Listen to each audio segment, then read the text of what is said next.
Hello, everybody. Welcome back to ESA Summer Online. I'm Zonorous. I will be the host during the first half of this Pokemon Sword and Shield run. And yeah, we here at ESA Summer Online are raising money for the Alzheimer Fonden. So far, it has been going absolutely amazing. You guys have been killing it. I also want to give a quick shout out to our sponsors, Kaspersky, Twitch, and ViewSonic. Thanks for all the support, guys. And now, without further ado, we're about to watch something really neat here. Yeah, Pokemon Sword slash Shield by Retrotato and his gang of commentators. So take it away, guys. Have fun. Good luck. What's up, everybody? My name is Retrotato. I'm gonna show off Pokemon Sword and Shield with the old trade main category. And for the special bit what we had Litten take the lead, a comfortable lead, and pull it off towards the full end. So I'll be running Litten in this, but I will start off the game normally until I get to the point where I can actually use Pokemon Home that I'll be using to get the Litten over to the game. So it's gonna be like regular 80% for 10-15 minutes, I think, to like fill up the estimate. But yeah, I'm gonna set this date and time for a specific manip, and to also make the weather correct for what I need it for. But yeah, I will make my commentators introduce themselves when I start up the game. I will have to, let's see, come up with a creative name here. Really good at those kind of things. Cat facts. Could do that. Okay, there. That's really creative. Alright, timer will be starting in 5, 4, 3, 2, 1, and go. So I also have live split on my stream here that I'm going to start when the actual like category actually starts, because it doesn't start until we actually have the Litten or the other all trade main in other cases. But yeah, normal introduction here. The chairman Rose gonna introduce us to the world of Pokemon, blah blah blah, and instead of introducing us to the world of Pokemon, I will hope my commentators will introduce themselves. Let's do it from Bungie and to Etiquette to Wartap. Take it away. Hey, hi, I'm Bungie to the Tree. I am a Pokemon speedrunner, and I've routed 5, and I have 2 more of these trade alts to do. It's a lot of fun. My name's Etiquette. I also speedrun Pokemon Sword and Shield. You guys may have seen me like 2 days ago doing the DLC category. I've only done one of the trade alt mains, but I have a bunch others in mind. I'm Wartab. I've done this too. I've done like Halucha and another fighting bird. Yeah, there's plans to do more too. Yeah, I think it's Etiquette and Wartap who are pretty much the pioneers of all trade main category. Or at least I think they came up with the idea. Yeah, it's kind of funny that we were the ones who basically came up with the idea, and we're probably the 2 that have done the least amount of them. A lot of the community has gone ahead and done a ton of them, which is really awesome. I guess, do you want to explain the whole concept of the trade alt main? Who wants to have the honor? I guess I can step in there. So the concept of the trade alt main that they came up with is like there are so many Pokemon that are just so readily available in Pokemon Sword and Shield, just in general. I mean, there's everything. Well, we'll not get into that controversy. One thing was with the addition of Pokemon Home, we were able to get a just any Pokemon we wanted into the game really, really early, like starting like level 7-ish, basically after the first hop fight, after you dink around with some story elements. And so it's just given us a chance to not only to be able to see, well, all right, so we know Sobble's good for Sword. We know that Excadrill Arcanine is good for Shield. Like, what about all these other Pokemon? Couldn't they be fun? And another thing is, it allows us to not only have the good Pokemon, but we also can fix our IVs, our abilities, and our natures to really be the most beneficial, and just kind of see, okay, this Pokemon's cool, but how good is it at Sword and Shield? And then that's what we do to find out. Yeah, the idea sort of spawned itself from the Wonder Trade races that we've done in like Generation 6 and Generation 7. The idea behind that was you would get to the point where you can do Wonder Trades, which is random trades with people on the internet. And if you're doing it like in a race, everybody's going to have a different Pokemon. And sometimes people get really overpowered Pokemon, like competitive Pokemon rejects. Like maybe they didn't have quite the right IVs for that person, so they're just Wonder Trading it away. Sometimes you get really bad Pokemon and you try to make it fun. So this idea sort of came about with like, what if we could prepare our own Pokemon to go take on the game? And it's with Sword and Shield, like Bungie said, being everything readily available in Pokemon Home. It just is the perfect storm for allowing us to do this. Yeah, hence the huge list of Pokemon we also submitted for this run specifically. We have some really good Pokemon in there, like Blastoise, Venusaur, Incineroar, Primarina, and then we have less known stuff like Emolga, Cramorant, Butterfree even. Well, yeah. I mean, Thanks to Sock Cat has Facts. been, Sock was also Sock has considered. been routed. Things like that, like Durant's, and sort of this. Actually, a trade alt main has been routed for Shuckle, though though it hasn't been successfully completed yet. Because, as you can imagine, beating an entire game with a Shuckle, not the most fun. Need the right motivation and tolerance to run something like Shuckle in this. But taking a look at the collection document created so far, there's been like 27 routes completed, and I'm sure there's probably another that many just that are half done. Yeah, that Shuckle was actually a very bad segue to what I was gonna say, which was that the reason we do this too is because it's much easier to route games like Pokemon games around having fixed stats, which allows you to not having to deal with extreme stat conditions that you could get with random IVs in natures. Here you just know this attack's going to do this much damage every time, barring crits. But yeah, that's like the idea that it's very easy-ish to do, much more easier than an actual run, and it's a bit refreshing because it's also shorter. You don't start with the 15 minutes of cutscenes that Retro's playing, which is kind of boring after a while. It's kind of like the good old days of manipulation in Gen 1 to 5 when we actually had fixed stats. Also, if you're wondering, this is a category extension if you're looking for it on speedrun.com.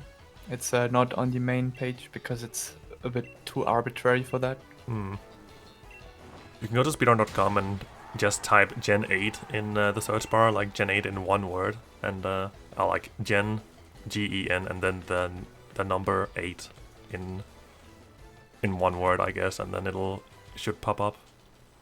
It's like the easiest way to find it, I think. Yeah, it's definitely helped breathe. I honestly think breathe more life into Sword and Shield than where it was, as there's been updates to the game that kind of made it difficult for anyone to really compete for the top any percent times. This has given I've noticed so many more people who've even gotten interested in routing this game because of it, because you're not having, like Vortab said, not having to deal with different stats. You know what you're gonna basically be able to hit by and get hit with. It's also a good chance for you to run your favorite Pokemon if, like, you might be sitting there really sad, oh, my favorite Pokemon is so slow, I want to, like, run it, and then you can basically get a free world record if you just follow the guidelines and come finish a run, and then you have your favorite Pokemon on a leaderboard like that. It's pretty cool. I guess so that's what you say I can run my favorite Pokemon Cyndaquil? Oh. Maybe at a later time. That is out of my control. Though I suppose we should actually discuss the guidelines for what you can take into this category.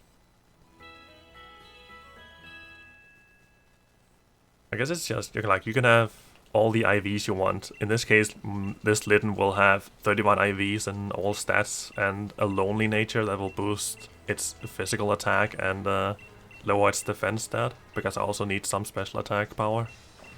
Has to be level 7 without any extra experience or EVs. And it can't have any like additional power, like extra Dynamax power, something like that. Yeah, it has to come in with Dynamax level 0, and it also has to come at the evolution stage that it would be at level 7. If it's like a stone evolution, you have to start the game without it being evolved via stone. You'll have to collect the stone in game. In that case, there's also a lot of gray areas. Like, I remember hearing Edgar talk about this. He was like wondering, like, some people agree, some people disagree if you are able to start with Lickitung's evolution, Licky, because Lickitung learns Rollout at level 6, and it needs the move Rollout to evolve into Licky. So it could be Licky at level 7. Yeah, I mean, the general idea is we want the Pokemon to be as if you either just caught it or as if like you started with it, like it was your starter instead of the Scorbunny or Sobble. You started with the Lickitung. So that's the idea. Like that's why it's level 7, because your starter's at level 7 when you get there. You're not at that much of a severe disadvantage. But one of the things that with the level you sort of get is because this Pokemon is going to be traded in, you're going to be gaining trade experience the entire game. You're going to gain 1.2 times, 1.5 times, I forget exactly what it is, experience. So you're going to be a little bit over-leveled throughout the entire game as well. Yeah, the boost is actually insane. It's actually 50% more. It is. And if it was an international trade, it would be, I think you stack 50% on top of that. But we did not allow that. It has to be like English. Yeah, in this case it would actually help for me, because I got this Litten from Bungeed, because Bungeed is running Bungee's baby ranch where he breeds a lot of these trade alts. So he's from the US, I am from Europe, so I would be getting an international Pokemon like that, but I mean, that would only be if you're running in a non-English language. Oh yeah, that's it. Don't listen to me, I'm a dummy dumb. Yeah, the game does not exist in Danish. And has never been existing in Danish. But that's another thing to this. If this is something you might find yourself interested in, but if you're not really sure like how to really go about getting the Pokemon, there are a lot of people out there, myself included, that'll help you get whatever you need to get the run going. Or there are resources out there where you can do raids, you can do trades. I mean, there's so many ways to just get to what you want. Yeah, and WhatsApp especially has been developing a lot of tools to help with this as well, like an experience calculator to figure out how your experience is gonna be throughout the run. A special damage calculator taken from Smogon, I think it is. And then we also have the trainer data that you would need from the whole game, that displays all the IVs, moves, levels, etc. from your opponents. Yeah, this game is a bit rougher to do from scratch every time, because this has the mechanic from Gen 5, which is experience scaling. So predicting how much experience and at what level you will be is not as easy as just multiplying the level by the experience you yield from a Pokemon, because you have to take into account that you may be higher or lower level than your opponent, and you get more or less experience depending on that. And so yeah, and this game is very long, so you cannot just do that by trial and error every time. That would be awful. I mean, you could. I've done it. There are certainly better ideas. Yeah, I should have. I had started to make that tool before the game came out, but I never finished it. So for the actual any percent routing, we had to suffer through and test everything by hand. Yeah. Also, there's a dog on our screen. Yeah, there's plot that's happening. Wow. But one of the things that makes that experience kind of rough is, like, let's say you do your entire route and you have all of your experience, you know what level you're going to be, and then you decide, hey, what if instead of candying after the 5th badge, what if I candy after the 6th badge? And so now you have to change your entire experience route, because you're going to be a higher level for some things, and then you're going to end up evening back out at some point because of the experience scaling. So like even something as simple as I'm going to candy after this fight instead of before this other one is actually quite a bit of work. I guess something else. Oh, go ahead. Definitely, I was just going to reinforce what Etiquette was saying. Go ahead. Oh, another thing to take into consideration when routing this is also the game you want to play and also the starter you're gonna pick. For Litten here specifically, I chose Shield because there are 2 different gym leaders, or like there are 2 team leaders that vary from Sword and Shield. Sword has B and Gordy, a fighting and rock type gym leader, and then Shield has Alistair and Melanie, Ghost and Ice type, and that's just better for Litten because Litten turns into a Dark and Fire type, which counters Ghost and Ice type just perfectly. And I obviously chose Scorbunny because Scorbunny is the Fire type starter in this, and Litten is, like I just mentioned, also a Fire type. As your mother gives you a modest sum of 30,000 Pokédollars. Time to flex on mom. Your starter choice matters mainly for 2 different things. The first is what your rival is going to have. If you pick the fire starter, then Hop is going to have the grass starter. He's always going to pick the starter that's weak to you. So because of that, Retro is going to have the Litten, which is the fire type. Hop's going to have Grookey, which is grass. So he's going to have the type advantage there. It also influences what held item you're given in Motostoke later on. Leon, who's Hop's brother, gives you the type boosting held item that matches your starter. So if you picked Grookey, for example, you'd get the Miracle Seed, you get the Charcoal for picking Scorbunny, and the Mystic Water for picking Sobble. So by equipping that item, the Charcoal that we're going to get because we have Scorbunny, all of our fire type moves are going to have 20% boost to them. They have a bunch of, like, every type has its own item as well, but one of them is just given to you for free. So if you have a Pokemon that can use that, you definitely want to like pick your starter around that. Another thing that'll end up influencing is like the possible EVs you can get from your rival fights. Say that you have a type that doesn't match.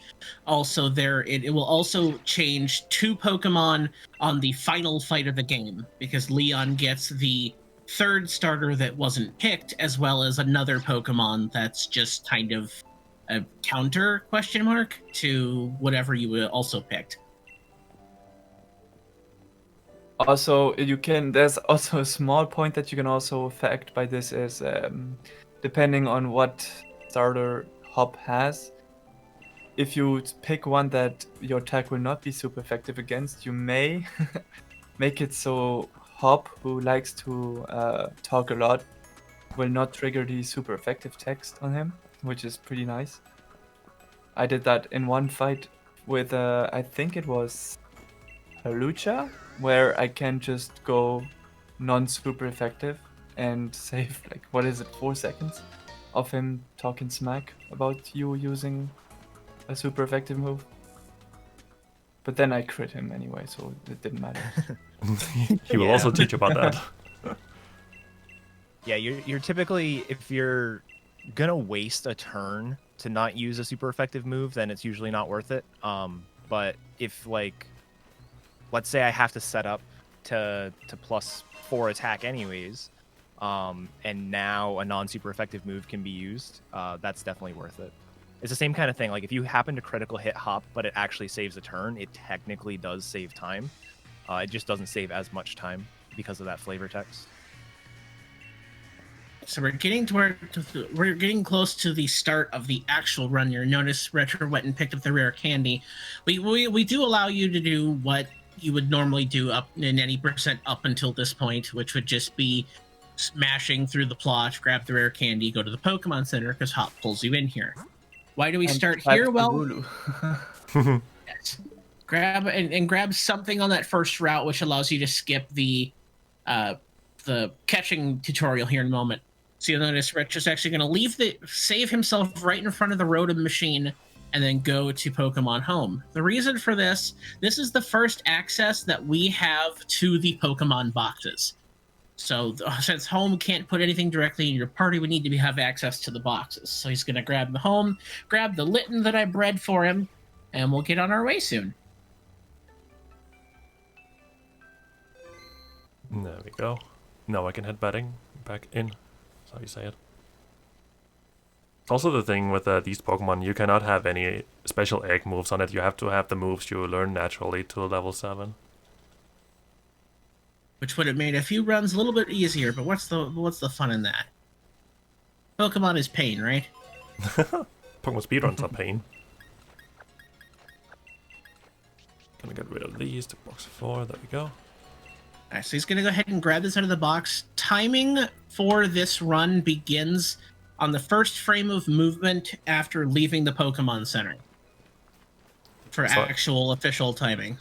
Yeah, so I just started my timer on my stream here, so I can follow if I'm actually gonna PB, but yeah, my PB currently is 3:55, and we have a 5-hour estimate, because like we said, some Pokemon are faster than others, so better safe than sorry, so we might be trying to promote like a few incentives we can do here and there, like we can maybe turn on movies so we can watch some of those, we can turn on battle scenes so we can watch some epic battle animations and stuff, and maybe even doing another category extension at the end of the run if we have enough time. I was like, what? As we all giggle and as they start to realize what we're talking about. Anyway, Leon's just gonna go, oh, I was gonna teach you how to catch Pokemon, but looks like you already did. Alright, so another thing we didn't touch on as far as the rules go, another thing is that there are some double battles, and later in this game, the rule of the category is that the Trade Alt main is the only Pokemon that is allowed to do direct damage.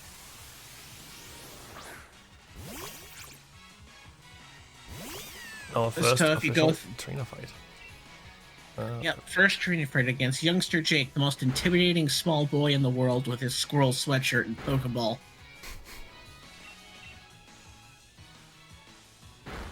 What are those triangles? Nice cred.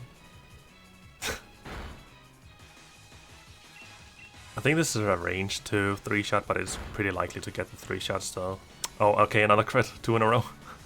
Speaking of crits, I was thinking of if I was running this to donate $1 for every just crit that doesn't matter or waste time. Well, 2 of them already. So far, I'm regretting that decision. But I definitely suggest those of you who to maybe play along, or perhaps if you like play that awesome game of donating the Pokedex number of your favorite Pokemon. I don't think Water wants to do that.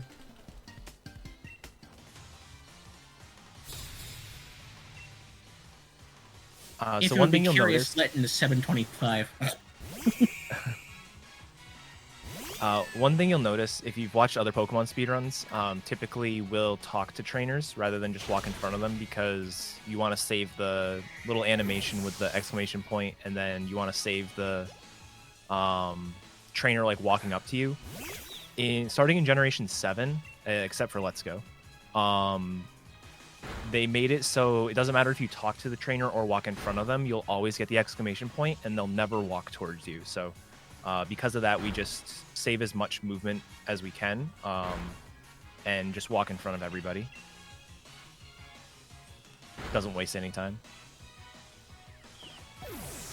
That's pretty much the rule there for most of the cutscene triggering or trainer battles, so that there's one or two things that it's faster to walk up to directly when as far as cutscene creating things go. Is he's gonna go ahead and just disregard Roar. We don't need that here. So yeah, I guess we've been yapping on for quite a while now. If there is anything to talk about, now's a good chance now, since we're just gonna mash a lot here. Surely, I have a few things that I like to mention. Starting out here with a quick and simple donation here. $10 from Jordan97 saying, "Hello ESA. I'm Wartop's Experience Guide's biggest fan." That's kind of a mouthful there. Good luck, Cheeto Tato, on the Litten run. Smiley face. And their $10 goes toward the Super Mario 64 70-star randomizer bonus run, where Simply will do another 60-star randomizer at the end of his 70-star run, which is currently at a $868-ish out of 10,000. Yes, you heard that correctly. So there's still quite a lot to go. How about we reach like 2,000 of that 10,000 at the end of this run, huh? What do we think about that? Do you think that's possible? So it's like 1,200 in the span of like 4.5-ish hours from now. We think that's possible, guys? That'll be neat. I think it is. You guys like some Mario 64? Who doesn't really? The randomizer is really cool. So yeah, you get the 2 randomizers for the price of 2 randomizers, like back to back, starting out with 70 and then 16. That sounds awesome. But if you're not super into the Mario 64, I have another cool incentive here for the next upcoming run after this run, which is going to be Pokemon Blue, any % no save corruption. There you have a choice between Bulbasaur and Charmander. Sadly, no Squirtle, because Squirtle is not viable in that route. It's very close there. We have 135 for Bulbasaur and 145 for Charmander. So they're only $10 apart. So if you want to see whoever is your favorite, then make that happen, guys. Yeah, back to you guys. Shoutouts to useless points. And thanks to Bully97, sorry, Jordan97 for that donation. Another runner of Sword and Shield, as well as a few trade-alls. Definitely more of the person who's willing to do the things that most people shouldn't. And also have done a few catch-em-all, or catch-em almost. All obtainable, could also call it. Like, there's a saying in Danish, like, a dear child has a lot of names, and that category certainly has a lot of cool names where you just have to catch all possible obtainable Pokemon in this game, and Jordan has done that for a bit now. And there are a lot. And it's slow. It's not even all of them, but there are still a lot. Back when Pokemon was about actually catching them all. Alright, and as we see on screen here, we did a little battle for Leon, and now he's endorsed us to go to the Champions Tournament as the Deus Ex Machina falls from the sky. As we just so happen to be standing there as the 2 things we need to Dynamax our Pokemon are there, and we just happen to be outside of the house of the lady who makes the Dynamax bands to Dynamax her Pokemon.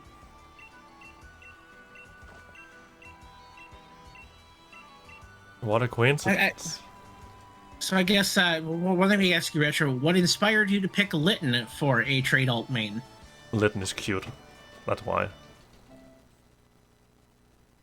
And that's all. Solid reasoning. Might also be the reason that it won, who knows?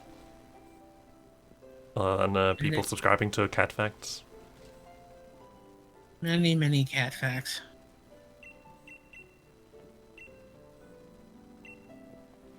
But you've done some trade-alls yourself and routed some yourself, right, Bungie?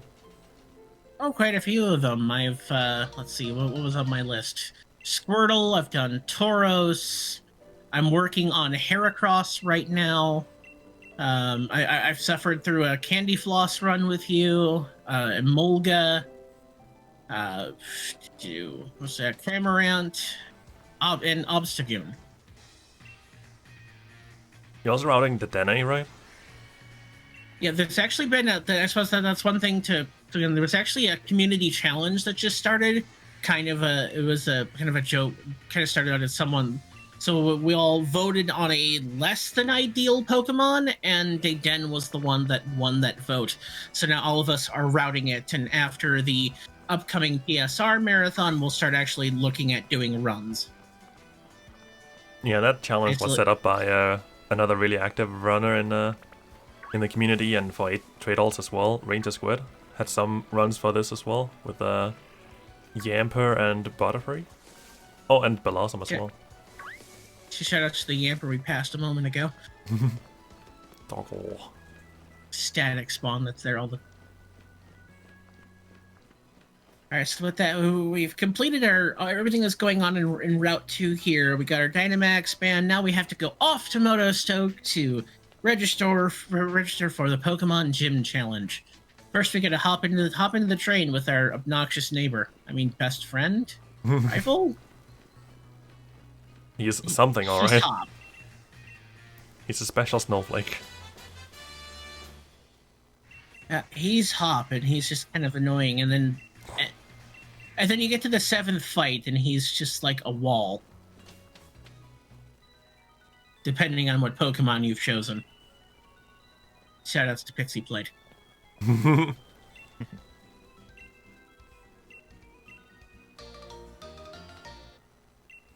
But yeah, you guys, ready to leave.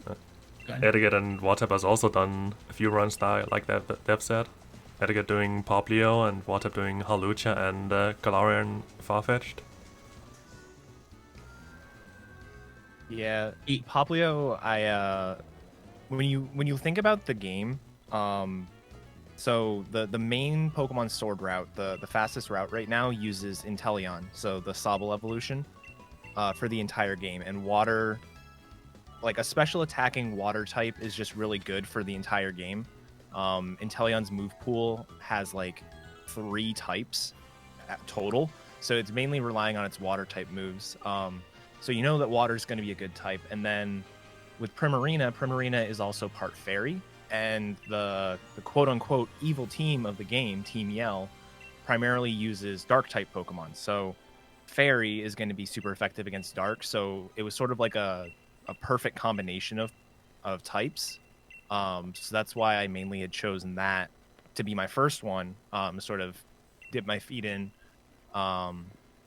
and pick something that's a little bit easier to route and get through the game. And then the next one that I haven't actually done a run yet, but I've almost completely routed, is the regional bug of Blitbug, which evolves up into Orbeetle, which once it gets to Orbeetle is actually pretty decent, but until you get there, it's pretty rough. Its move pool is very lacking. I understand the lacking of move. Like most other bug types, really. Yeah, and even non-bug types. This game, one of the things that this game did is it split the moves that you can teach into 2 different pools. So pretty much everybody who's played Pokemon are familiar with TMs, technical machines.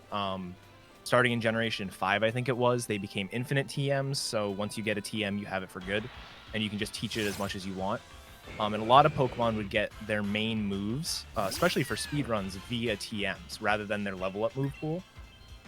This game sort of split that pool of teachable moves into TMs and TRs, technical records. And the TRs are sort of like the traditional TMs, where it's a one-time use.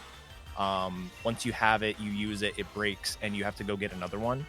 The main way you get TRs are either by doing max raids, which are very slow, or by going to the Watt traders throughout the wild area, while Retro is struggling here on this.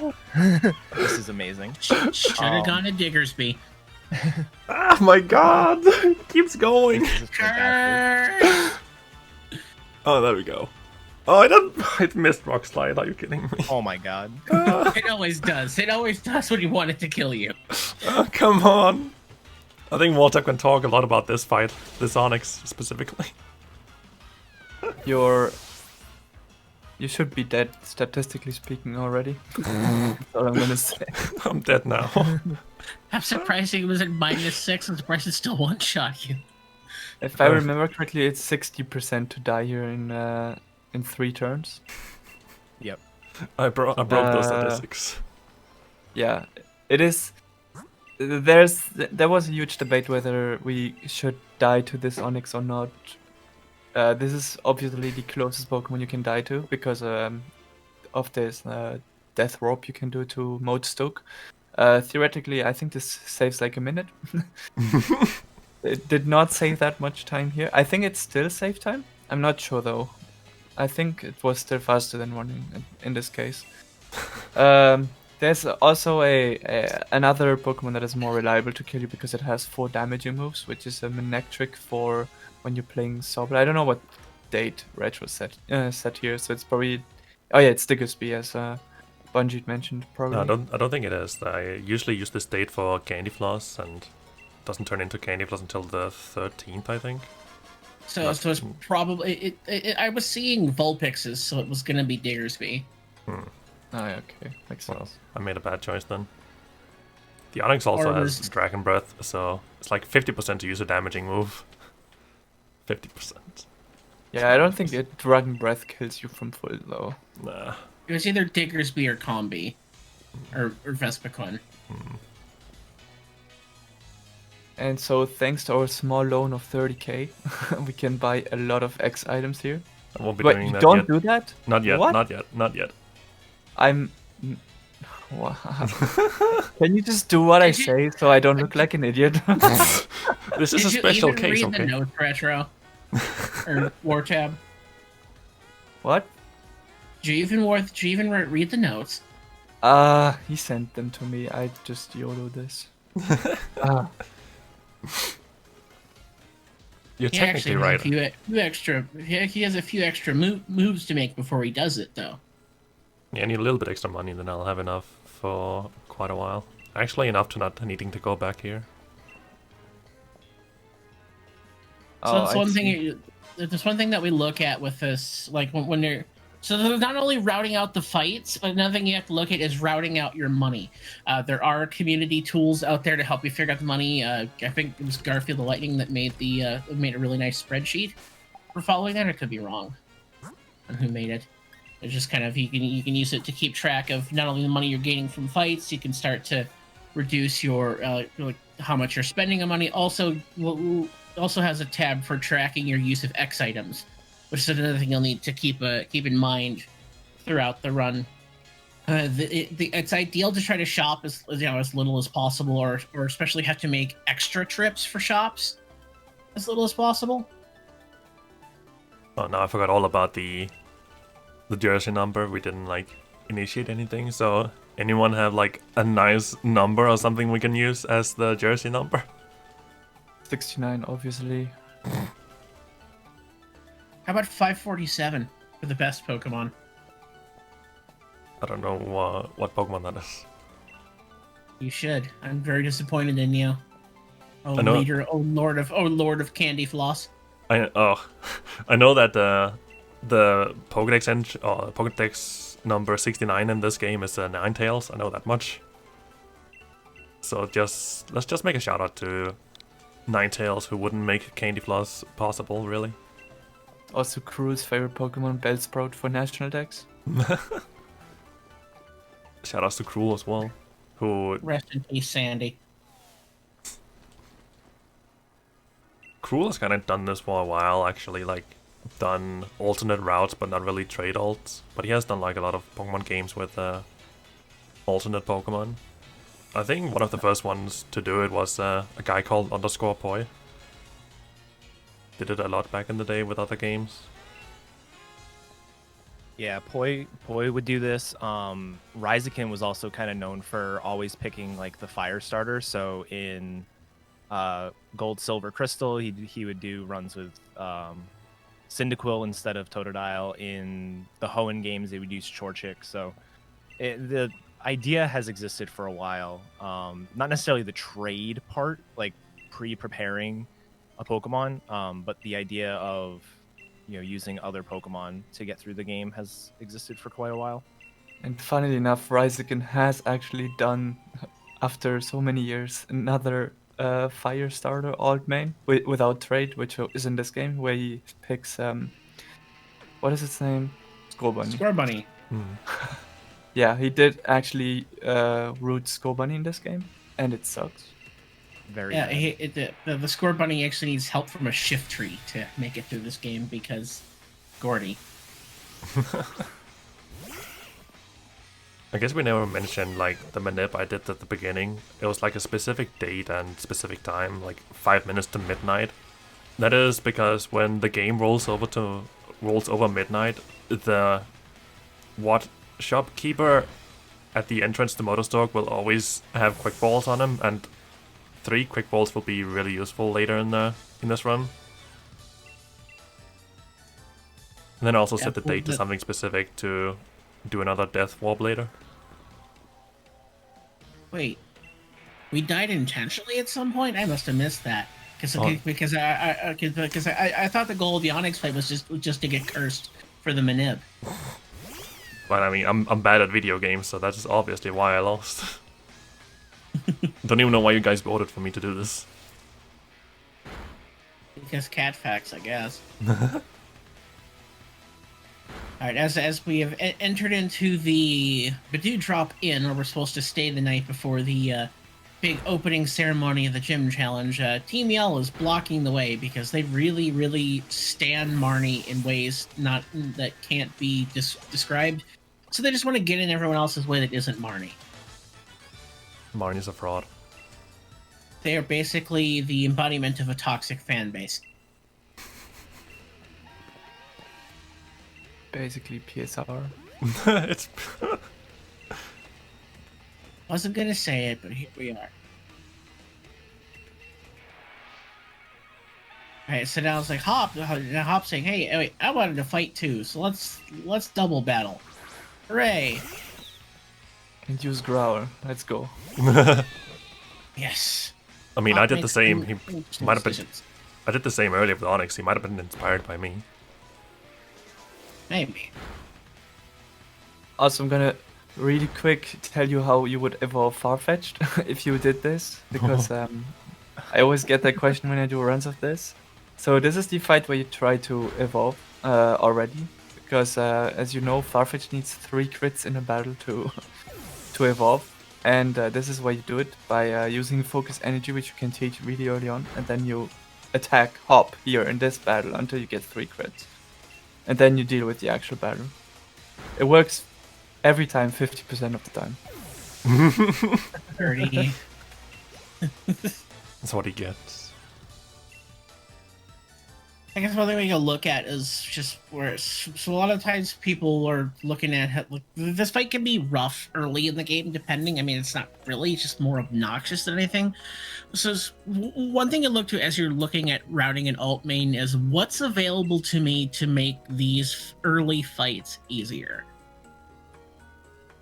So with this route, we're actually not picking up the like most people aren't looking at using X items until at least the next rival fight, and there's only a very choice things like if we're gonna alt main a stone evolution, a good amount of the stones are available for just a large walk across the wild area. There's a few TMs in the wild area that are helpful. One big one that isn't used in this run but is used a lot is the facade TM, which is about a minute and a half ish walk over to it. Most Pokemon in this game, for whatever reason, can learn facade. It's a 70 power normal physical move, which is stronger than most things get at this level. Unless they're a stone evolution, where in this game, stone evolutions gain access to every move their pre-evolution gets via the move relearner right away, which is big in the any percent round of Shield and in the Candy Floss round of Sword. Gotta love those detours. Yeah, and sort of talking about that move pool thing, I was starting to explain it when the Onyx wasn't cooperating. But with the introduction of those TR moves, a lot of the really good moves, things like Earthquake or Surf or Thunderbolt, moves like that are traditionally staples in speedruns, have moved to that TR pool instead of TMs. And a lot of the TMs are going to be sort of those lower power moves, things like Draining Kiss or Whirlpool. moves that are a lot easier to obtain, but are a lot less useful. So with the trade alt mains, you either have to get really creative, or you have to rely on the level up move set, which for some Pokemon is just not very good. Yeah. So that's why Facade, you'll see a lot of routes go for that Facade TMS. It's just one of the stronger early moves. In the Tauros one that I routed, it's actually used throughout almost the entire game. But we'll see here in just a moment. Retro is going to make his first detour to pick up a held item and some extra money to make it so he only has to do one shop, which is something you don't see from a lot of trade alts unless they get access to something like Nasty Plot or Sword Stance or Shell Smash. So now Wartop can be happy again that I'm finally doing the shopping that I'm supposed to. So you're gonna run over here and pick up Nugget and make that super awful detour for black glasses.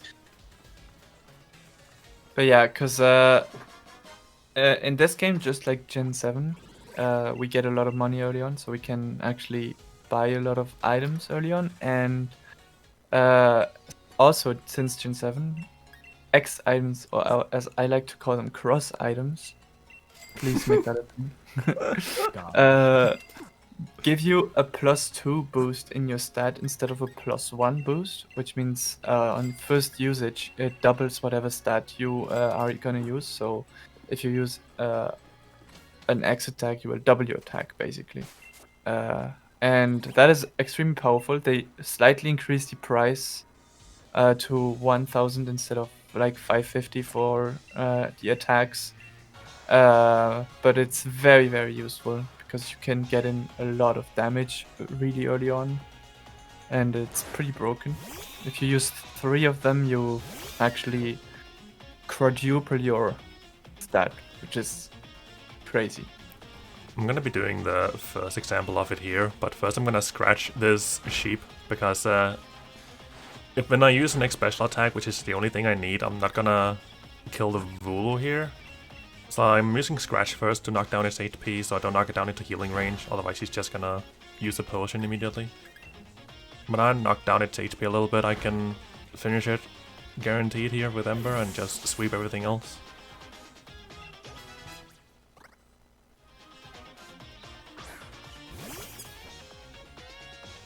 It's also funny to notice that we started this fight on a bridge made of asphalt, and now we're all of a sudden in the nature, like in the free, on the ground with grass and bushes, flowers, trees around us. That makes a lot of sense. Matchups.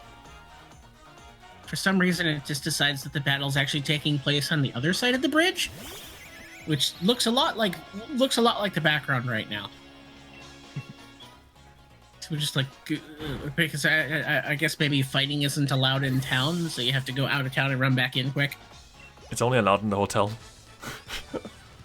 Story. So one of the things that's actually really interesting about the Litten route here, as opposed to something like a Hawlucha, or to some extent the Poplio route that I do, is you actually have to rely on both offensive stats. You need to worry about your attack and your special attack. In pre-preparing the Pokemon, one of the things that we always try to do is pick like what's the most optimal nature. So what stat do we want to be boosted? What stat do we want to be hindered? When you have a Pokemon... Oh god. Tyrogue coming right at you. When you have a Pokemon like Hawlucha is never going to use a special attack in its life. So you can just pick a nature like Adamant or Jolly, which is going to basically ignore the special attack stat. And when you're breeding for your perfect starter, you can just ignore what your special attack IV is. With something like Litten, you actually have to use both. And so the nature he's going to be using here is Lonely, which is going to boost his attack but make his defense a little bit worse. And the restrictions when it comes to breeding are also going to be a little bit more strict. So you'll notice like he bought both X attacks and X special attacks. That's going to come into play pretty much for the entire run, that he's going to be using both physical and special moves. Incineroar is primarily a physical attacker, but it does have a decent special attack stat too. Just not the best access to physical fire moves. Right. I guess we can also mention the new update to this game that has made item usage in fights pretty bad. I suppose we'll touch on that in the update that added the Isle of Armor DLC. As cool as it was, and as excited as we were to get our hands on so many more trade alt mains, unfortunately, it introduced into the game a little bit of lag whenever you enter the items menu, whether that be in a fight or in the overworld menu. When you go to press X and then go to items, there's like if you ever see it again, there'll be just it hangs on that white just like a half second to a second longer than it used to, which has unfortunately left basically the top tier 80% runs relatively untouchable. It's yet to be tested. It's also discouraged a lot of people to run this game now that it's pretty hard to compete with world record, sadly, with those annoying lags. But that's why we had the trade alt category. To be fair, with the Rainbow, it was already impossible to compete for top. That's true. People tried and failed miserably. The shield record does have some room for improvement, but that had its own problems when it came to actually finishing runs. As cool as the shield route is, just the certain things make it very difficult to finish runs at times. Also equipped the black glasses here. It's just like the charcoal, but it'll boost my dark type moves instead, which is handy because I just got bite here. So you, can this you can get a lot of type boosting items pretty early on in this game, which is pretty nice. You can get, before the first gym, you can get a hard rock, the starter enhancing type, you can get black glasses, you can get silver powder, sharp beak. That is Silk scarf. Oh yeah, silk scarf too. You're right. It's I think that is a good thing. They rebalanced the items well in this game because later on you can also get the 10% items pretty early on, which is the wise glasses and the Muscle band. Muscle band. That's it. And you can also get the choice band and the choice packs throughout the gameplay before even being done with the game, which is probably, I think, the first time you can actually do that in a game. Which is shout outs to Toracat. There is actually a game being played here. Video games. All right, and this is Bede, one of the other rivals, kind of the chairman's hand-chosen orphan who's just very smug and has a mission and cares not about anything but completing their mission and being smug. Speaking of hands, he's also the only left-handed trainer in this game. Fun facts. And as of right now, is a primarily psychic type trainer, which we're a Toracat with bite. Didn't take my input. Yes. Speaking of inputs, I suppose we could talk about a trick you might see us using from time to time called double inputs. Maybe Etiquette wants to describe that one. He seems to be the best at that one. Yeah, so menus in this game can be used, like you can navigate menus either using the joysticks, both joysticks will work, or the D-pad. And the two joysticks sort of work together, but the D-pad and the joystick can be used independently. So you can do some double inputs to, like, let's say he's on the fight menu and wants to go down to the bag. He can hit down on the D-pad and flick one of the sticks down, and do that pretty much one right after another. I don't know exact frame counts or anything, but you'll be able to very quickly go down 2 slots, pretty much in the time that you would be able to go down 1, just by timing your inputs correctly. I think it can be done using both sticks. I know some people do that, but I've not found much success with that. But yeah, you can do that in any direction. So one of the common things to do is to double input down to the bag, double input to the right to go to your X items, and then once you come back to the fight screen after you use one of your X items, you can either double input down back to fight or double input up to fight. So there's a lot of really cool menuing techniques in this game. But that's not right. There are also some drawbacks to that. The Nintendo Switch, for all its good things, has the negative where there really isn't any dead zoning on the analog sticks, and if you flick them a little too hard and it bounces back, you can end up where the second input just kind of gets canceled because it jumps right back to the opposite direction. And if you're not careful, that can get you in trouble. Yeah, and sometimes, like I've found out recently, the game will think that you're on one page of your bag and you're actually on a different page of your bag. So instead of using an X special attack, you throw a Pokeball at the trainer Pokemon. Because that's happened a couple times. Don't be a thief. Have you managed to replicate that more? I've done it once on stream and once off stream. And it was the first time it happened was that one time on stream, and I was blown away. I'm like, how did that even happen? I've seen before that, like, the selected icon for the menu is a different one, but what was shown was actually accurate. I've never seen that. That is weird. Probably a new update thing then. Yeah, that's my guess. Because that never happened before. And I've seen that thing where it's marking, like, it's gray when you don't have the menu active and it's black when it's active, and that you can have like 2 or 3 menus active. It's kind of funny. But yeah, we're about an hour into the run and about to do the first gym challenge, and just before we get in there, maybe we should let the donation reader talk about something if there is something to talk about. Surely, I have a lot of things that I'd like to talk about. Starting off here with a $20 donation by Charlize saying, "Pumping my fist in the air for this epic run.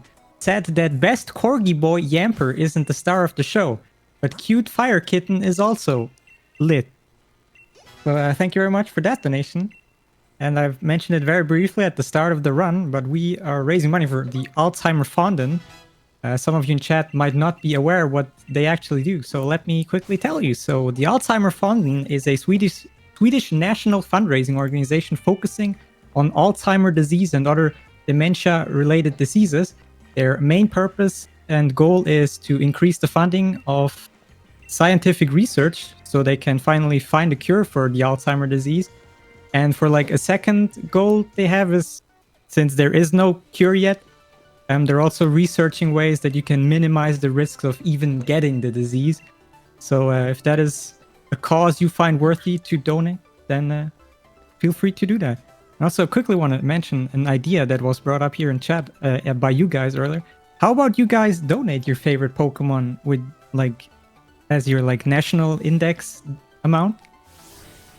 Of course, that might be a huge amount to some of those, but I want to let you know that you can also donate in cents. So for me, for example, my favorite Pokemon is Ampharos, so I could donate $18.10, and that would, kind of match with the national deck. So let us know your favorite Pokemon, chat. Yeah, per donation. Do let us know. I have a question as well. What's the total amount of donations for ESA right now? Currently, we are at 36,856, so we're really, really close to that 37k. What about when we reach 37? I will turn on the movies in this, and we can get to watch some nice cutscenes as a throwback to the older games where you couldn't skip cutscenes. Yeah, you also mentioned that the estimate might be really high, so if you have your own ideas what people in chat could do to make you do things, since you have a little bit of playroom with your time, let them know, and maybe stuff coming. For champion fight. Yeah, we can do that at 38, I guess. And if we reach 40, I guess I could do the other category, Flex on Mom, when this runs over, if I have a spare 16-ish minutes. I think you will at the rate we're gonna go. So get those donations in, and we can do silly things for you. Dance, puppet dance. And anyway, just to go over some of the things that happened while during the donation read, Retro took a small detour, picked up one of the second of the rare candies available in the game, and then gave both to Toracat and Eldig to bump up to level 20 to make this next fight against the Milo, the first gym leader, a little bit easier. And it also gave him the access to the move Double Kick, which he will need later in the run. Also thought of something else we could do. If it's possible to make a bid war, we could actually give Toracat a nickname. So we could let that run for, I don't know, half an hour, and then whoever wins will get to nickname our Toracat. Because unlike older games, you're actually able to nickname a traded Pokemon once. As long as it came from a human trainer and not from an in-game trainer.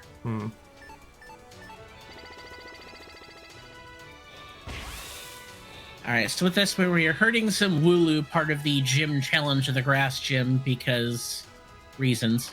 Bad energy. I'm disappointed, Retro. What was that last puzzle? It was safety. You can get a good world record with safety. I don't even know the yellow strat. Oh, Because I've had the safe strat fall apart spectacularly. Yeah, those- when Wooloo's randomly like turn back, I've had that multiple times on the right wall. I never get that when I do the fast thing. Yeah, I think it has to do with if you like have one of the Wooloos hit like the bottom of that vertical wall, they'll continue going upward about halfway up that wall, and then they'll just freak out and start going in all different directions. So you can do it pretty consistently, but there's always that one-off chance where they just go haywire.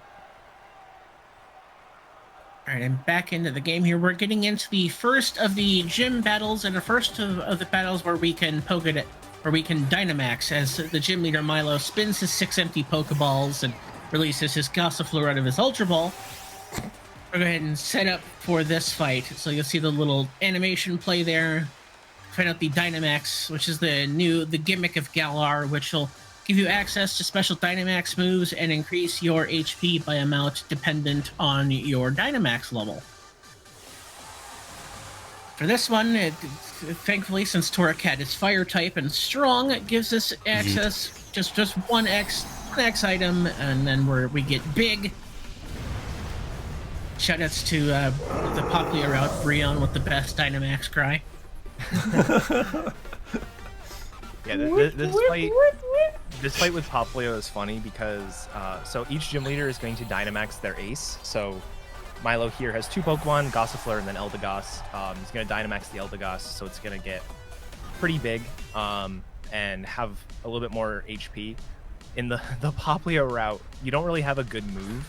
Your best move is Icy Wind, which even at +6 doesn't KO the Eldegoss. Even +6 Dynamaxed, so it gets the extra boost from being Dynamaxed. Doesn't quite KO the Eldegoss, at least not consistently.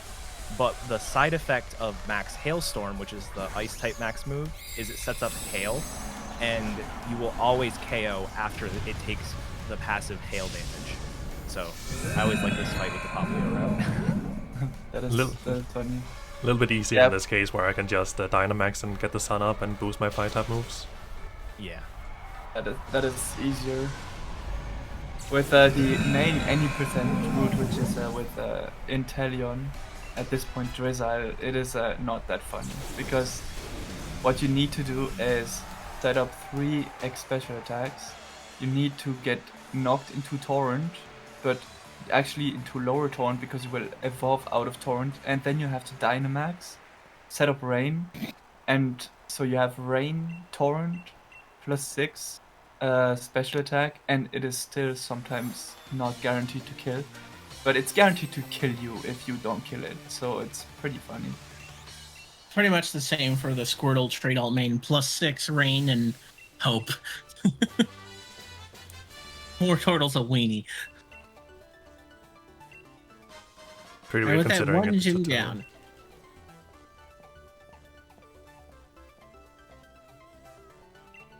And you get a reward of the Magical Leaf TM and a uniform we'll never wear. Then we can head over to Hulberry. Not with that attitude. What about an incentive? There we go. Like the grass one's the worst. I hate the gym uniforms you get because you'll notice whenever he enters a gym, it's gonna actually like change your outfit into the gym challenger uniform. And you would think that because you have the grass type uniform, if I put on the grass type uniform, I'll get to wear that in the gym. No, you don't get it. You don't get to wear it. It changes you back into that dumb white plain uniform. So the uniforms are useless. Shout outs to Retro for pulling off that frame perfect double metal skip there. Oh. Only I am capable of pulling off such a neat trick. Or if Also, you just, Milo's gym ID is 831, which corresponds to Wooloo's Dex entry. Oh, shout outs neat. to those number facts. Alright, so we were trying to head over to Hulberry, but Team Yell is harassing this bike doctor. So we gotta dispatch of them real quick, because we're gonna double kick these Pokemon. Shout outs to Thievul for being unnecessarily bulky. Oddly satisfying that this kill in one of the double kick hits. Mhm. Oh, nice crit. Pointless crit too, by the way. Exclamation point red text.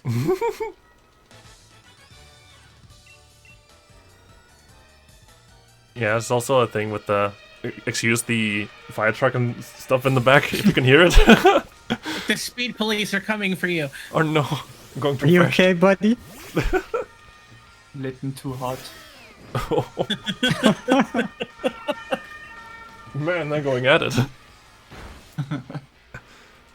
But yeah, the Zigzagoon we fought before actually has the move Baby Doll Eyes, priority move that will lower my attack, so it's actually pretty good that it didn't use it, and I got disabled, which is pretty bad, but I used Bite, it didn't kill, but I flinched, that's good, and stabilized now. I mean, thankfully for you, you have more than one non-normal type move. There are some routed where you have one move that isn't normal type, and if you get it disabled, well, you're just kind of screwed.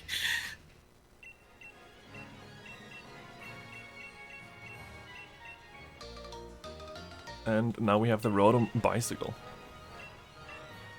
Okay, could you imagine a world where your phone just kind of can turn into a bicycle? Wait, Because that's what this world is. yours doesn't? Wow. Get with the times. We don't have that technology. Must be a in Europe thing. Nah, our bikes are just made of Legos here. Yeah, the bike in this game has that boost that you just saw him use. It's gonna that boost will come back every now and then, and you can strategically place those boosts to maximize. Because obviously you don't get the boost while you're walking, so by maximizing those boosts or strategically placing those boosts, you can maximize the amount of time you're boosting, and do that. There's one spot in the game where you can strategically boost and skip a trainer, but it's very inconsistent and no one's been able to reliably do it, but it's still really cool. As we're still slowly discovering, maybe there is more than one unintended skip in this game. Maybe, perhaps. The experience route's already rough enough as it is on Inteleon.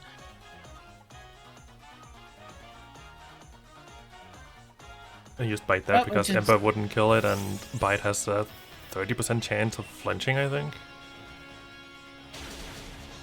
Something like that. We'll just make our way as we type advantages and make our way over towards our next gym challenge.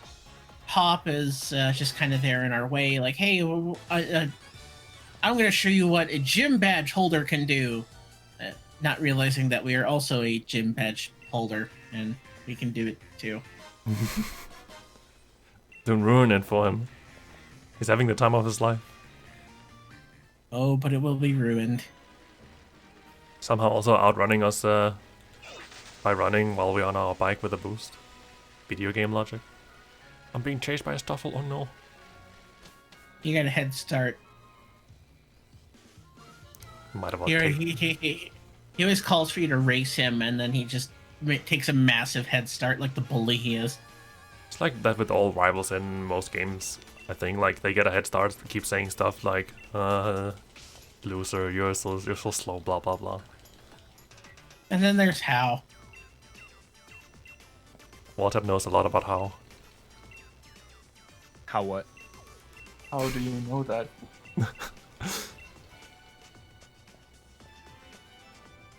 Alright, as Bede is going to collude here with Oleana and Chairman Dadbot here. It's just like go off and fight the gym and then meet us for a seafood dinner afterward. So we'll go do that. But there's a couple things to pick up before we get there. Just gonna pick up this full heal just in case I get confused from Water Pulse. Thank God that thing is there. Ah! No, don't. Have a seat. Thank you. Guess I will. If you insist. If you don't slow down, the speed police will be back. Ah! Shoutouts to the bike in this game. And invisible walls.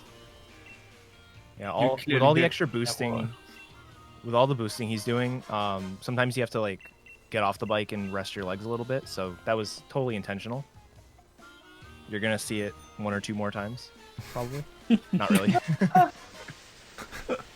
You can go behind those benches? What? Yes, Yeah. you can. I didn't know that. Alright, time We're to still learning things. become stylish again and put on the black glasses. Alright, so a lot of you might be thinking, "Oh no, we're a fire type Pokemon going against a water gym, and their ace is a water rock type Pokemon. Whatever will we do?" I'm sure we've got a way around that. That reminds me, you tried to route Charmander as well, right? I think Etiquette looked at the doing like a G-Max Charmander run. I kind of glanced at it from a trade alt status, and the prospect of killing Dreadnought is not an easy one. Yeah, you don't have a good way, and by a good way I mean you don't have a way. I mean, max dragon move? Question mark. Yeah, that's really your best bet. It's Dreadnought. Whenever I'm looking at a perspective alt main, Dreadnought is honestly the first thing I go, all right, how am I gonna beat this Dreadnought? Because one of the annoying things, you don't have access to X speeds at this point in the game. There's 2 that you can pick up, and that's where Retro took a seat. But those are the only X items you can buy before you get past the 3rd badge, or the only X items you can obtain, or X speeds you can obtain. So if you don't have a fast alt main, you're going to be struggling through some things, and that Dreadnought is one of the fastest things you have to face early on. In addition, it has the ability Swift Swim, so if it gets to go and use Max Geyser, which sets up rain, it's then going to be faster than you no matter what, because nothing is going to have 90 speed at that point in the game. So you really want to find something that can one-shot that Dreadnought, and with something like Charmeleon, you know, it's going to be weak to water anyways, so you're going to be guaranteed 2 hits if you don't one-shot it, and you just have a very hard time one-shotting that Dreadnought with some Pokemon. Yeah, shoutouts to Dreadnought killing our plans of running Rockruff. Both Retro and I both looked at trying to get Rockruff past that gym, but unless you hit optionals to grind to 25 to evolve before then, there was just no way. Rockruff just doesn't stand a chance. Would have been pretty cool though, because it has 3 different evolution forms. But yeah, it's also a rock type, and there are no good accurate rock type moves out there. Shoutouts to Rock Throw. And even Dear Halucha God. is has kind of an issue there. If you let it level normally, it doesn't even have a fighting move until then, so you have to actually use 2 rare candies. to learn submission, which is not the greatest move.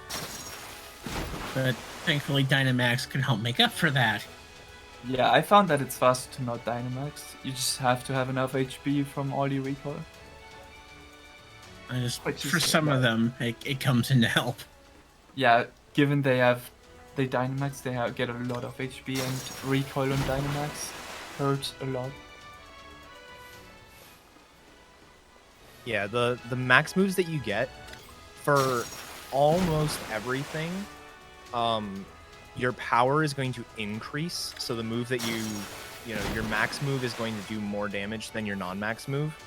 Fighting is one of those types that it's fighting and poison. Because their secondary effect is increasing your attack or your special attack, a lot of the time you actually end up with less power when you're Dynamax than you would normally. Submission is one of those moves that does get an increase, but not as drastic of an increase as it would if it were a different type. Like an 80 power move, if you were, let's say, like a rock move, max rockfall would be like 130 base power. But because it's a fighting type move, it only go from 80 base power to 90 base power. So you really don't get as much of a benefit as you would from other types. Yeah, plus Dynamaxing takes a lot of time. I think it loses overall 40 seconds total. If you have to save something like 3 moves in order for it to actually, like, assuming you're not doing it for safety reasons, you have to save like 3 moves worth of time by Dynamaxing in order to make it worth it. So it's usually not worth, except if it's a case where you absolutely need that power or you will die. And there are quite a few runs I've run where that is definitely the case. And it seems to be typical on Milo. A lot of runs will Dynamax for either time save or just to make sure you can have the punch you need. Speaking of the punch we need. Alright, please don't confuse me. No agility, that's pretty rare. It's nice though, don't need the full heal then. Oh, I don't need the full heal in case I get completely confused from water pulse. Fire Fang, I need that double scratch. There we go. Finally a physical fire type move. At level 25. That's one of the main problems with Scorbunny. Scorbunny is primarily a physical attacker, and its evolutions, but it gets Ember as its level 6 move, and then doesn't gain another fire move until like late teens. And even then it's like Flame Charge, which is only 50 power, so it struggles. Now, quick question, Retro. Couldn't you Dynamax double kick on Goldeen and get +2? I need +5 for Dreadnought. That's what I'm getting now. Wait.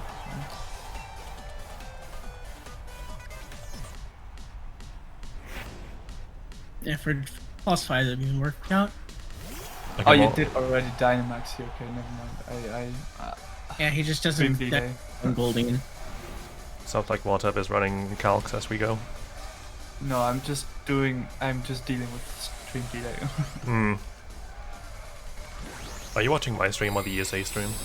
I should be watching your stream. Alright.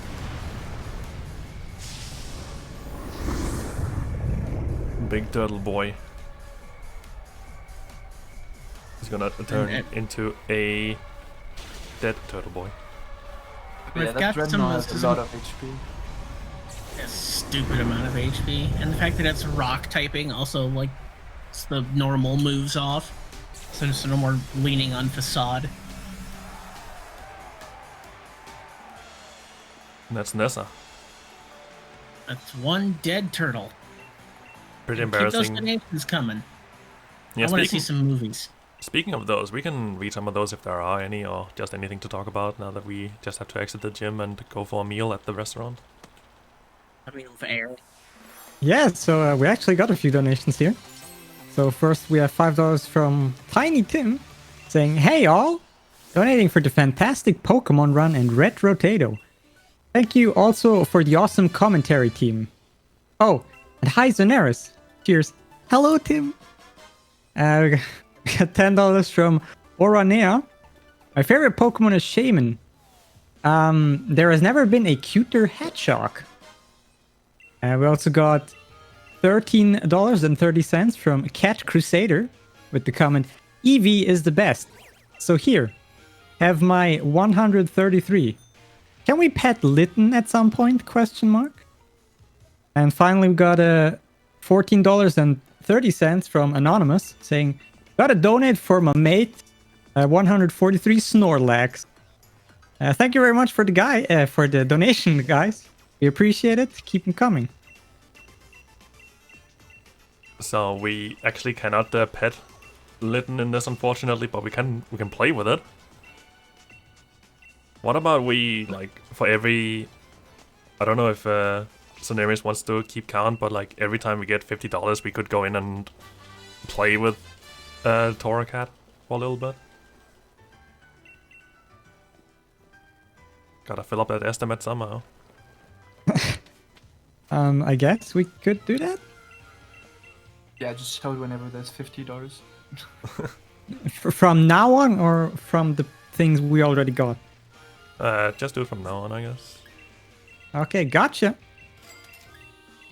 So every $50, you will play with Litten. Let's do that, yeah. Alright, you heard him. You heard the man, chat. Let's play with Litten for $50. Cumulative. I will try my best to... Next donations coming. Yeah, we'll try to keep a mental note on the side. Now it's So having completed the gym, we now go into the next Galar mine where Bede is and wants to fight again. Because smug. That was pretty good timing. Like, you pulled that smog as soon as you said it. But we are dark type Torracat, so I'd imagine this fight goes pretty hilariously easily. Yeah, we're just gonna eat these.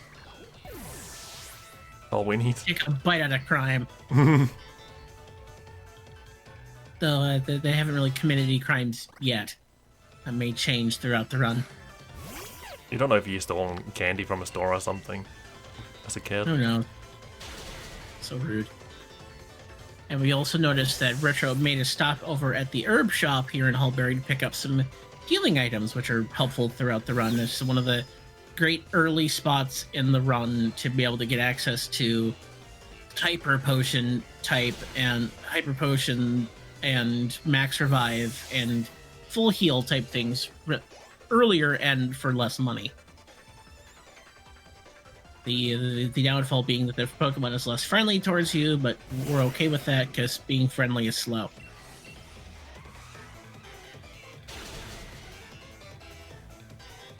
As they somehow obtained a Galarian Ponyta in Pokemon Sword, had nowhere near where they spawn.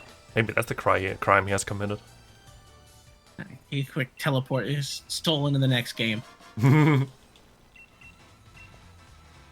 I mean, you don't know what he's doing when he's off screen, so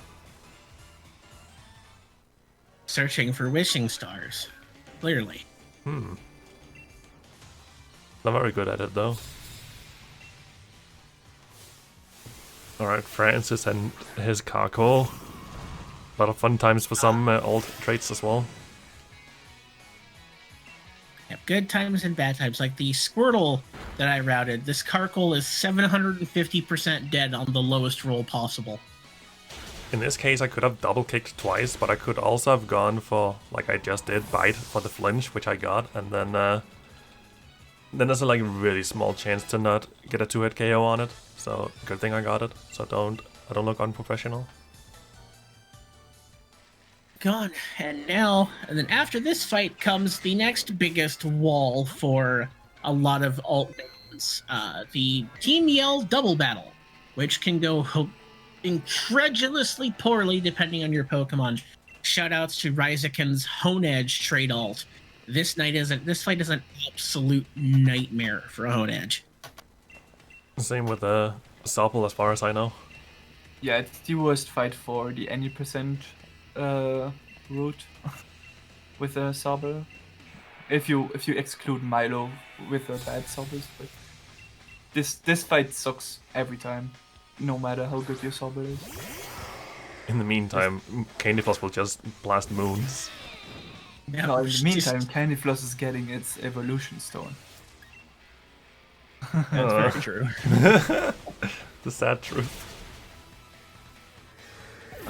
Yeah, and in the shield route, this fight's okay.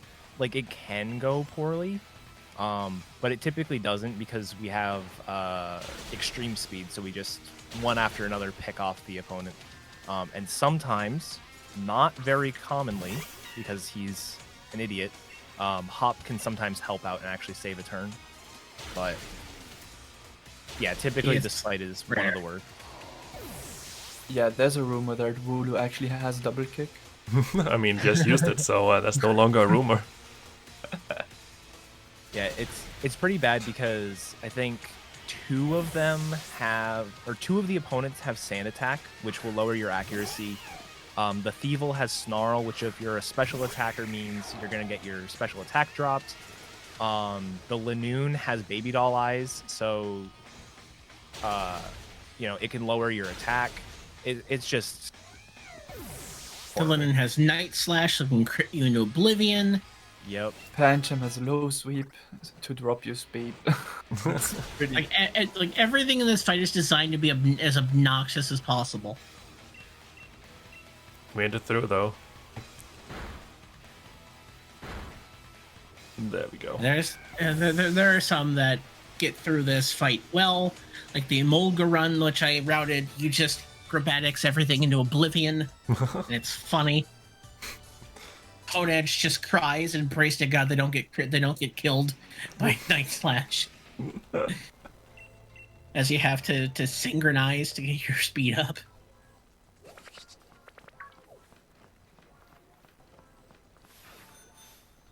I just need to skip a spinner here. And we'll move on and get introduced to the photobomb. fire type leader from Sinnoh. Hoenn. Hoenn. Or Hoenn, sorry. You have regions that I never got to play. Yet.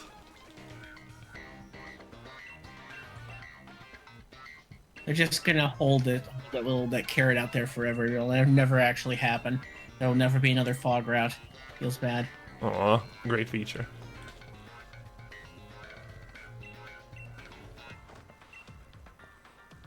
Alright, that's small introduction, and now we get to make our way over. And we're supposed to go to the gym, but it's too late at night to go start a gym fight, so we're gonna go stay at our hotel again. Wonder if there's another fight coming up there. We are like an hour and a half into the any percent run, and we've already slept 4 times. And we won't do that again for another 2.5 hours. Another 2 hours. This whole game takes over the process of about a week, and the first 4 days happen before the 3rd gym. Oh, it's the fraud. Let's go. The fraud. All right. Our other quote-unquote rival, Marty, wants to challenge us to a battle here, and of course you can see just a small thing as the reaction. You just watch her reaction as Team Yell reveals itself before fights change throughout the game. Like that we're surprised. You'll see the reaction's a little bit different when we see her later on. Also, while we're having a champion time here, I heard and I saw in the donations that there's going to be some petting here. You can't pet in this game. What the please? So Yeah, perhaps you want to enlighten us? Sure, I guess. So, first of all, whenever is the best moment to do it, like it's time to play with the cat for a bit. Yeah, we got 2 donations here. So first we got $201 and 28 cents from Deepest Drip, I think. Yeah, Deepest Drip, saying donating for my favorite Pokemon Unknown in all of its 28 forms of glory. Have fun watching those movies. And yeah, that brought us over the 37,000, by the way. nice. And we also got $5 here from Ridix, saying, fun fact about this game. It's called Sword and Shield because one half of the internet attacked it at release and the other half tried to defend it. Good luck to everyone. Oh wow! My boy Ridix, ESA Winter 18 couch dab guy.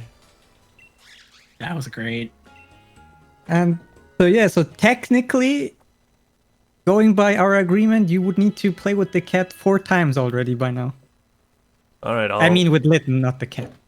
I'll do that when I get outside here. So Time right to here in the through your experience routing with 20% extra. Ooh. Could also save and reset. I mean, we have all the time in the world. And don't forget to flip on those movies. Yeah, that's gonna be the first thing I do. Ooh, Yeah, rah 'cause rah. if your Pokemon gains too much friendship / affection in this game, it will eventually get 20% more experience because it's getting to the stage 2 of affection, which is actually a feature that we used in Gen 7 because it did not take too much time to do, but in this year it takes too much time, and it's also capped, so you cannot actually get to the higher affection just by playing without doing the Pokemon camp thing. Oh yeah, get that thing. Okay, fetch. Fun fact: this is the second time ESA stream has seen Pokemon Camp this week. I didn't get enough friendship on my Cub Fu, so I had to play with it in camp. Oh yeah, get that and fetch. Look at me go. That's so cute. All right, that's gonna be it for now, Becomes- at least. It becomes less cute with the Incineroar or like so you can take any Pokemon into Pokemon Camp. So it's really funny playing catch with Eternatus or playing fetch with Eternatus or Zekrom. Just like this giant electric dragon. Here, fetch the ball, boy. Go get it. It's just ridiculous. Every Pokemon will play fetch with you. Some of them it's more hilarious than others because like things like Slowpoke move very slowly and they're gonna go get that ball as fast as they can. Oh, that's something I remember being really slow. I think it's Snom. Yes. Yeah. And sometimes Pokemon in the camp will also race each other. So we could have seen Torracat and a Snom race, and we had to wait forever for Snom to get to the finish line. It's gonna try, dang it. It's doing its best, okay. So What- what- going back to go ahead. When even is the next cutscene of the movie? Would I think entering Hammerlock, honestly. Yeah, there's some in Hammerlock for sure. Oh yeah, there's the explanation of how Galar gets its energy in the Hammerlock gym. Oh, the PowerPoint presentation. I get it, okay. Yeah, it's the I PowerPoint. never saw those cutscenes because when I first played through the game, I thought it was like Let's Go where you actively had to disable cutscenes by pressing a button. So I never really understood the game, even the first time I played it, because I just missed out on every explanation. Yeah, that's really unfortunate towards the end because there's like one big plot twist that makes no sense when you have cutscenes off. It's unfortunate that we waited this long to get that incentive in because we missed the best movie already. Actually, The there are starter two. introduction. I think the one with the gym leader is also pretty cool. But you're saying there's plot? What? Yes. Because there's I'm pretty plot. sure that the game does not make any sense even with cutscenes. Well, So it does make sense. It's just the game tries to. Like, one of the big complaints with Pokemon has always been, why is this 10-year-old the one that's going to save the world? So the game kind of addresses that and is like, here's this big explosion that happens in the background. Don't worry about it. Adults will handle it. Keep doing your gym challenge, and then at the end of the day, spoiler, you have to deal with it. But like, that's why you miss a lot of the plot, is because they want you to ignore it. Canonically. For once, the adults are responsible in this game for the most part, and now we're like, wait a minute, maybe we didn't want that all along. Also, way back when we got those quick balls, it was just for this gym so we could catch these Pokemon, which in most cases is faster than actually fighting, especially when you're a fire type who can't really do damage to most of these things in this gym. Yeah, Quick. before we knew about this, we would try to catch in some routes. We would catch it with what was it? Dusk balls Net- and Nest balls. and Nest nest balls. But the Yeah. issue is that it's like just a 50% guaranteed catch.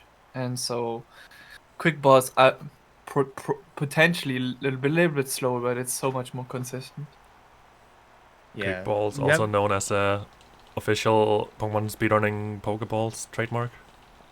Yeah, there's one on your shelf back there.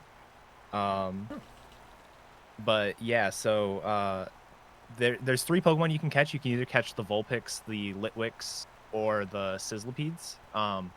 Litwick is kind of funny because in the main shield route, like it's technically the fastest way to do that section is to catch 2 of them and defeat one. So for example, in the Sobble route, you'd catch 2 Litwicks and just, defeat a Vulpix.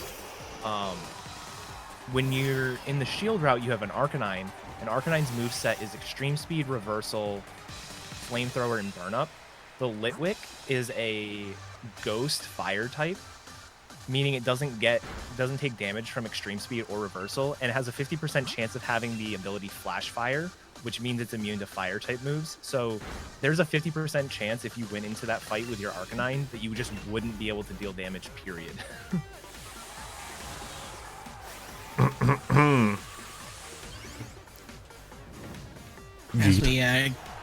As we get through the once again another instance of that awesome gym leader theme.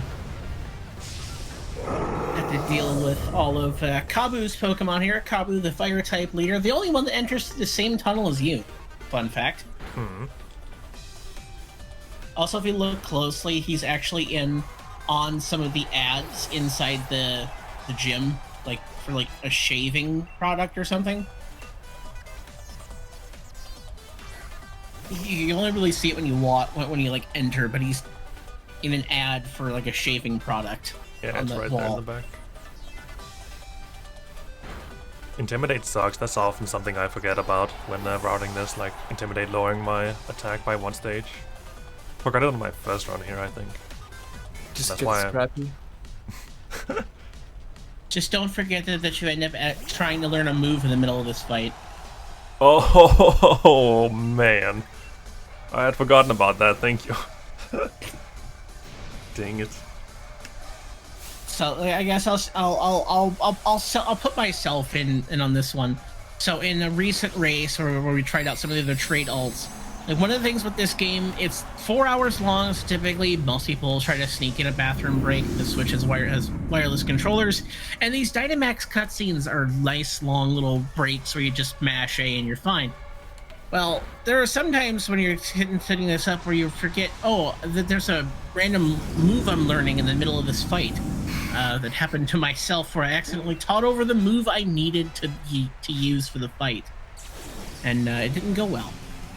Luckily I have a wireless headset, so I could hear that there was an extra text box and I got really confused, and that's when I realized I'm learning another move. Oh no. Yeah, I didn't have that feature.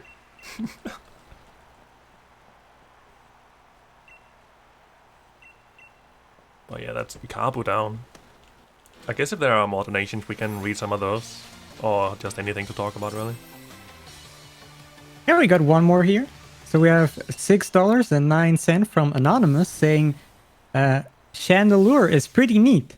Let's try and get some kitten playtime, smiley face.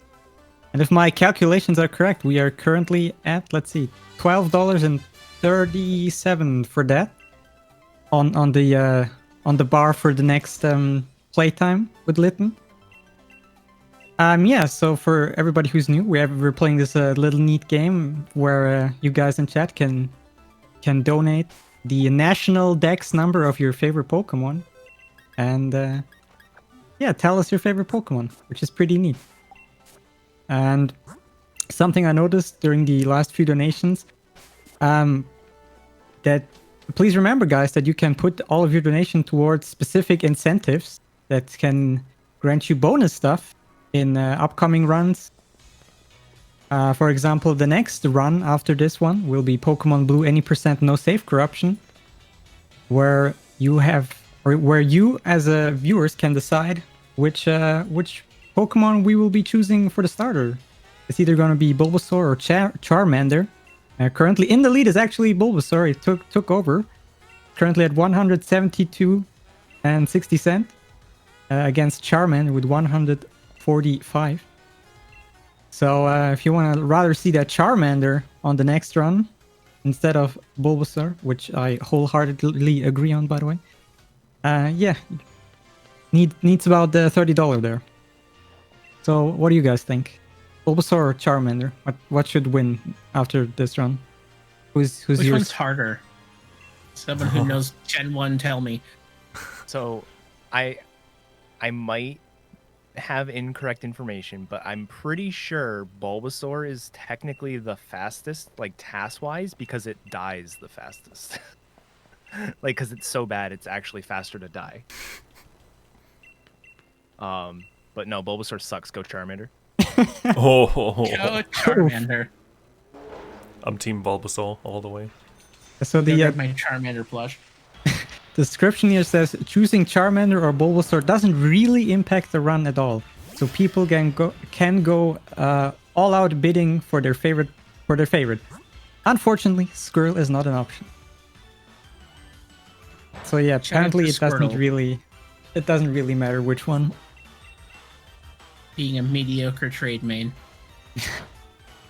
Oh no, I died again. Oh no, you died to the Mudstale. Oh, Just no. make sure you use the right text boxes. It would be a shame if somebody accidentally, on purpose for the estimate, you did the wrong death warp.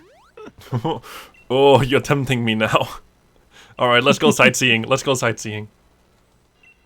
Okay, I'm supposed to choose the other text box there, but now we're going sightseeing because of the estimate. The best part about, well, I say best part. If you do this on a PB pace run, you get really upset. But the funniest part about picking the wrong text box there is you death warp from Motostoke back to Motostoke. So you literally just did nothing except die and waste time if you pick the wrong text box. You end up in the exact same spot. Got to lose to a Mudstale though and lose some money. That is true. Alright, so as Retro heads over to pick up his Sunstone... Wrong category. Oh, dang it! I miss Candy Floss. Just to make sure we avoid the Dust Noirs and other strong spawns along the way. There are the wild area for its coolness does have some of it. Like it's dangerous, but there are some items that make some of these trade mains viable. There's really early Firestones, Waterstones. If you want to do some of those other fun runs, I think Cloister would be an interesting run to try. Yeah, Cloister is another one that I actually have mostly routed. I wanted to change my nature though, so I have to go back and redo the whole thing. But yeah, the wild. Hey, yeah. The wild area is a really cool feature that was added in Generation 8. But it doesn't, plot-wise, it doesn't really serve a purpose. There's no, quests where you have to go to the wild area, except to go from one area to another, and we can, for the speedrun, just death warp across it. So, you know, if the wild area returns in future games, I kind of, personally, for casual reasons, hope that it serves more of a purpose in the game. And I hope that you can buy TRs in the next game. Yeah, no kidding. The fact that TRs are walled behind high numbers of another currency called watts, which are only available for doing things in the wild area, like visiting raid dens, visiting raids with dens with raids in them, catching the glowy Pokemon. A lot of the TRs, which have a lot of some of the best moves, are in the couple thousand watts to pick up, and in the early game you get 50 per den visited. Ooh. And the good moves are all behind TRs. Almost no TM is good. There's a few Magic Leaf that is good early on. What is Facade. that? Yeah, Facade is good-ish. Bulldoze.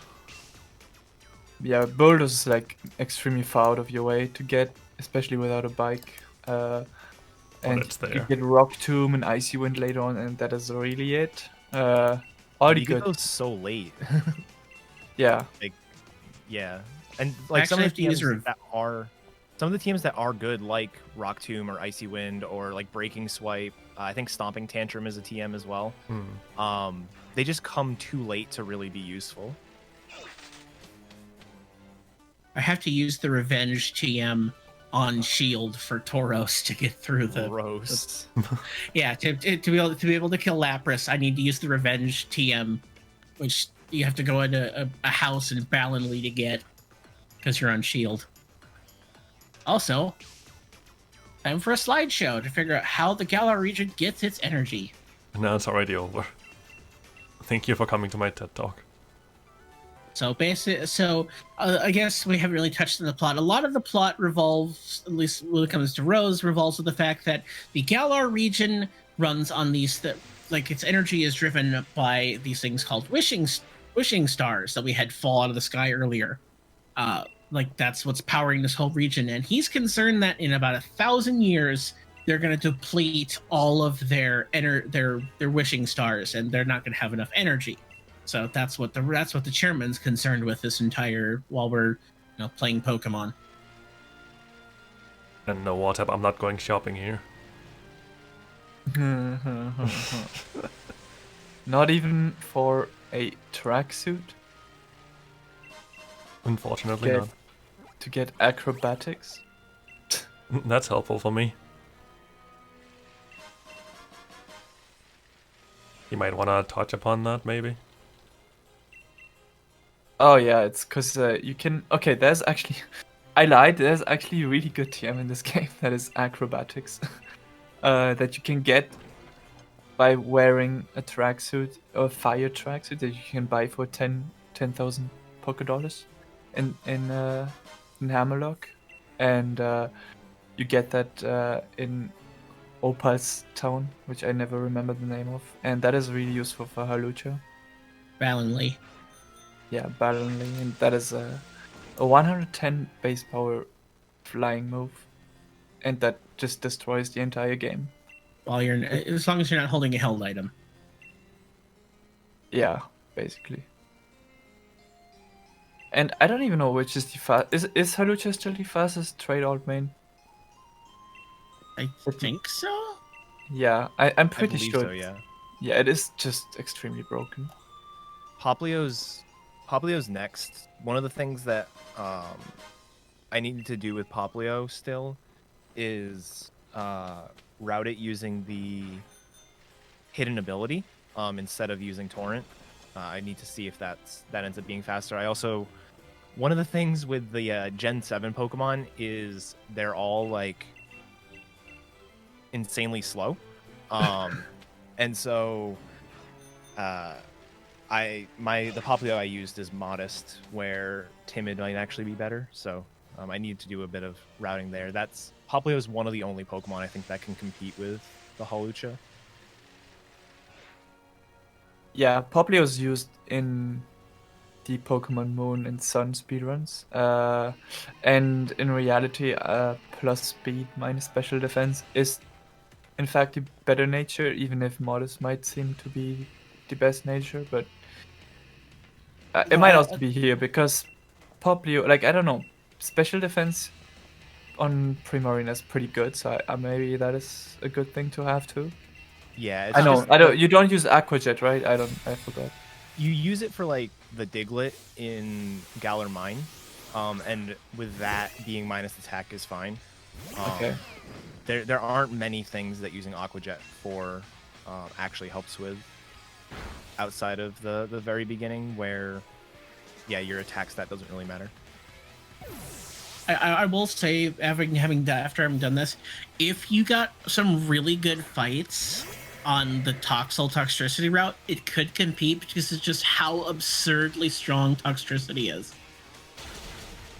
Like you get Punk Rock, Boom Burst before Piers. So you just do absurd amounts of damage. Those baby doll eyes were pretty unfortunate. Would have killed Dinoon otherwise. There's lots of fun, like interesting and like trade out lanes like Meryl Azumarill was a recent route that came into Rise that's just absurd amounts of power because of its ability. Retro just teach Fire Pledge already. Instead of Ember would one-shot everything.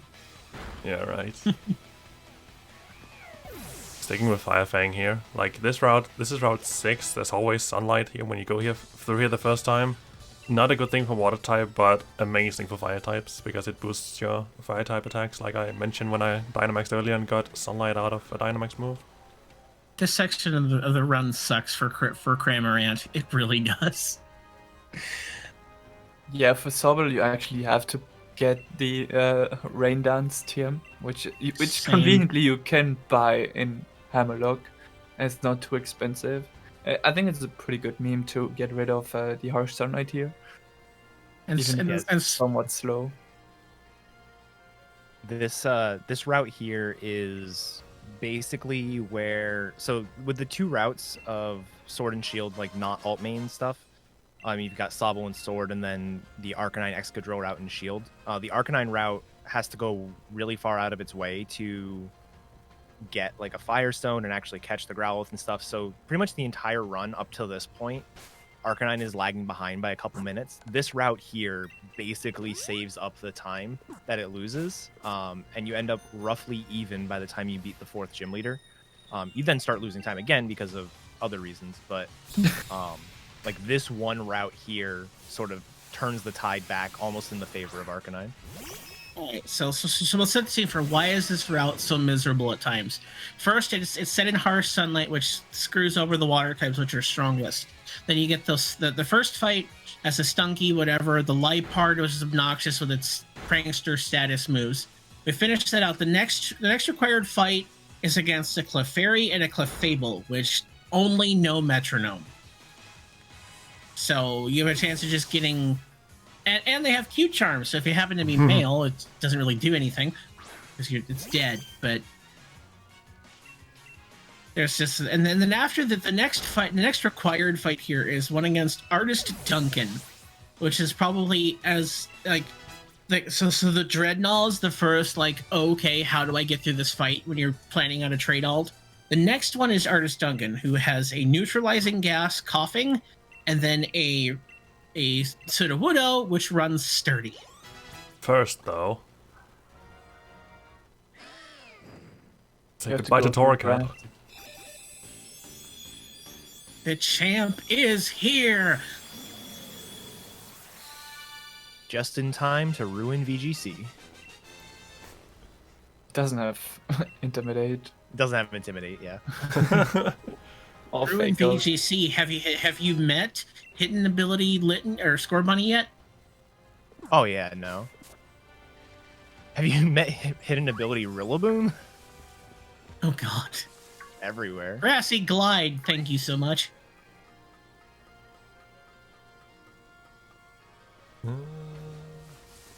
Okay, no Duck Trios at least. That's good. So, and that's another thing on this route is that there are, in the grass, there's a chance to spawn Dugtrios, which you can't really see until you hit them, and they have a 50% chance of having Arena Trap, which means you can't run away. So goodbye to your experience route. And to be fair, you cannot run away either way because it's so fast. And at least there's a chance. Not Dogars. with that attitude. Yeah. Also, and- the funny thing on this fight is that coughing, not only does it have neutralizing gas, it also has haze. So setting up on coughing is just completely stupid to do. So you just have to hit it.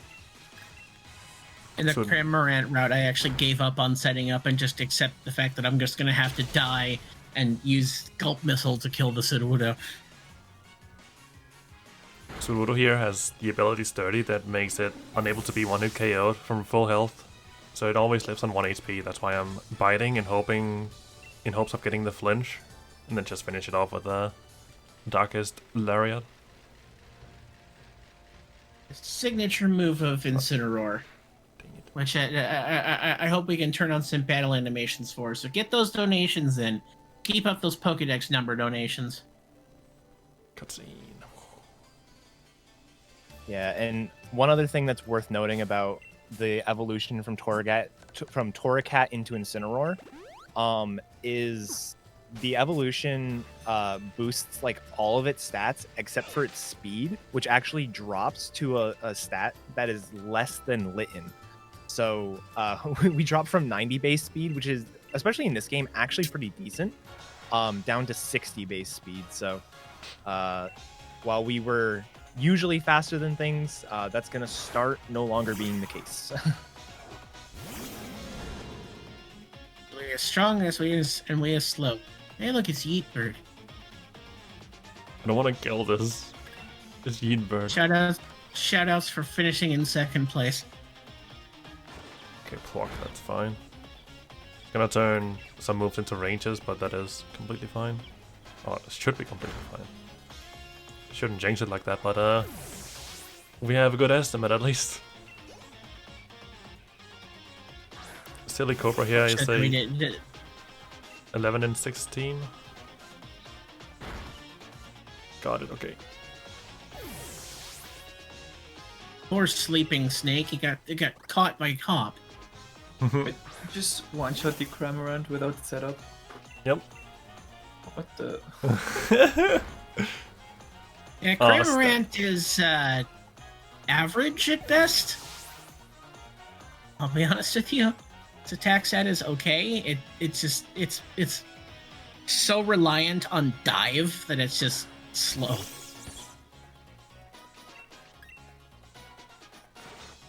Alright. It'd be another run that would be improved if Surf wasn't locked behind a TR.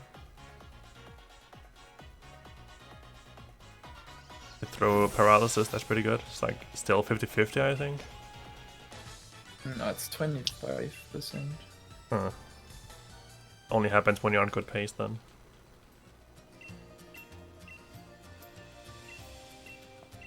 Oh, was it 1/3 to get fully paralyzed or 25%? I forgot. They changed so many I things. think it's 25% to get fully paralyzed. It's now 1/3 to hit yourself in confusion. Oh yeah. Yeah. They made a bunch of changes, and like instead of quartering your speed, it halves your speed if you're paralyzed or something like that. They've made a lot of balancing changes like that. Yes, it's 25% to lose the turn, and then yeah, exactly. That never changed. Now that I think of it, it's yeah, it's the speed that changed. You're right, 50%. All right, we're now heading into the fourth gym of the game, which is flexible depending on your game. If this were Pokemon Sword, we'll be going into a fighting type gym, but we're on Shield, so we're going into a ghost type gym, which has the leader Alistair, and also one of the reasons that the Arcanine Excadrill route helps really bring in what brought Shield in because of what the first trainer in this has. I mean, the Sobble has been routed for Shield, but it's nowhere near as consistent or fast. Whereas Litten just goes through and eats and Darkest Lariat everything. Shoutouts to Etchy, another great Sword and Shield and Pokemon runner who actually took the time to route Sobble for Shield. Ends up being an interesting run. Yeah, like Bungie mentioned, the first trainer here with the 2 ghost grass types, 3 total because he duplicates one of them. That's one of the big hurdles for Sobble. The main reason why Sobble's kind of bad in Shield, though, is actually the second gym that is different between the 2 games. The ace for Melanie is... There's just no good way to deal with it.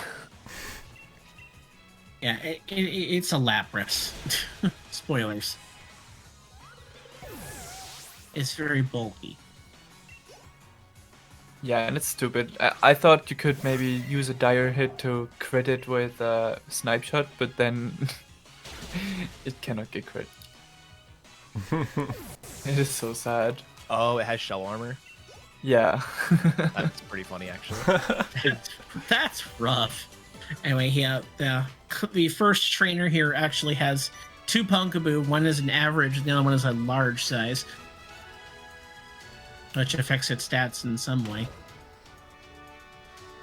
Just before my time was Pumpkaboo. I also get this fun little teacup puzzle, which it seems the first section is harder than it appears. As Yeah, far I as think- it's one of the first real execution-heavy parts of the game. I feel like the first section is the hardest of the three. Oh, absolutely. It's the board is less gimmicky, but it's harder to do. Yeah, for sure. And it's also worth noting, even though the gyms, like the 4th and the 6th gym, are going to be different between the two versions of the game, they do have the same puzzles. They're themed a little bit differently. Instead of monster hands, in Sword, you'll have boxing gloves because it's a fighting gym.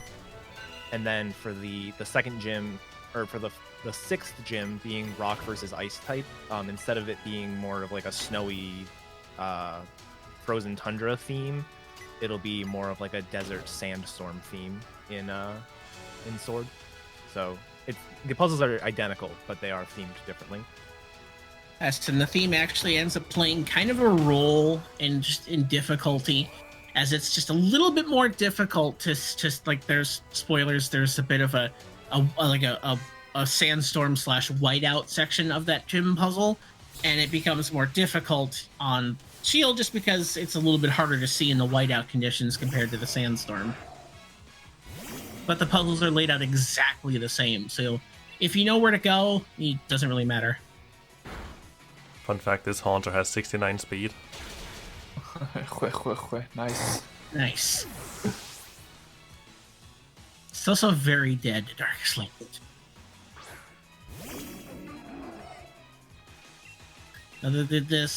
Try when you're looking at alt mains, just seeing what type matchups you can play, because Pop's very good about teaching you about your type matchups. That comes into play like things like the Zigzagoon route that I went through. You just demolish this gym with basically no setup at all, other than speed. You need to be worried because Gengar's fast. Despite being a giant bounce house made out of Ziploc bag material, he's so fragile. I actually find that in routing these alt mains, like his it tends to be what I need to set up to kill. Like the Galarian Mask is monumentously more bulky than the Gengar is, despite the fact that the Gengar gets the Dynamax boost. Yeah. So this oh, go ahead. I was just gonna say, this fight in particular is actually one where it's still the case where the Gengar is the hard thing to kill, but the Cursula is actually incredibly close in bulk to the Dynamax Gengar, or Gigantamax, I guess I should say. But yeah, that usually it's close, but you still have to, damage calc for the Gengar. For this fight, the main problem is actually Mimikyu with Baby Doll Eyes. Because if I don't get Baby Doll Eyes, I don't need to set up at all, other than the X speed.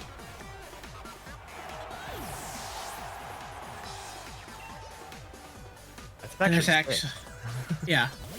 So another thing to put in mind, I actually had to, when I did my Tauros route on this game, I actually had to play around the Wandering Spirit ability that the Galarian Mask has, because I was relying on sheer force to actually make the kill. So if you kill with a contact move, you lose sheer force. It's one of the few. There are very few times that the ability really comes into play in this game. I mean, Mimikyu Disguise being an obvious one, because you're just guaranteed to take a hit. But another obnoxious place where ability comes into play is later in the Ice Gym with the Ice Fuse ability. Is there no Baby Doll Eyes, so this should be smooth sailing. Gengar looks intimidating, but like I said, he's just a giant bounce house made out of Ziploc bags. So you just demolish him. Like the Cave of Wonders from Aladdin. Like a Looney Tunes tunnel, like the. Oh yeah. Wow. That's all, folks. Indeed. That's all, Gengar.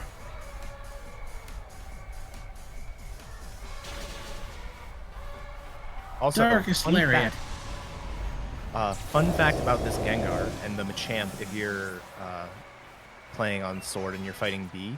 So one of the things that this game did, because you have access to the wild area with access to Pokemon that are like level 60 when you're only level 10, what they did was they made it so you can only catch Pokemon up to a certain level depending on how many badges you have. So if you only have 1 badge, or if you have 0 badges, you can only catch Pokemon up to level 20. If you encounter Pokemon above level 20, it's like, oh, you encountered a very strong looking Onix. And in addition to that, they made it so the experience that you get is capped as well. So if I were level 10 and took out a level 60 Pokemon somehow, it would only give me experience as if it was level 20. This comes into play for that Pokemon in particular because facing that level 36 Gengar or Machamp in the other game, we only have access to catch Pokemon up to level 35. So we actually get screwed out of like a little bit of experience because it does the experience calculation as if it's level 35. It doesn't really matter too much once you know about it, but early on with experience routing, I know Wartab got all sorts of confused when the experience numbers weren't quite lining up to what we were expecting. Yeah, there were a lot of weird changes they did between changing experience yields on some of the Pokemon that had different ones in earlier gens and having this weird thing with B having a too high level Pokemon. It is actually pretty sad that this is a thing.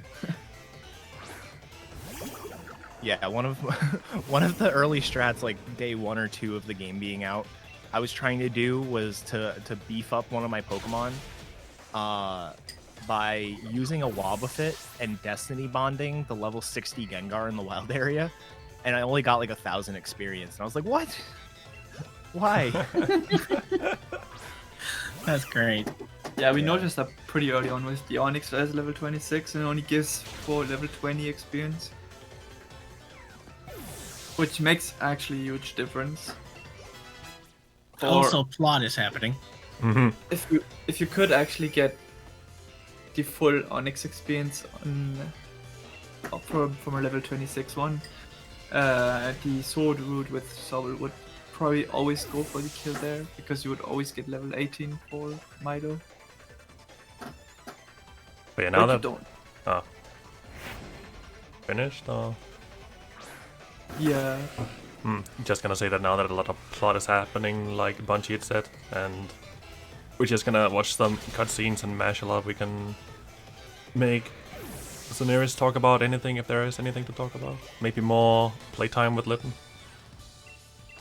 I would absolutely love to do that because we have some stuff here.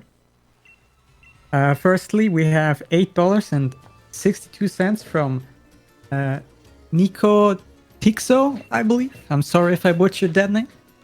Saying, donating $8.62 for my favorite Pokemon, Obstagoon.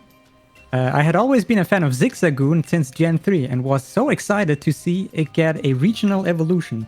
Grinded over 1,000 G Zigzagoon eggs to make it my first bred shiny. Thanks for running this game, and go Charmander! Go Galarian Zigzagoon. We also got a pretty big amount here of $78 by my fellow donation reader Zucker Prinzessin, saying donating $78 because Rapidash is the best Pokemon in Fire and Fairy. Thanks for having me as a donation reader. I loved every minute. Smaller 3. Thanks for your great work, and yeah, thanks for the donation, guys. And they're like, up to my calculations, we have to play with Incineroar at least once, and we're only $1.01 off for like a second playtime. Oh. Alright, so the movie that we just got to watch was Bede was trying to get to Wishing Stars, and their reader said that there was a bunch of Wishing Stars behind this very important, very culturally important mural here on this wall. So he's going to grab the copyright to destroy it. We stopped him, but not in time. The wall still crumbled, and now Deus Ex statues. This whole time, Sonia is trying to unravel the mystery of the legend of the Darkest Day. So now we thought, so they were started out with a hero being holding a fabled sword and shield. Now we're seeing that the sword and shield might actually have been Pokemon. But we already have Hone Edge and Shield on. So actually, what's interesting that makes me remind me that Hone Edge has been routed for this game for a trade alt main. The early game is. One thing that you do get, though, is once you get here, you get access to a Dust Stone. So you go from, and the levels play out, you go from a Hone Edge and pretty much immediately into Aegislash. You basically do nothing with Doublade other than evolve. Yeah, get that. There we go. Alright, played with Litten a little bit. Incineroar. We'll always be our little kitten in our hearts. Yes. And shout outs to Glimwood Tangle, this really cool looking area that we definitely don't just bike right through with no disregard for anything going on in there. Oh, this is neat. Yep, every time you enter a new town, you get this nice little sweeping cutscene to introduce this town of Ballinlee, which we just bike through. By the way, real quick, do you have any cool ideas for maybe something you could do at 35,500? It's like we're like 300 off of that one. Oh. What do you guys think? Release Litten. Bringing Grammarant. Yes. We could do Rotom Rally. That could be amusing. Ride the bike around a bit. Have you ever done that? I probably have. We could go get Candy Floss and do a real run. Quote unquote real run. Yes. Go get Cheekers. Isn't there a trade Hatterene around here too? In Shield, I think it's a Impidimp, but yeah. Oh. Yuck. Yeah. And it's such a cool sounding run if it wasn't for the fact that it evolves abysmally late. Yeah, I mean, you get it at like level 30, the trade, but it evolves at 42, which is just, yeah, it's rough. And then like Hatterene is probably my favorite Generation 8 Pokemon, but it's just so slow. You would have such a hard time. Like, you'd go after absolutely everybody. And there's a dark gym in your way. Yeah, I suppose it's be neutral at least. Shoutouts to 29 base speed. So actually, we'll touch in on this gym here. It's the 5th gym. The leader is Opal. She is 16 she's 88 going on 16. She wants to retire, so right now she's actually holding auditions to be the next fairy gym leader, along with battles and trivia questions about her and fairy type Pokemon. And getting the questions right will boost your stats. Getting the questions wrong will decrease your stats. And some of these early ones, depending on your route, you may actually get the questions incorrect on purpose because it's a little bit faster, because there's less menuing, and then like the stat matters. The stat doesn't really matter, especially on this second fight here, where the thing being reduced is speed. But the Teresa here has 2 very slow fairy type Pokemon. You don't really, very few runs actually have to worry about the speed drop here. Yeah, I noticed on my practice run yesterday with this that I actually have to get the right answer here because we might be speed tied.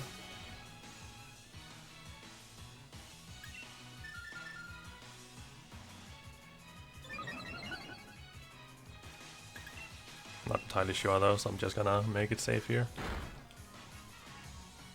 Definitely safety with this being an awesome marathon run that it is. Big thank you, I guess, to the ESA for not only allowing us for allowing us to do this very different concept. I'd also like to give a shout out to the guy playing the game right now, Retrotato, who came up with this idea and proposed it to ESA. That brought us all here with our crazy alt mains in hopes of being the one to bring their run to the forefront. Yeah, I think I was low-key hoping that it would be Bulbasaur winning, because that's the most recent one I've done, and it's actually a pretty cool run, and this was the first or second I did Litten. But Litten is also pretty cool, but I would have loved to see Cramorant. But that's just the power of the people and cat facts. I was pulling for Yamper personally. I mean, and that's one thing. Is like there are so many interesting Pokemon to take through this game with the trade alt category. I mean, things like Yamper have been routed. Delmise is another Pokemon that's been done, which is really an interesting one. Emolga is something that struggles. Retrotato and I actually tried doing a solo Whimsicott run, which please don't do that to yourself. It's pain. Rose flashbacks. Just because things are possible doesn't mean you should do them. PTSD. Shoutouts to Mizzle and Routing Shuckle. I was gonna say, I feel like Mizzle and Ranger Squid need to hear that comment again. Just because something's possible doesn't mean you should do it. There's definitely a difference between coulda and shoulda.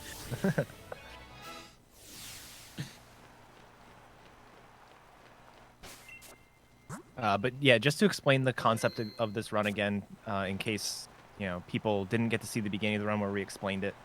The idea behind the trade alt main is as soon as we gain access to be able to use Pokemon Home, so as soon as we gain access to the Pokedex, we trade in a pre-prepared Pokemon.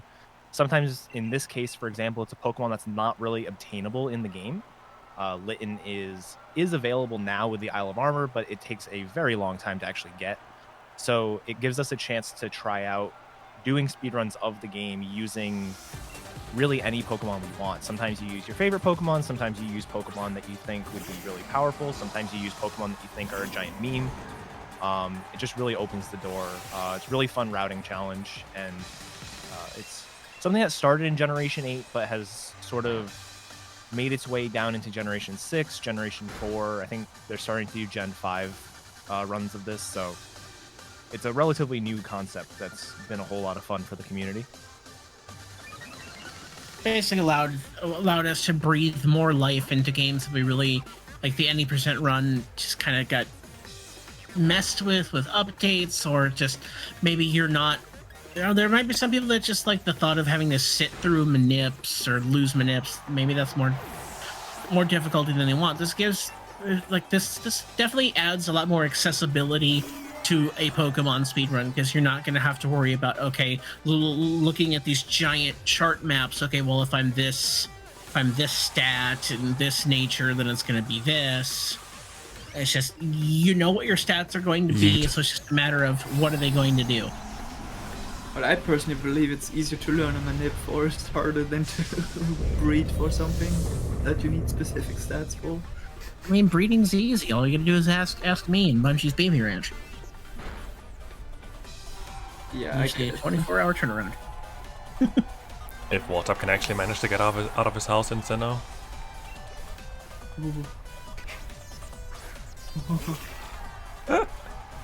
That hurts, Retro. I'm very Call sorry. me out like this. I'm very sorry. Or am I? Also, big fire kitty.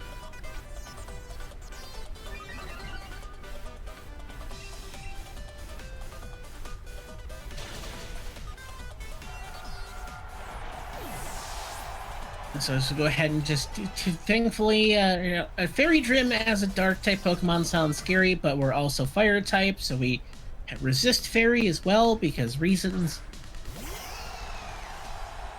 I would go ahead and burn this giant cake to the ground.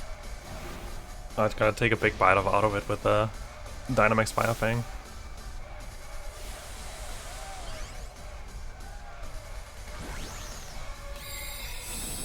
Also, it's a nice little, like, if you pay attention to the animation when they're throwing their Dynamax ball, all of it, they add little subtle nods to their personalities. Like, Opal, she kind of struggles with the weight of the ball at first because, she's getting ready to retire, despite being 16 years old. Retiring at 16 sounds like the dream, though. explain the joke. One of the last questions she asked you is her age. The correct answer is 88, but the correct answer for the game is 16 because she just likes the answer better. And that's badge number 5.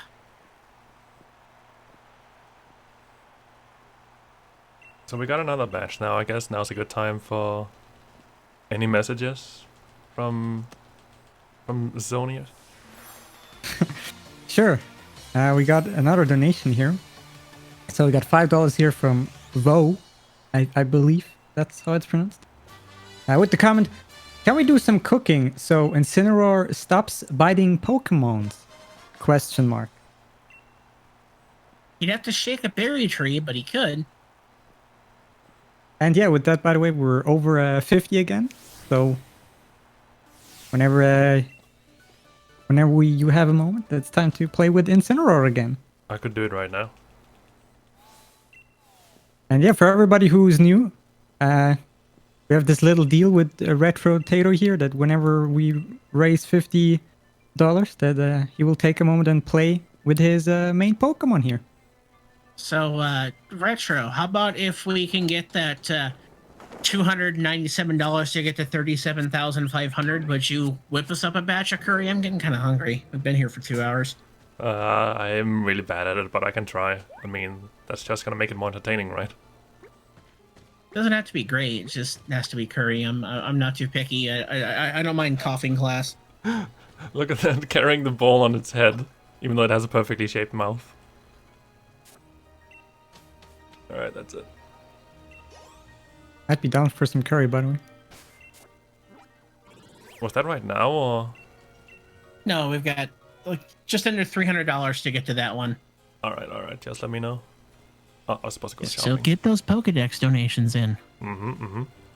Yeah, exactly. We've also been playing this little game where you donate your favorite Pokemon as the Dex number of your Pokemon in a donation. We got a few of those. Not right now, but in we got a few of those. So keep them coming, guys. If your favorite Pokemon is Hariyama, that would put us exactly at the amount to make curry. I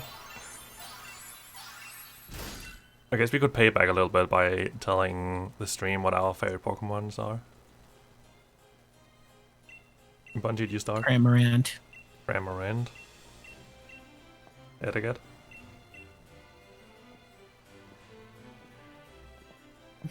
I think you fell asleep on us.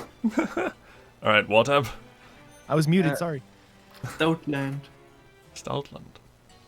My favorite's Frostlass. That's a good one. And my favorite is Lugia. Whatever my emotes might suggest. And I'm still on Team Ampharos, by the way. Also a really good one. Yeah. Oshawott sucks. It does, but it's cute.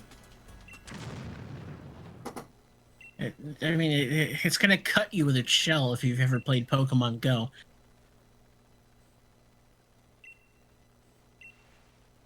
All right, and more plot is happening as there is a giant explosion that came out of Hammerlock Stadium, but the adults will handle this, kid, and you just go play Pokemon. Also, the champion's here with that road that really distracts me.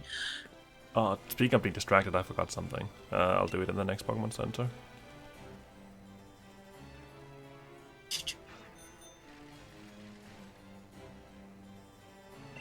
After Hop is done talking.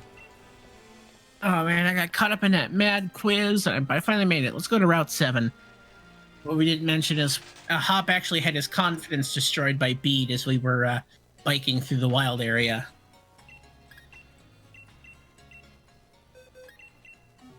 And one thing Retro is doing here is going to the Move Relearner, which will let you relearn moves. And oh boy, Cross Chop is here. What are the stats on Cross Chop? Like, it's really powerful, but also pretty inaccurate.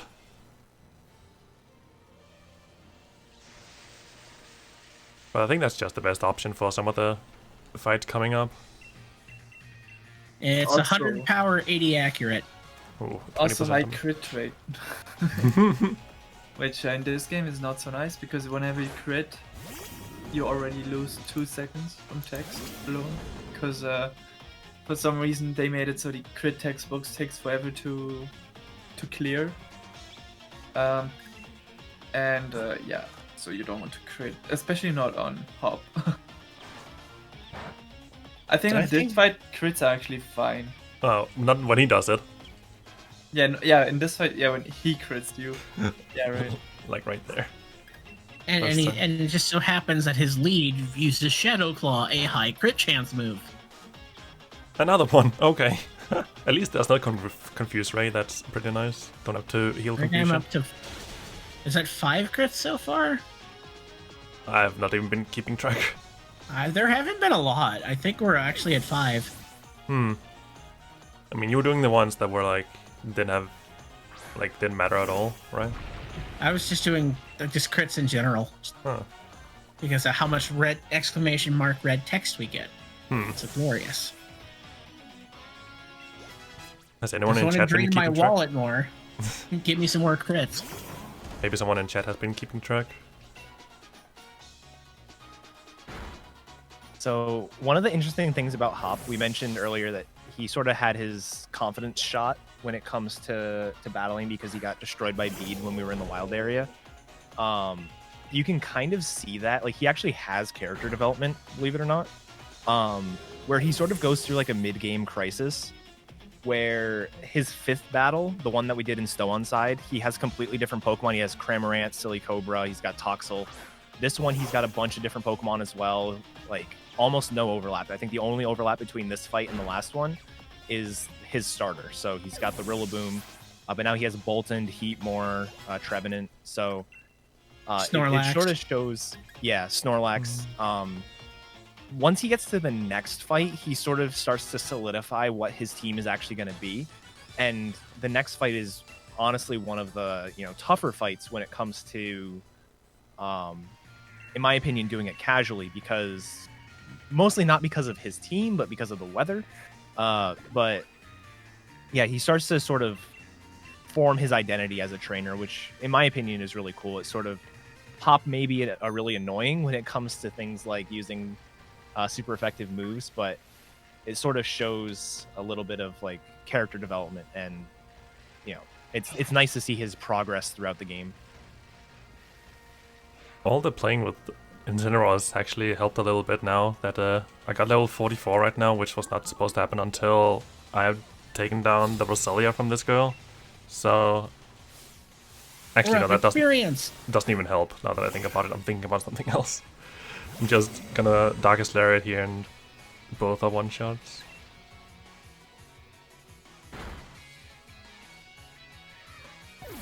Keep forgetting how powerful this thing is.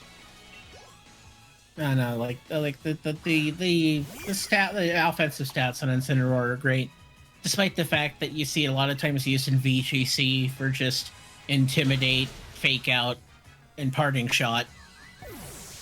Feels like only 2 hours ago we only had like a small little kid. What ability does Roselia have? I don't even know. It's not Poison Point, I'm pretty Okay, sure. that is where my question was going. Is it like Nature Cure or something like that? Natural Cure and Leaf Guard are the other 2 abilities it has. Yeah, so it has Natural Cure probably. I Very actually rarely started looking at. Go on. As I say, very rarely do like normal trainer Pokemon have hidden abilities. Sometimes gym leaders and like other prominent trainers will, but typically the standard trainers will just have normal ones. So if he doesn't have Poison Point, he probably has Natural Cure. I actually started looking at potential Roserade trade alt made in the middle of this run. Someone said it in chat. Shoutouts to Route 8! How did you not hit that? I'm surprised. I am too. Skills. And not just dumb luck. Yeah, I'm really good at this route. This route Oh my sucks. god. Shoutouts to Wartab getting here on PB pace, hitting 6 wild encounters and 2 optionals before giving up. Route Sorry, 8 is the Wartime. worst, and not just because of the kind of obnoxious spinner at the end there, but there are girders on this route if you're playing on sword. And their nose is so huge it takes up the entire pathway. And then like the last 5% is the girder taking up their hitbox. And I it's think steel beam. the beam can hit you from the other side of the map.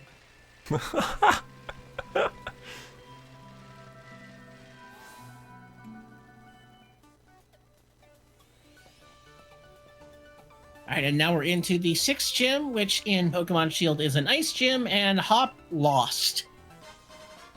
It's a pretty cool gym, if you ask me. Wait. So now we get one of the more infamous gym puzzles that seem more difficult than they actually are, because it's always the same no matter what. And we also get our first and pretty much only consistent unintended skip in the game. If I can pull it off. It's a little bit harder on the Shield version, but I pulled it off yesterday, so let's hope. I just noticed Yeah. something. The icon for the gym in Sword is like a mountain, and in this it's like an iceberg that is reversed, so it's on the water. That is funny. And then the ghost symbol is a downward like spooky thing, and the fighting symbol is an upward fist. Alright, let's see. So- Just needs a little kiss on the cheek right there. Yeah, so the way that this puzzle works is there are these spots on the ground. If you're playing with like a pro controller or something, they'll vibrate to let you know that there's a hole in front of you. That's what the little item that you're holding in your hands is. And if you fall into one of the holes, then you go back to the last platform you were standing on. So what he did there was walked up, basically put his toe on the platform before that trainer that would normally be required, and then fell into a hole. The game registers that checkpoint, and then you can end up respawn past that trainer. So it's a little bit harder in Shield because that trainer is actually like a few pixels lower on the map than he is in Sword. But it's still, it's still possible, as you can see. And then the last section is this whiteout section, which is Who likes being blind? to take away your eyes. But awful. like Etiquette said, if you have a controller with vibration functions, you'll get a little bit of help. Plus, there is that pulse animation you'll see from the divining rods or the trap detector. But once you get this memorized, this puzzle is pretty much a non-factor. Yeah, there we go. They should randomize these puzzles in some game. That would be fun. I mean, there is a randomizer that exists for this game. You should randomize the Champions Cup. That would be fun. God. Yeah, definitely. Yeah, it took me a while to figure out that it was not actually randomized. It would have been great though, I think. I mean, it definitely would have made routing more difficult. And then you go in there on world record pace, and all of a sudden you get the worst possible combo. Oh, Like, hey, look, Melanie's here now. Or Sobble.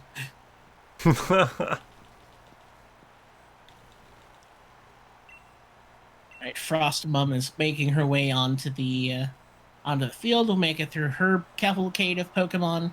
Pretty easy for the Incineroar to get through. There are some gyms, like this 6th gym, I think in particular, ends up being potential walls for some trade alt mains as well.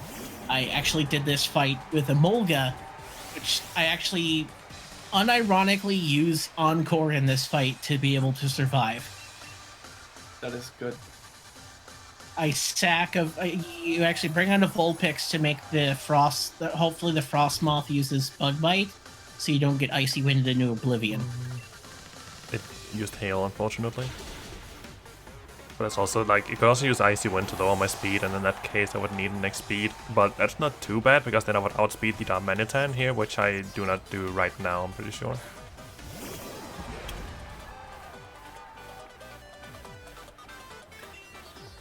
Need another X special here. This is another one. This fight here is a fun one with the abilities coming into play. With Darmanitan, this is actually a Zen mode Darmanitan, which is better than the alternative, at least for running ways. When he has guerrilla tactics, you can just get murked by something. And then we have Ice Cube, where if you hit it with a physical attack, the ice face blocks it. And if it casts hail after that, it actually reapplies its ice face, which is something I had to play around in the Tauros route.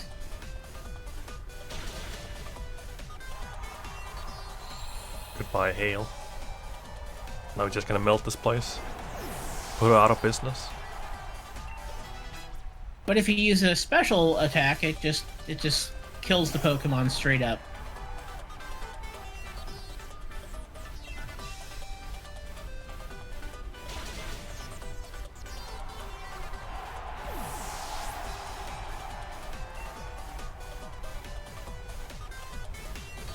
Also, this gym is obviously a rock gym in Sword, and the rock gym likes to troll you with the Shuckle that has weird moves that alter some stats. Yeah, power split.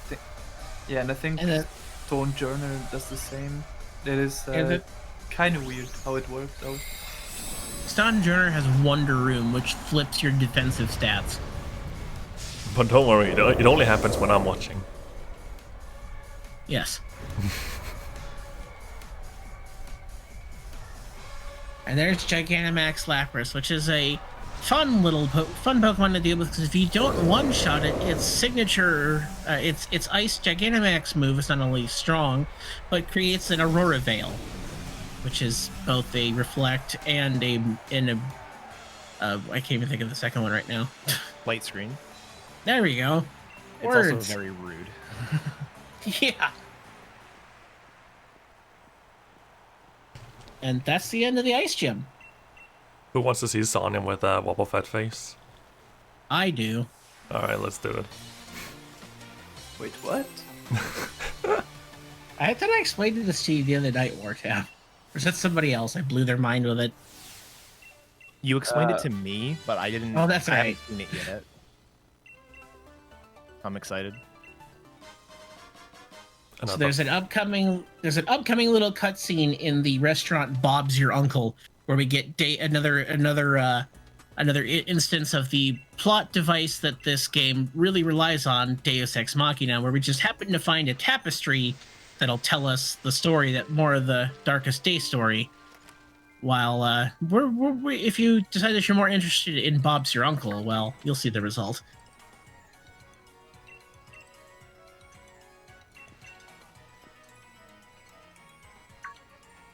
Oh boy.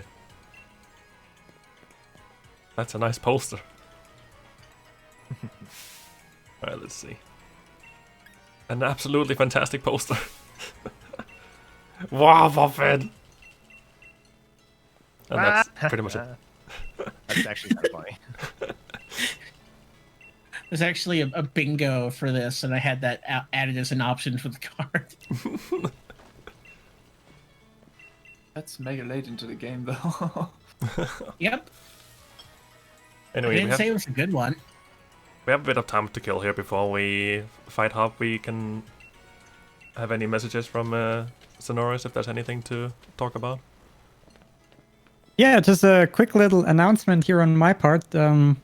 Sadly, this is the end of my hosting shift here. It has been a lot of fun. For me, taking over will be our boy Paulister here, who did the Wavy the Rocket run right before this run here. So right on. Yeah. Yeah, please keep donating, guys. Good luck, have fun with the rest of the run, and yeah, keep remembering to donate the national dex of your favorite Pokemon, Chan. Yep, exactly. And don't forget, we are $46 away from the next petting and or playing with the main Pokemon. So get those donations in so we can have some fun with the Pokemons. Back to you guys. We still need about $2.97 in order to make us some curry, and please get those in, because we're getting hungry over here. Been on 2.5 hours already. We're starving.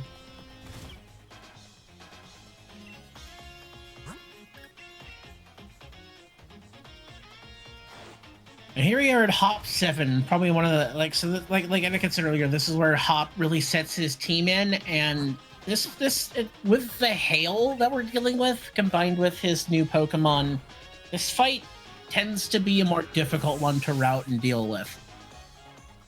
Shoutouts to Venusaur not learning a single move that is neutral or super effective against Corviknight. Yeah, the Corviknight's just a giant wall of you're not doing damage. The steel, the steel flying typing lends itself to kind of screwing over a lot of Pokemon. So when it's teaching Sunny Day here for for no hail damage. Yeah, just for this one fight, let's do it. God knows we had to do Rain Dance to deal with the sun route. And you actually use Rain Dance in this battle too. Actually, Squirtle naturally learns Rain Dance, and I used that in the 5 route. I'd already taught over it I already put Shell Smash in its place before this fight. Bad. Inteleon learns is like mega late, so you can skip that level up move because you already have it. Bye, Corviknight. That was a 12 and 16 range at +2, so pretty good we got that.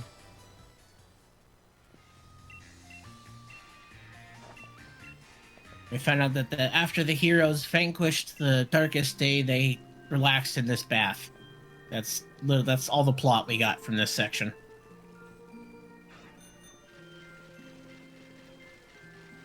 That's too early. Oh. Alright, so we'll make our way over towards Spikemuth, the 7th town, the town of the 7th gym. But first, we have to deal with Team Yell, once again harassing Dr. Bicycle. Dr. Bicycle, that's great. I mean, he's a doctor-type trainer, and all he does is care about bicycles. Pretty fair point, though. Because he took our magical cell phone and now allowed it to turn into a bicycle. If we win this fight, that bicycle can now ride on water because reasons. Wait, yours doesn't.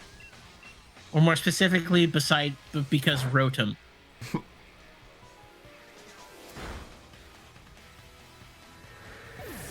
At least he's taking his precautions with the whole thing going on, wearing gloves and a mask. Time for the Dr. first. Bicycle being the responsible citizen. Oh, that's the wrong move. Oh no. Well, let's just pretend cross chop missed. I'm in Blaze right now. Does this Pangoro even know a fighting move?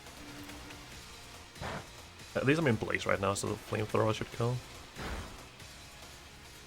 Go. I want to say it has counter.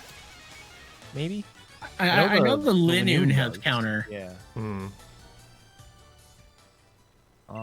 Let's see. I'm pulling it up right now too. Yeah. It has Bullet Punch, Taunt, and Crunch. Cool. Bullet Punch being priority, that's why it attacked me before I got to finish it. So Steel, Dark. A fighting type move would be pretty scary for your Incineroar when you use the wrong attack, but you know, these are good trainers. Dang it. Right, Wilmer. Nothing's better than the Whalmer spawning on top of you, or better yet, in this route, hitting a fully submerged Mantike. No! Oh my god. You forgot the trainer. Yeah, it's because I kept in my mind, do I need to pick up the red candy or do I not? But I do not, so I was like, okay, I can just go straight down, and then she was there. Dang it. Quillfish, Puke, and Mewtwo, by the way. Oh no. Oh no, I'm dead. Yeah, I'm super dead. Oh, wow. Well.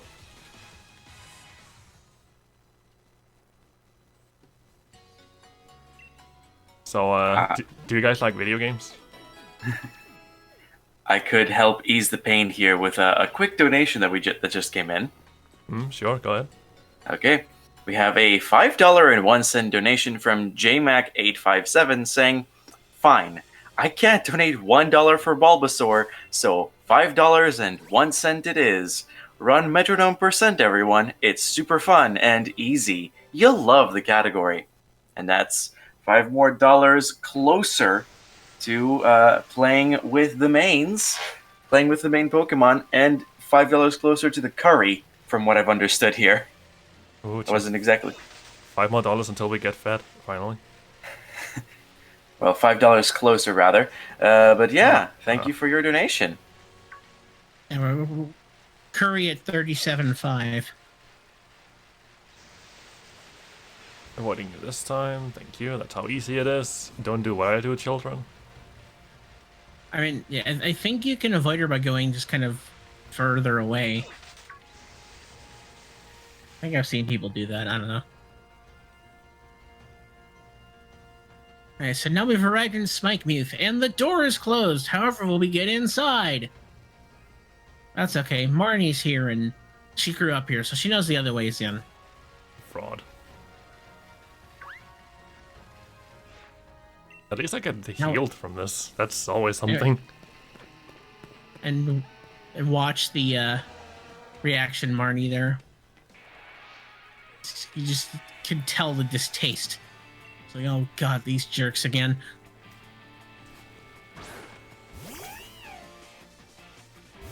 Also, this is probably the freest fight of the entire game. Because that Liepard here has only one damaging move, which is Sucker Punch. So you can just set up in its face and it cannot do anything about you. That's demonstrated right there. Yeah, the only sort of tricky thing about this fight typically is the Liepard also has the move Torment, and it has the ability Prankster. And what Prankster does is it makes any status move, so any non-damaging move, have +1 priority. So you sort of have to route as if you're going to get tormented, which Torment will prevent you from being able to use the same move more than once in a row. And you always have to assume you're going to be tormented because you could get tormented on the turn that you take out the Liepard. So any route has to basically alternate moves here. With some exceptions, Prankster actually doesn't affect Dark-type Pokemon, so because of that, runs like Incineroar here or Galarian Zigzagoon cannot be tormented.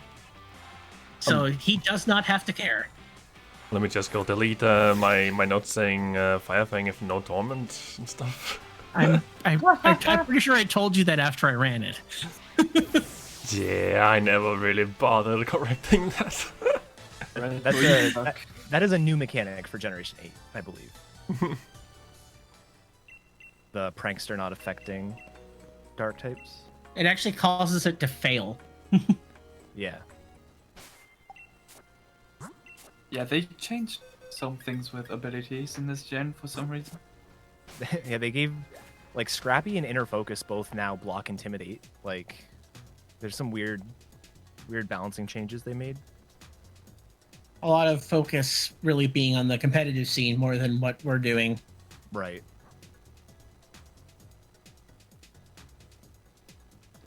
So we threw Litwick there because we actually have to go into this gym with a second Pokemon. Because there's a forced double fight at the end of this long path. Yeah, and one of the other Generation 8 mechanics that got changed, that is both really useful in competitive as well as in speedrunning, is the idea of dynamic speed changing. So traditionally in things like double battles, speed was calculated at the beginning of the battle. And that was maintained throughout. So even if you use something like Tailwind or an X-Speed or Scary Face was used against you or something like that, your speed wouldn't update mid-turn. It would only update at the end of the turn and affect the next turn. In Generation 8, they made it so speed updates immediately. So you can do stuff like X-Speed from slot 2 into slot 1 to outspeed something. So that's going to come into play with some of the double battles that we have here and then a little bit later on as well. As well as is dynamic offense. So, like, a lot of times, the one thing to keep in mind with this category is that your partner pokes in the double battles are not allowed to do damage. So most of the time they end up being X item machines, basically. And moral support, of course. Though there was actually a run I did where I ended up losing my main and the Eternatus didn't kill my Vulpix for 3 turns. So I managed to confuse the Eternatus and it killed itself in confusion.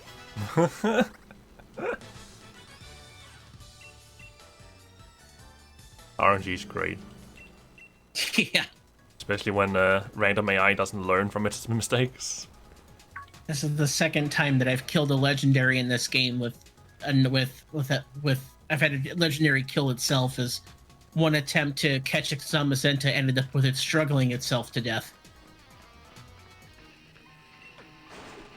And these guys are yelling for no reason. Their team yell. So they have a reason.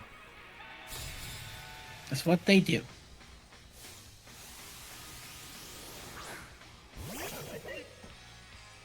So we'll continue through this Streets of Rage reference here. As we get, just mobbed in a dark alley by goons, basically. Nothing wrong about that. Not at all. But yeah, the gimmick with this gym is that is like, as you noticed, it's not a stadium like all the other gyms. This is like rebels. A skid row, if you would. Yeah, that word is a little bit too complicated for my vocabulary.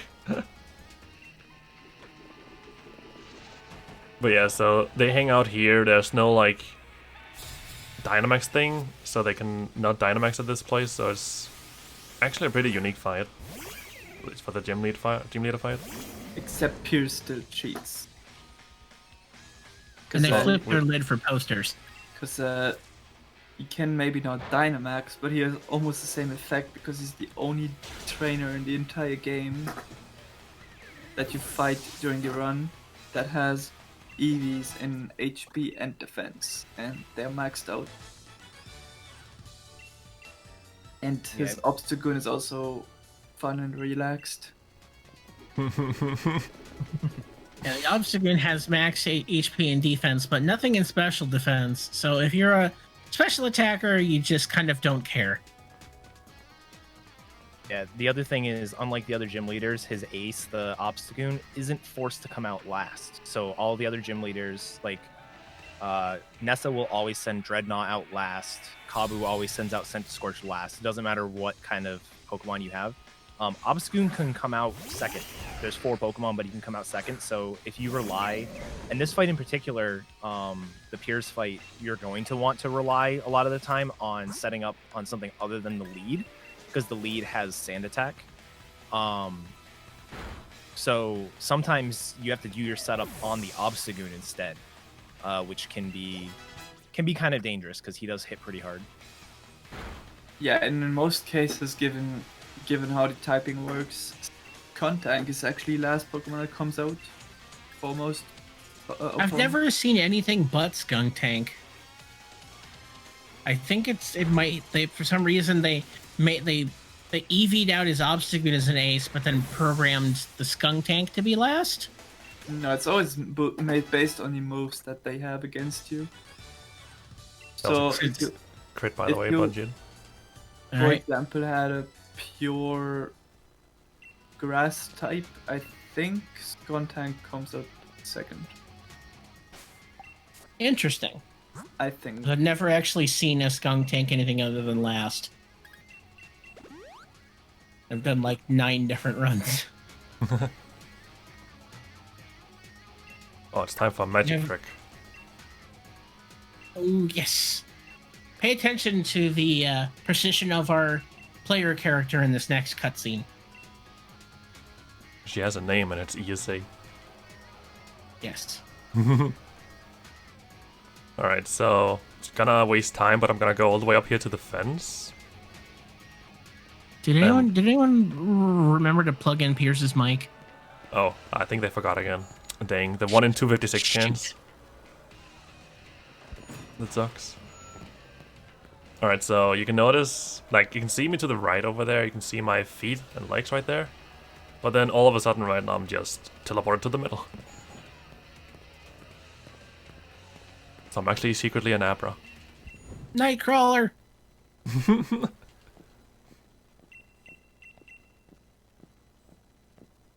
So I guess was touched on earlier that Spike Newth does not sit on a place of power, so there's no Dynamax here. I like Just to straight battle and lots of chatter from our punk rock singing gym leader. I put singing in giant quotes. And has a unique theme as well, that's pretty good. So pulls a microphone standing out of his hair. You can't do that? I've got enough hair right now, but no microphone stand. What else hides in there then? You don't want to know. Alright. Okay, Oh, also I lied. Content can never be a second. Because he does not have a poison move besides Toxic.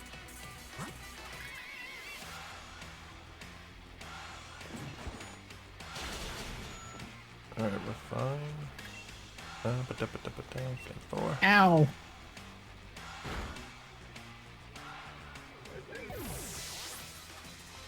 Did you get pocket sanded? Yeah, I did.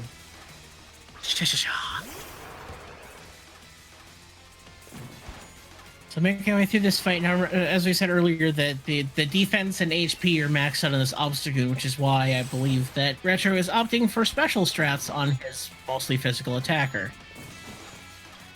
Wow, it's going for throat chop. I might have to heal this or else I'm gonna die to Aftermath. If it's Sunker punches, yeah.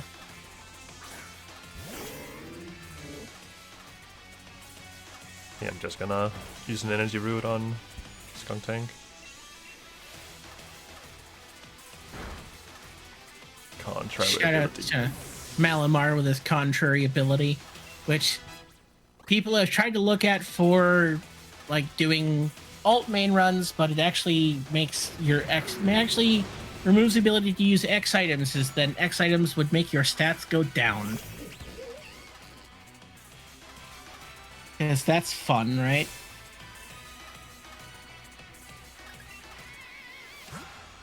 Let's see, energy root there.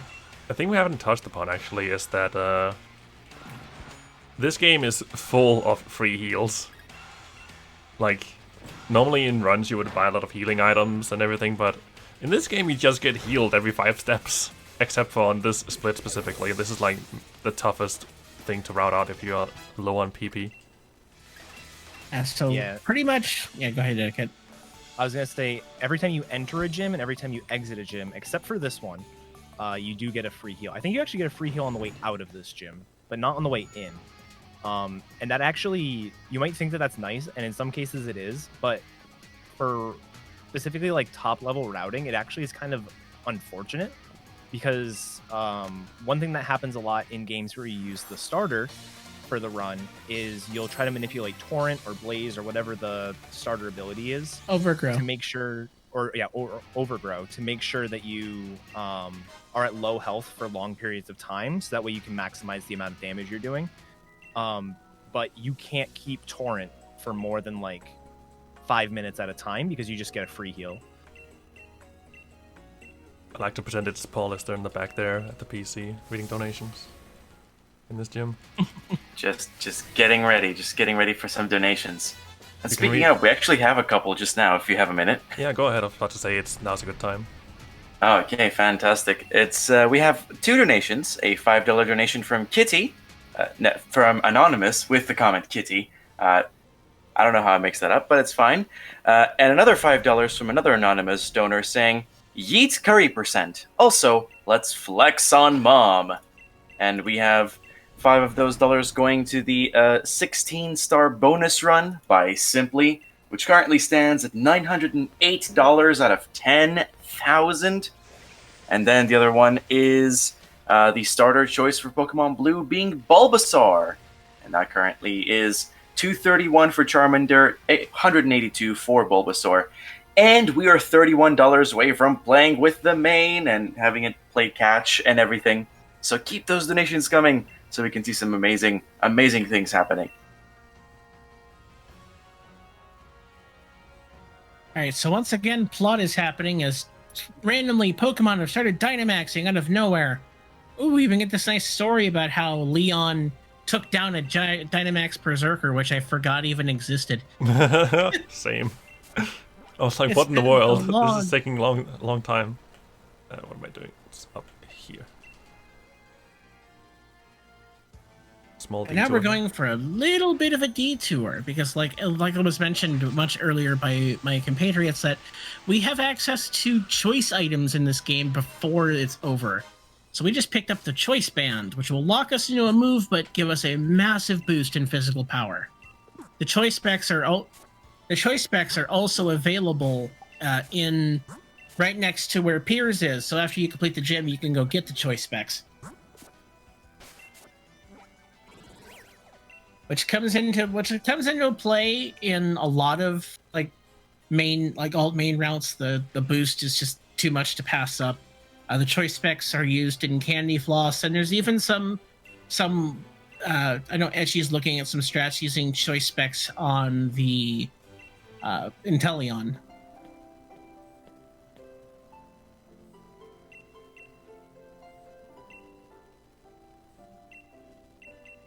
So as we get there, Professor Magnolia and Leon are talking about the Dynamaxing random and the Darkest Day being a thing.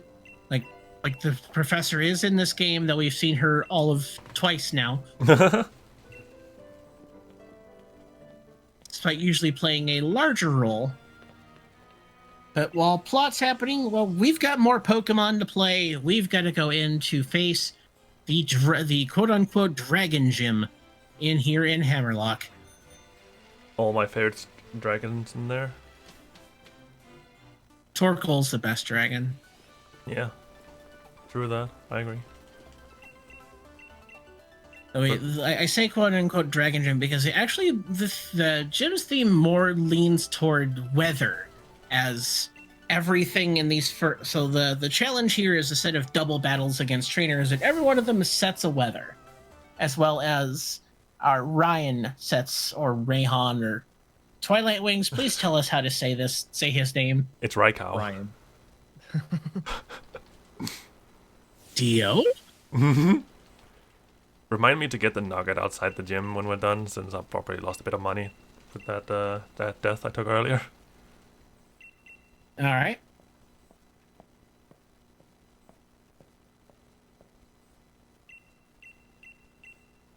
All right. Toilet Bird is also one of my favorite dragons, by the way. Yes.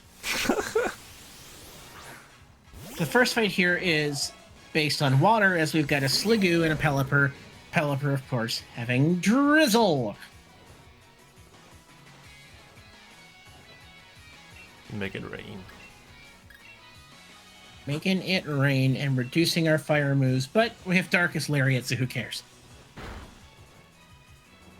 A critical hit exclamation mark with text. 7.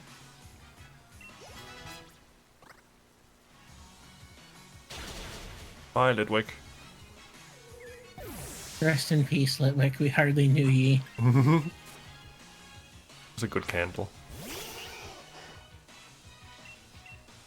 And then this is where the rules of the trade alt main kind of come into play, where we're not. You have to remember that any partner pokes that you pick up, I know some routes are actually picking up the Bisharp or Togedemaru to help with these just take up space in these double battles. They're not allowed to do direct damage, so they're just kind of X item dispensaries.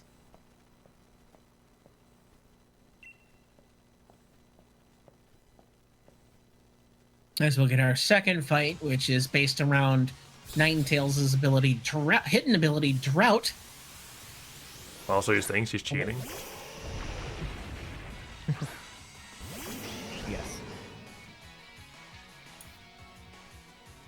One of the things that with your trade alt mains and just any, Pokemon you're trying to beat the game with in general, for these fights is it's really helpful to have spread moves. So some moves are spread moves that will hit both opponents. There's actually two different kinds of spread moves. Some of them will hit both opponents, like a move like Rock Slide. But other moves actually hit everybody adjacent to you, including your partner. So a move like Surf, for example, is going to do that. So that's another thing to be sort of cognizant of when you're doing these routes, and you're trying to, have a partner Pokemon with you. If you're using a spread move that also hits your partner, you kind of have to either have multiple partners with you, like Retro has now, or, be prepared to do some reviving. One of the nice things is after the next fight, if your partner Pokemon faints, then you'll actually get a free heal going into the gym leader. So in some cases, like the main shield route actually purposely KOs the partner to make sure we get a free heal going into that fight.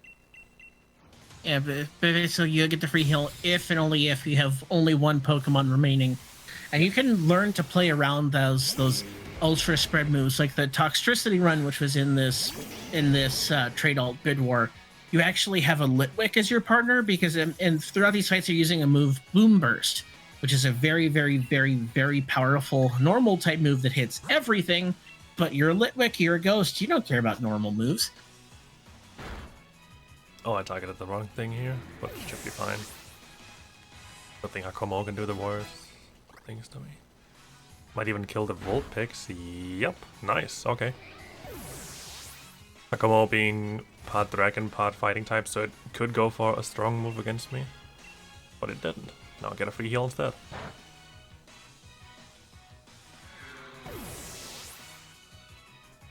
And it has Brick Break, so it could be scary. Hmm.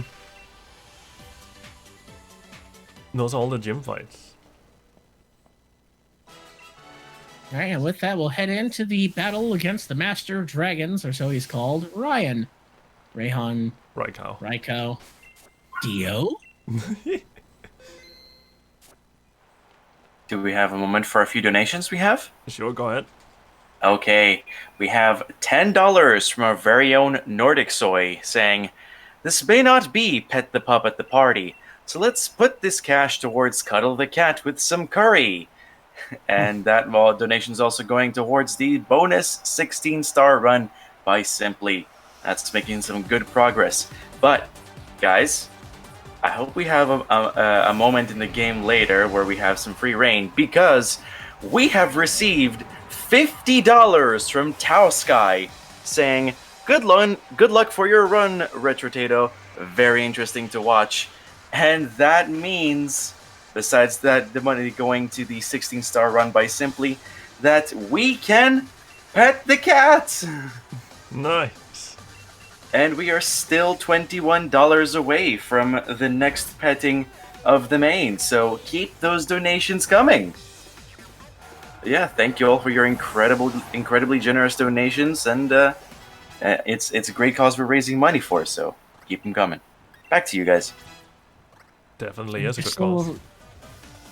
Just a little over 200 from feeding us, so you know. Indeed, if my math doesn't fail me just now, it's 222 that we need. Deuces. Alright, so just as Retro goes through and starts to KO some of the Pokemon here by Ryan, you'll notice there's one obnoxious thing of this fight is the Flygon here, not only fast, has just kind of a gross move pool, having Breaking Swipe, as well as Thunder Punch, which makes some of the water mains a little scared. This fight can be kind of a nightmare in when you're doing routing, especially with the Duraludon, his ace, being a Steel Dragon type Pokemon. Just an absurd amount of resistances.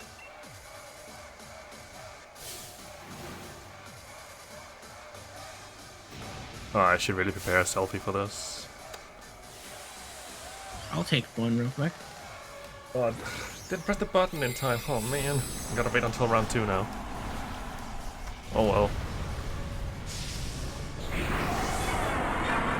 Anyway, tall building noises. And what does tall building? Okay, didn't die. Okay, yeah, breaking swipe to destroy. Wheel. Should have X attacked. I didn't notice it did breaking swipe twice. Yikes.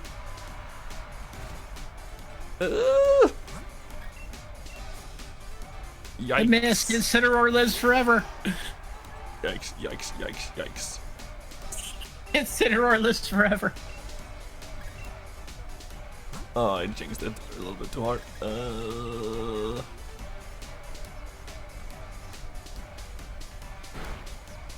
Okay, dead tall building noises. Incineroar melts steel buildings.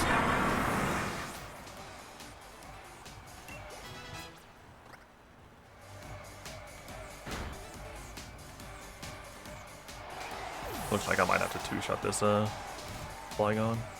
Hopefully it doesn't kill me in the process. Flygon is just obnoxious. Okay. Okay, died in one hit. Okay, nice. Cool.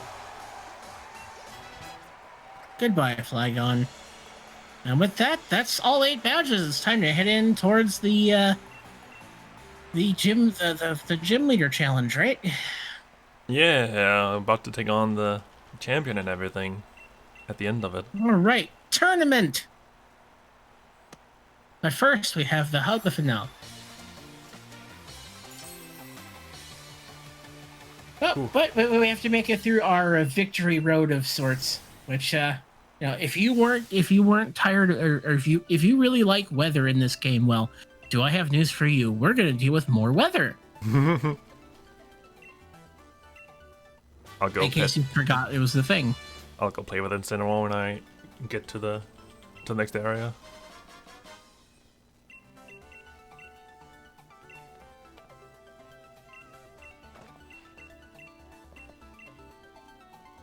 Gotta remember the nugget too when I get outside and finish the cutscenes. Beautiful with stars.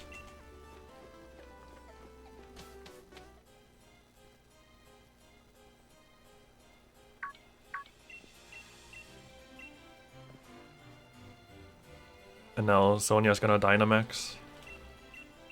Or to get her new Gigantamax form.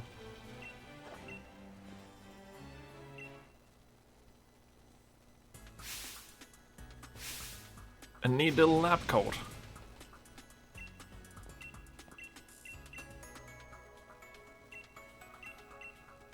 As we see, Galarian Misty evolves into Professor Galarian Misty. Alright, let's see. Goodbye, comrades. You served me well. Fly over here because it's a tiny bit faster. Oh, why did I get off the bike? Muscle memory. Usually don't pick up the nugget. Heck your cell phone bike thing. And Hop being the true speedrunner he is, he already defeated Raihan as well.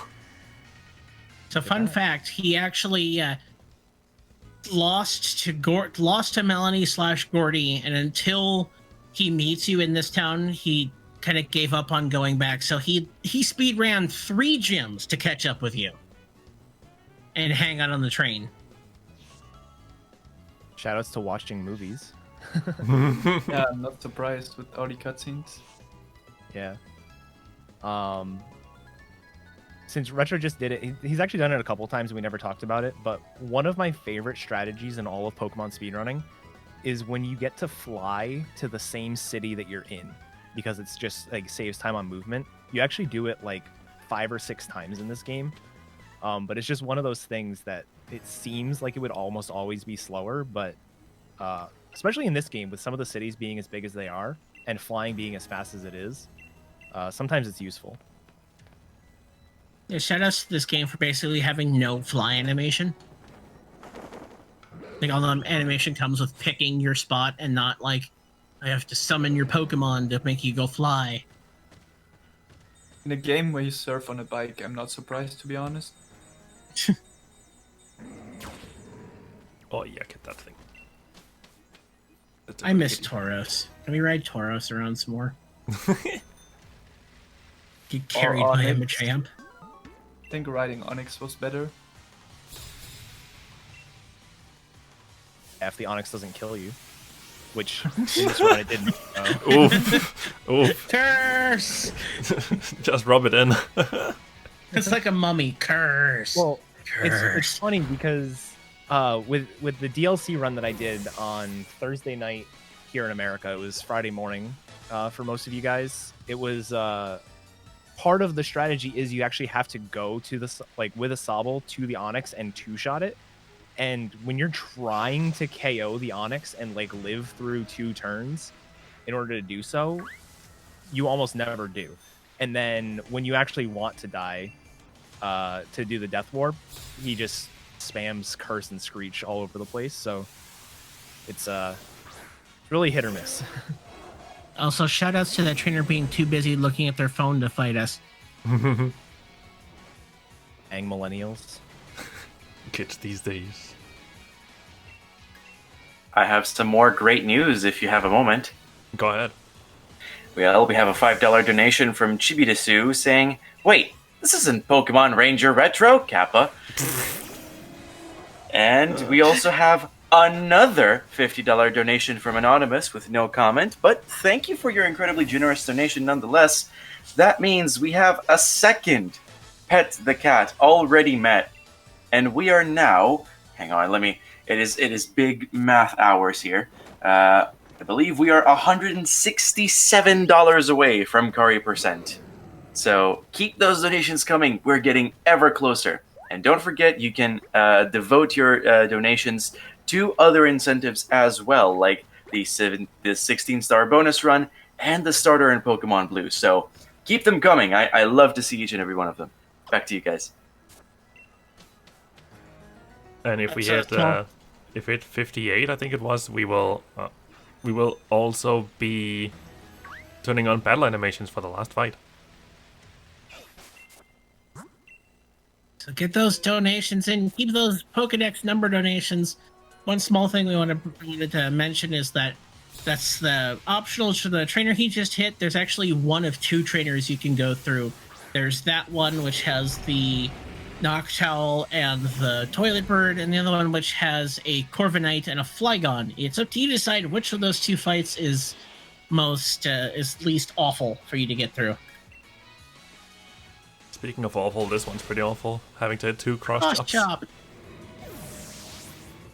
But if I miss, it's actually not too bad because I can maybe get into Blaze for the next fight. Makes me able to skip a next attack.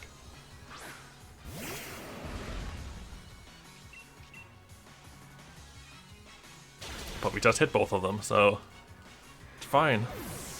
Just don't miss, Forehead. Oh, that's the secret. Okay. Oh, wow. That's what I had to do all along. Wow. Wow.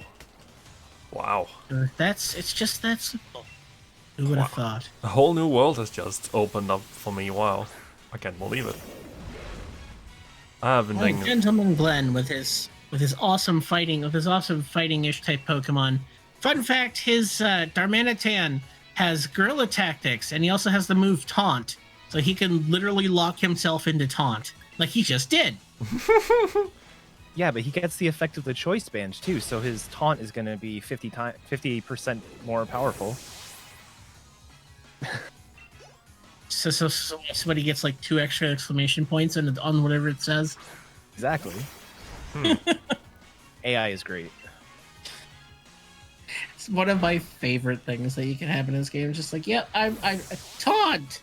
I'm honestly surprised that he doesn't switch the Manitan out, because if you were to actually use Encore on Taunt, I think he switches out. That is at least how the AI in Gen 6 and 7 works, and then I wouldn't be surprised if it's the same here. Great programming. I might have to go test that out sometime with an Emolga. If I ever finish running that thing. So bad. You were right, Pulse.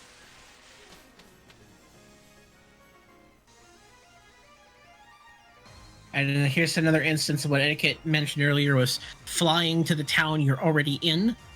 We can just like it shows us the Winden Stadium in the distance. It's a long bike ride, but they'd already said it let us fly to it, so we can just fly to it. Seeing all these parts of the different cities that we never see. Shout out to Black Sludge. I mean, I saw the entire city when I was looking for the guy that was just hidden in the telephone box. Oh, oh, oh. Am I really the only one that just did not see the guy? He might have been, but I also spent like a half an hour in the water gym, so that puzzle took me way too long. I feel like I had a hard time finding the second one, but the third one, like I saw the way he ran and was like, he must be right here, and then that was it. I feel like the second one took me a while to find. You should, Which is stupid because he's right in the middle of like the open. when you get time, Retro, recalculate this fight with choice Yeah, band. yeah. 'Cause you don't have to worry about torment. I was just about to say that. That's like a thing I should totally reroute. Because the only reason I equipped that charcoal is because I thought torment would affect me, but DIL it doesn't. Suck retro. That's- I know. That's okay. So somebody in my chat pointed that out to me when I was running this run. So I don't feel too bad. This is the last fight with the fraud. Oh, There isn't nearly as much Marnie as one would hope in this game. She's kind of like she's there in the beginning and then disappears until the fifth gym, and she just says hi, pretty much.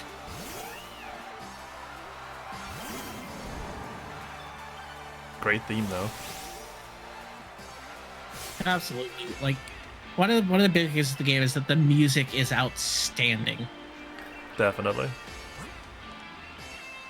One thing that helps you just keep running this game is just because we could all just sit here and jam out and wave our arms in the air as we wait for the Dynamax to happen. I hate to admit this, but I have been avoiding that because I'm pretty sure I have pit stains on my shirt. I'm playing video games so intensely right now. Also, shout outs once again to this live part for being a great lead.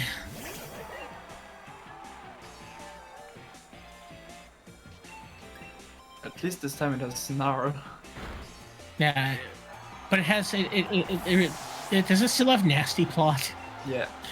for its for all its physical moves. But it has Mar- snarl, which is not physical. Really? Yeah, it's special dark move. Also, shout outs to this Toxicroak for having dry skin. Ruined so many runs. Now Galarian, not Pikachu.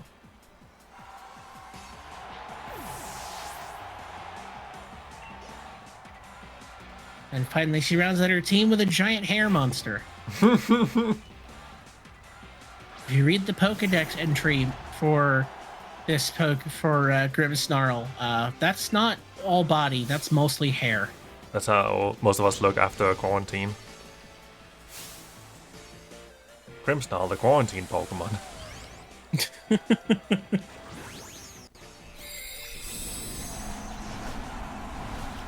I love how nonchalant she is about it. Oh yeah, don't think I never even mentioned this, but Fire Fang, the move I'm using right now, is actually only 95% accurate. In my practice run last night, I missed this and had to look through the max fairy move and fairy terrain and blah blah blah.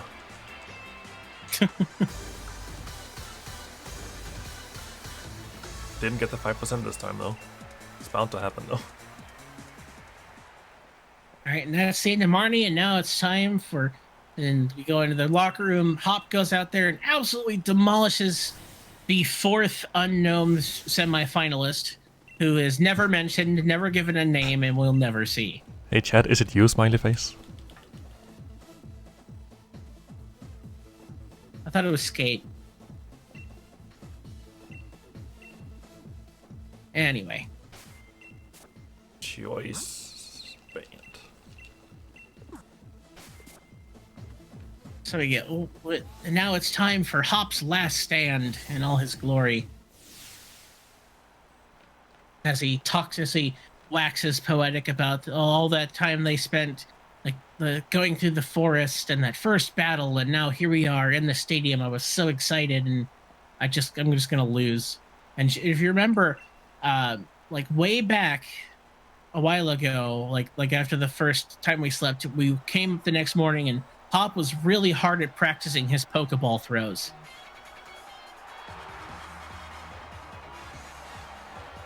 Kind of a, it's kind of a Chekhov's gun, if you will. Don't choke it up. Oh, he did it. Flawless.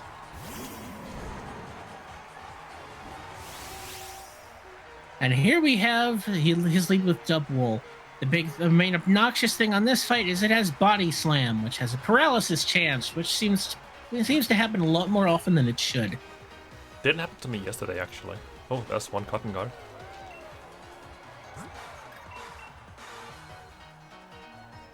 Ah, Body Slam. The 30% chance to paralyze you, and the silly thing is if you want to heal off the paralysis, you're going to use a full restore, which gives him another chance to use Body Slam and another chance to paralyze you. So not very commonly, but occasionally you'll get paralyzed like 2 or 3 times on this fight.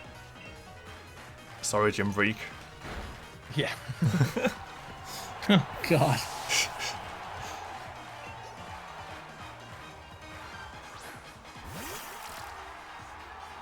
Shoutouts to Hop having a, I think it's plus speed pin Curchin, even though it's like slower than a doorknob. Critical hit exclamation mark. Fun fact: the Shuckle actually outspeeds it. That doesn't surprise me. It's probably, I think it's like base. It has minus speed nature for that run too. Let's see. Pincurchin has base 15 speed. Poor thing. Oh boy. It's lower than traffic on a Friday afternoon. At level 50, it could have, if it had 0 IV minus speed, it would be 18 stat. Oh my god. It's so slow. Oh. Anyway, it's time for Hop to Dynamax his Pokemon. Oh, he almost slipped. Almost choked him. Nice save, though. Nice save. Big Rillaboom! But not the Gigantamax forms, because they weren't released in the beginning.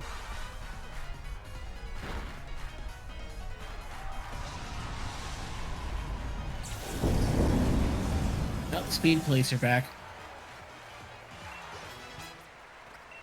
Oh, Flare Blitz. Goodbye, Firefang.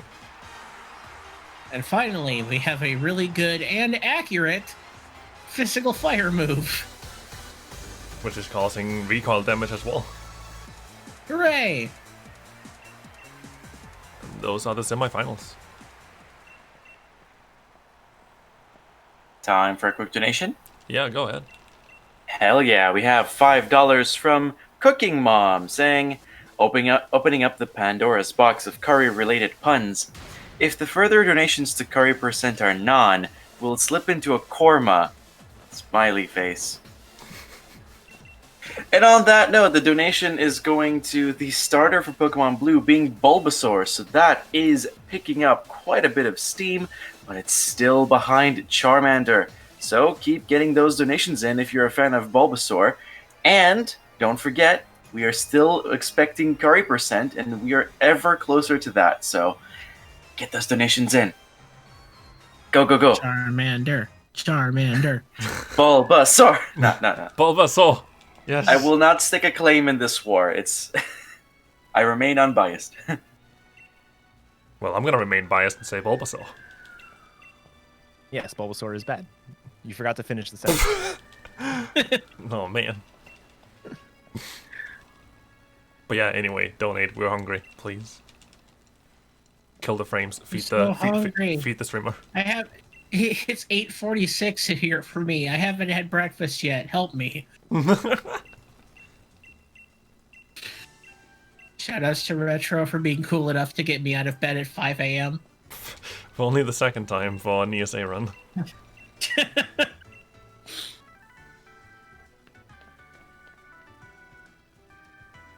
Okay, so this from here on out is gonna be fun because this is where my practice run had to end. I mean, it's just a big old game in hide and seek, right? Surely. All right, so break this down. So here's where a lot of the criticism for the story comes in, as it definitely stumbles. Is okay. So Hop's brother, the champion lion, was supposed to meet us for dinner. It's late. They never show. He never showed up. So they walk outside, like, man, where is he? Only Anna shows up and says, "Oh, he's off with the chairman at his tower, but you guys can't see him." Because I just gave the only way to get to the tower is the monorail key, which I gave to this goon. So if you want the monorail key, you just go chase down this goon. Never thought of maybe she could just take the key with her. So just like these gamers, they leave the hotel hungry. Yes. That's one of the more. It brings in one of my odd criticisms with like Pokemon, the world in general. Is that there's this weird unspoken honor system where we meet eyes, we have to fight. Like, we could just ignore each other. Or better yet, so we're going to go break into Rose Tower where they don't want us to be. So in order to stop us, they Pokemon fight. If they lose, we get our way. Never mind the fact that they are adults who could just remove us from the tower. Yeah, and then there are other moments in Pokemon where the honor system goes out the window, and Maxie or Archie will be like, "Hey, you beat me, too bad. Summon Rayquaza," or summon Kyogre. So, yeah, it is a funny little. Oh no, you beat me. My plan has been foiled. Or better yet, there's an elevator section coming up where they say there's somebody else that is controlling the elevator. So literally all they have to do is not let the elevator move, and we couldn't get there. But they lost the Pokemon battle, so we gotta let them go. Darn kids and the Pokemans. So we have to find Macrocosmos Eric here 3 times and fight him with his Steel-type Pokemon. Definitely the same guy. Smiley face. This is just a lot of burning stuff down if you're an Incineroar. This actually is one section of the game you actually have to keep in mind while you're choosing your trade alt, is that everything that the Macrocosmos people have is at least part steel. So you'll have to deal with that. Which leads to some interesting problems for certain Pokemon. Yeah, this is one of the sections in the standard shield route that's really nice, because you have, at this point, you have your own Excadrill, which is part ground as well. And ground being super effective against steel is going to pretty much one-shot everything. Earthquake is also a spread move, so there's going to be some double battles coming up with steel Pokemon that you're going to be able to take advantage of the spread capabilities on your powerful ground move. The one downside is there is one Pokemon that is immune to ground type, and that is, at least for the shield route, like the only slow fight in this entire section. That Bronzong is just bluff for a lot of runs. Wow. Ring I around tried, the okay. rosy. An attempt was made. A for effort, F for performance. Was that your War Tab cosplay? Oh. Shots. I'm getting bullied today. It's insane. So, Retro did just make a stop into the Pokemon Center to pick up some vitamins. Maybe one of you two that's better at Pokemon than me want to explain that? Or any of you? Wait, what'd you say? Sorry, I missed that. He picked up vitamins. You want to explain that? Oh, yeah. So, we've mentioned a couple times EVs, effort values. Basically, there's another component to your stat that as you fight Pokemon, you're going to be gaining EVs, and you're going to gain them in specific stats. And basically, every 4 EVs you get is going to help boost your stat a little bit. Having something that's not divisible by 4 means you have a little bit of wasted EVs potential. Vitamins are a way that you can boost the amount of EVs you have in a stat by 10.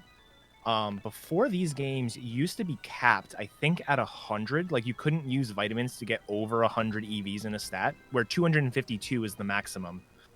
So you'd have to do training in order to get higher. This game removed that thing, so we can just buy as many vitamins as we want, and feed them to our main Pokemon. In this case, Retro bought a bunch of Carbos. Carbos are going to be the speed enhancing vitamin. So he's basically gonna not quite max out his speed, I don't think, but he's gonna be pretty close. It's actually nice because I was kind of worried that I would not be able to buy enough Carbos since I died earlier, but the Nugget made it so I actually got exactly enough. Yeah, and this is one of the things. This is a fairly, when I say recent, it was a few months ago, but like one of the most recent changes to the main routes were the introduction of buying vitamins here. They're very expensive. They're like 10,000 a piece. But they can be very useful. I know in the sword route, they used to buy vitamins. I think you still do, to boost your defense a little bit, depending on what your stats are, to make sure you can live one of the final fights. In Shields, depending on your stats, you buy Carbos to outspeed certain things. And there's one particular fight that if you can outspeed, saves close to like 30 to 40 seconds. With that being there's a certain gym leader rematch that is very bad for the shield route. So even though it does take like 20 to 25 seconds to buy and use the Carbos, you can a lot of times save that time back. That was some amazing elevator music. And thankfully, they're just, when you're doing that macrocosmos little hide and seek thing, the Pokemon Center that sells them is just right there. So you're not making too large of a diversion to pick those up.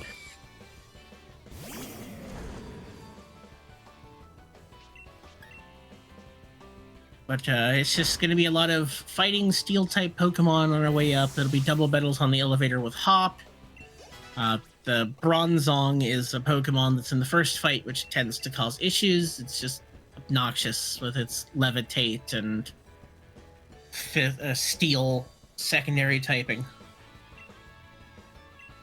And the other Pokemon, the only thing that's obnoxious about them is, like, there's a poke with Intimidate, and there's a lot of things that have 2-turn moves, like Bounce or Dig. Dig is a great move. Good when you pair it with Soft Sand. I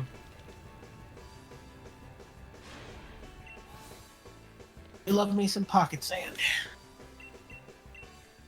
I guess as we're going up this elevator, Paulista can talk about anything if there's anything to talk about. Yeah, I was just going to jump in here. So just as a brief reminder, what we're doing here, we are raising money for Alzheimerfonden, which is the Swedish national fundraising organization focusing on Alzheimer's disease and other dementia-related diseases. Alzheimerfonden's aim and purpose is to increase fundraising to the benefit of scientific research in order to find a cure for Alzheimer's disease. They enable training for caregivers on the subject of dementia and organize projects, camps, and events for youngsters affected in different ways due to parents or other relatives diagnosed with Alzheimer's. And thank you all for your generous donations. Just as a brief reminder, we still have some incentives coming up. For example, the starter choice for Pokemon Blue is still with Charmander in the lead and Bulbasaur in second place. Exactly, the rankings are Charmander at 231.62 and Bulbasaur at 192.61. And we still have the 16-star bonus run of Super Mario 64 by Simply, which has reached its first $1,000. So we are a tenth of the way there. but still there's a ways to go, and stopping now is not an option. So keep those donations coming so we can see some amazing things happen in these last 2 days of the event. And with that, back to you guys. Also gotta feed the streamers because we're getting hungry here. Yeah, I forgot to mention that. Okay. Forgot to mention that we are inching ever closer. Again, at $37,500, we have curry percent, which is, to my understanding, a meme category of this game. For curry, it's Just no, gonna- that's like some mom. That's a meme category. This is us literally just going to make a detour to make curry. Fair enough, fair enough. And at 38,000, I believe something else is happening. Yeah, we'll be turning on battle animations for the final fight. All right, so all to play for, all to donate for, and not much more to donate in. So get on it, people. Yeah, back to you guys. And like I said earlier, we're gonna burn these steel type Pokemon down until we get to the top of the elevator. Nothing really to talk about. Oh, we should mention that in between every fight, Hop heals us. We mentioned earlier about there being free heals everywhere. There's 4 on this elevator. So he's not completely useless, but his double does have reversal. A fighting type move, super effective against steel types, but he just decides not to use it. Yeah, Body Slam's better. I mean, for that one time you get a full paralysis against the Steelix. And also cause battle lag because of the animations from status effects. Glorious. Got the 14 and 16 on Stunfisk. He looks like that. paralyzed.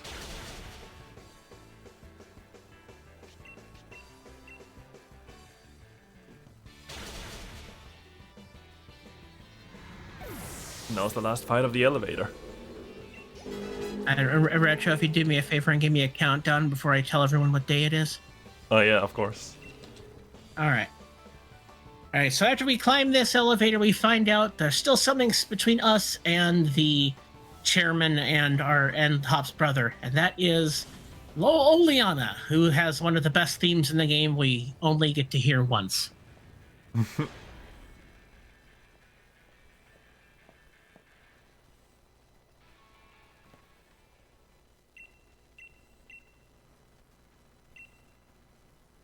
Also one of the coolest battlefields, really. Mm-hmm. One more donation has come in if we have a minute or We two. do. Go ahead. Okay, so we have $5 from Cooking Mom once again, and brace yourselves. That's gonna be a fun one. Gee, I hope this passes as a curry pun. This run is certainly very chilly. Keep ESA and the kitty going as fast as the bike can curry them. Definitely ready to sacrifice some of my money for charity, but I hope this donation doesn't have curry the run to the end. Donate and let's feed the streamer. I think with all of these puns, he's now full. That's enough. Wrap it up. We're done. Let's go get curry. Pump it up. But that donation's going for the starter of Bulbasaur, and the gap is slowly closing. Boo. So, thank you all, and keep those donations coming. Got a little bit afraid there because I should have gotten another X accuracy in case I get bullied by a double team, but luckily I didn't. Not punished today. Oleana's team is really clever, in my opinion. Her ace really encapsulates her personality. I actually really like Oleana. Oleana is one of my favorite characters in the game, but still. And she does You always have, gotta and she take the does cheap have the, shot. and it is the best. I think the best Gigantamax, honestly, of the original set. It's just so funny. Okay, it's almost time. All right. In I would say 5, I wonder what day 4, it is.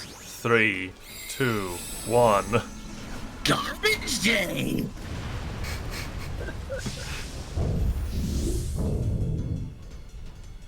love Yeah, it. Gigantamax Garbodor is so great.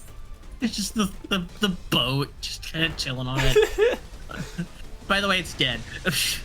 It's a giant toy boat too. There's like a giant wind up. I've never seen a wind up toy boat before. Also like the substitute doll.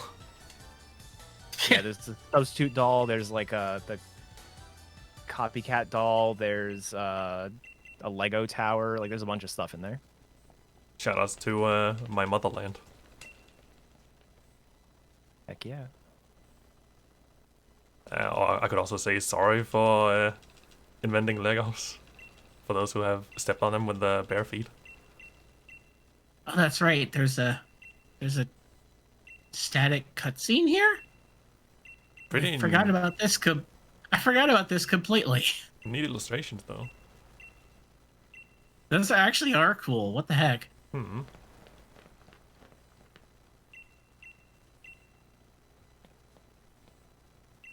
I propose a new category for anyone who doesn't want to compete with the old records because of the Menu lag. that menu lag. We all just have to play with movies skipping off. I still have not updated the game though. Don't get to do it Feels this time bad. either. So as we get ominous things about what the chairman is planning, it's time for the It's time for the Champions Cup. So we have us and 7 of the gym leaders, Opal not being part of it because she's retiring, are going to face in a winner-take-all bracket to see who will face the champion Leon. And get to dab on the haters, right? Right? Right? Absolutely. Yay. Or we Charizard pose on them more appropriately.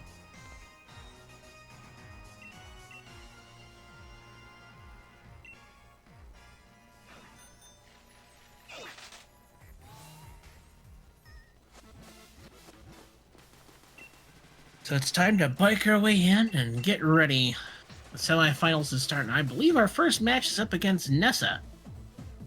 Should be, yeah. Standing right there. All by herself. And oh man, I can't even get any snacks. The path is blocked.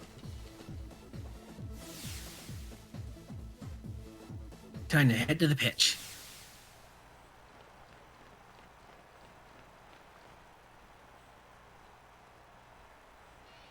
Oh wow, cutscene, okay. It's Leon, wow. Wowie. And as we get to, all of us get to, oh, that's right, he's introducing the Champions Cup, which we forget. It's fun watching us marvel at cutscenes we completely forgot existed. I actually didn't know this one existed because there was like a YouTube video with all cutscenes and I don't think this one's in it. I don't think I've seen any of these movies since November 15th. Yeah, Oh hey, same. someone's interrupting us. Oh, Beat exists, that's right. Got a new fancy outfit, I gotta say. Yeah, so we missed earlier the chance to scream pink. Opal has since after the whole destroying the mural incident, Bede was kicked out of the gym leader challenge, but then Opal adopted him to take over as the new fairy gym leader. With that, Beta's got a little bit of a revamped team.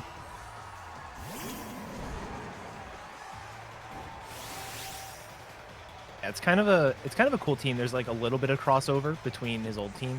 His old team was primarily psychic type, and 2 of the Pokemon that he was using evolve into psychic fairy type Pokemon. So he's able to still use those 2 and then add 2 more to round out the team.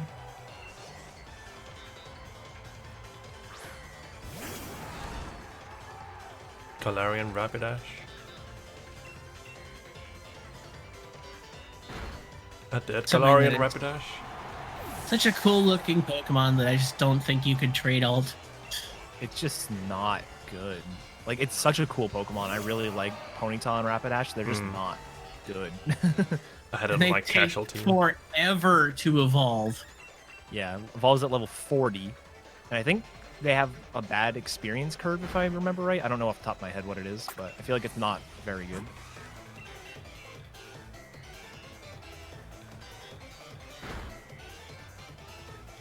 Go.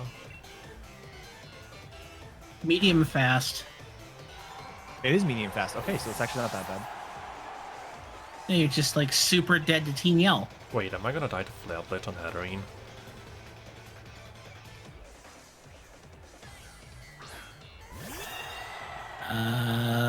Yeah. Alright, just going to play safe here. It's not like it can kill you. Yeet. To take the safe route and get more giant cat on our screen. More yeeting. No, Or Hatterene. it's so slow. Never stood a chance. That's why it's a trick room poke.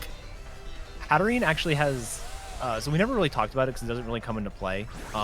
But all of the gym leaders and everything since the second one have had Gigantamax Pokemon rather than Dynamax.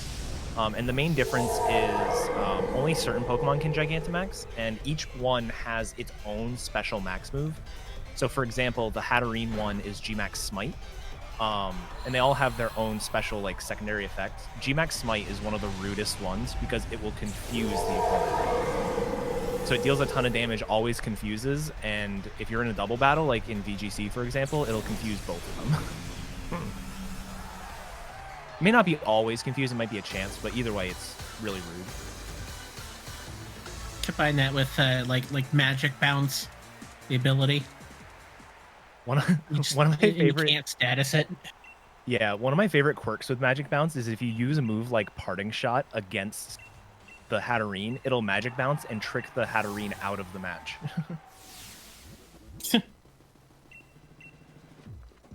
And with that, it's actually time to face Nessa, and I'm kinda scared. This fight is so complicated. Yeah, Nessa is probably one of the roughest gym leaders, especially in this double fight, because she leads a Golisopod. What is it? It's water bug? Yeah. Water Bug, yeah.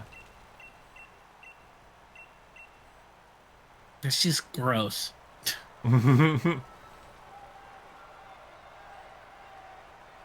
It's very strong, but slow. It has Sword Stance and First Impression and Liquidation. And Shadow Claw. Because, you know, this thing needed a crit move.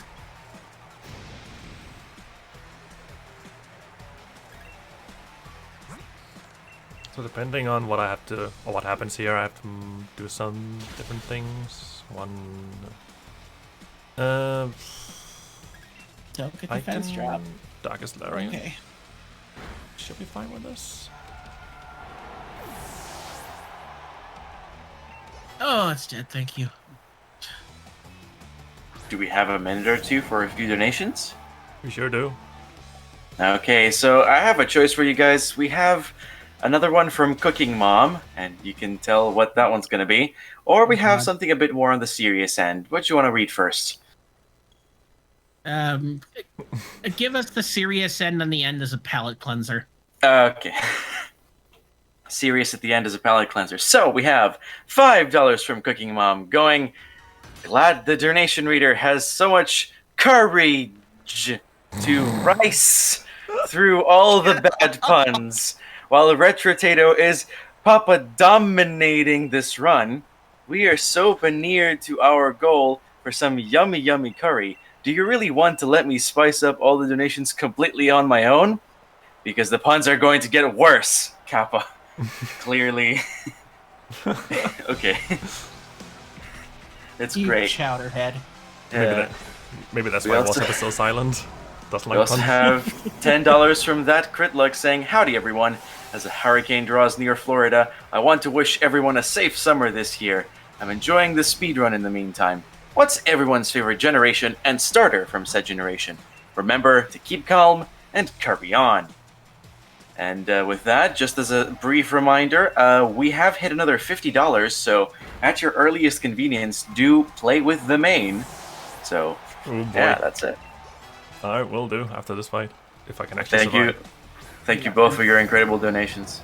Don't let those Retro. donations distract you from the fact that Retro just died. It was a range, okay? Retro, would you say that Wartab is stewing in anger?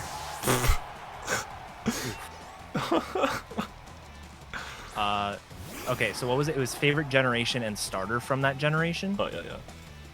I guess I can go first. I guess my favorite generation is technically 6, but it's the Gen 3 remakes. So I'll do my favorite Hoenn starter is Torchic. I guess I'll go next. I played nothing between 1 and 8, so 8 and Score Money. Cinderace is ridiculous. For me, it would be Gen 2, but don't get me wrong, the speedrun sucks. And then it's Cyndaquil. Well, my favorite gen is also Gen 2, and don't get me wrong, that's a bad speedrun, and Cyndaquil is also my favorite starter from Gen 2. Yay.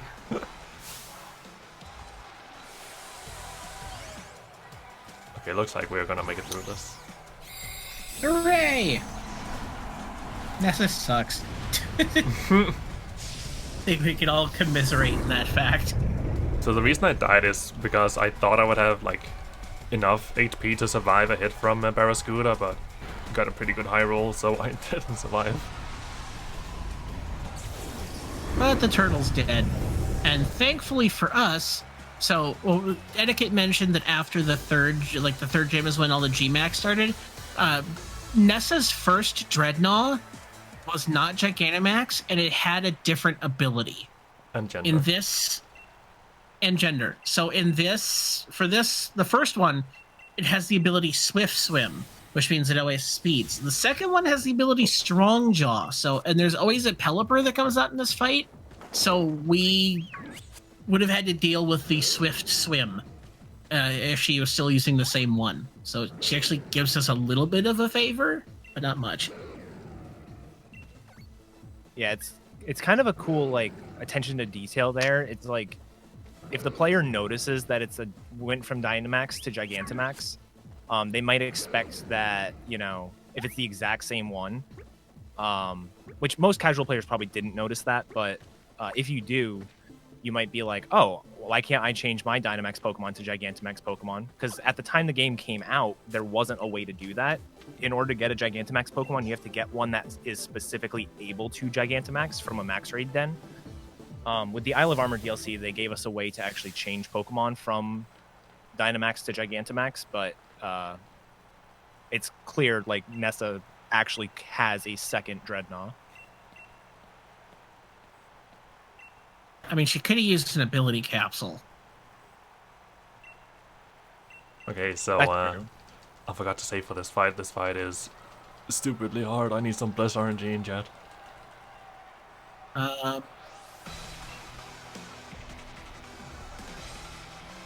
Alright, it's Alistair! I even forgot how this fight goes. It's been so long. It's really, really hard, smiley face. Oh yes, the most difficult fight. There's so much setup involved, and there's so many risky moves. Ranges and stuff. I feel like we're getting debated here. I would never.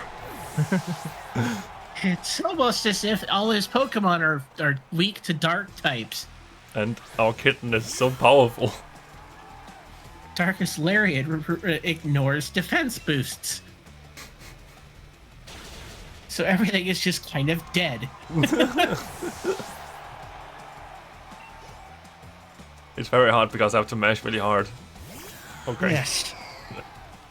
Frame perfect mashing.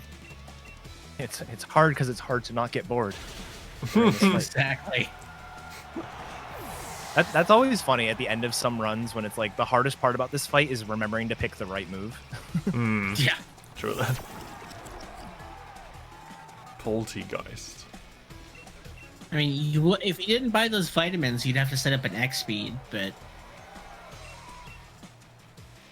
I think I also buy the vitamins because, or else I speed tie hops double in the elevator. Something like that. Like, there's a Pokemon doing that. It might have been Beware though. yikes.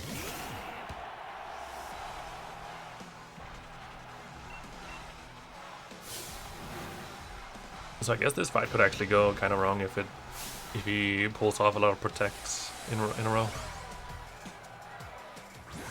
But when you use protect the first time, it's always guaranteed. When you use it the next time, it's 50%. Next time, 25%, I believe, and it keeps going like that. Keeps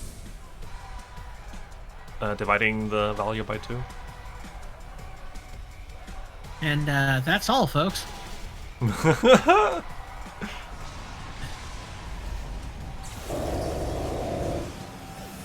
That's the end of the Gegnar. Gegnar. Now we head into another fight with Dio.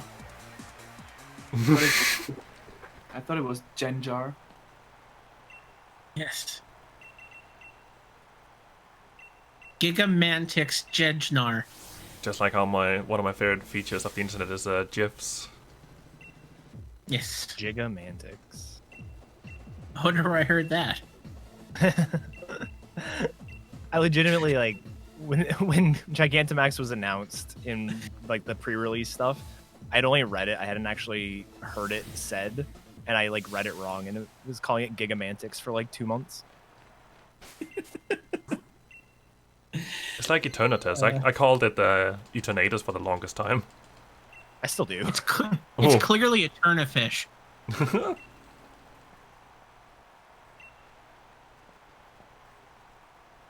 You have to get ready with the selfie this time. Who will win, the Challenger ESA or Ryan, the Master of Dragons? Sending out my favorite dragon as the first one. The real winner should be the donators if they keep that money coming so we can eat. Yes, we are only $142 away from curry percent.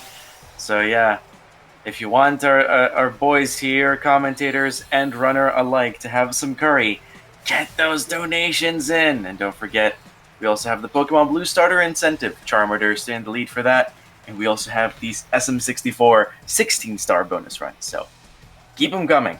We love to see them. I love to read them. So what's not to like? It's time for a nap, Retro. Ah, man, I'm not tired. Apparently you are, because you passed out. Nothing some spray will fix. Shout outs to the best Dragon Torkoal. And its impressive moveset with the Yawn, the Solar Beam, which is boosted by the fact that he's Drought, Body Press, and Not then really. Lava Plume. Not really boosted, but just doesn't have to charge up. Just gets to be used immediately with the sunlight.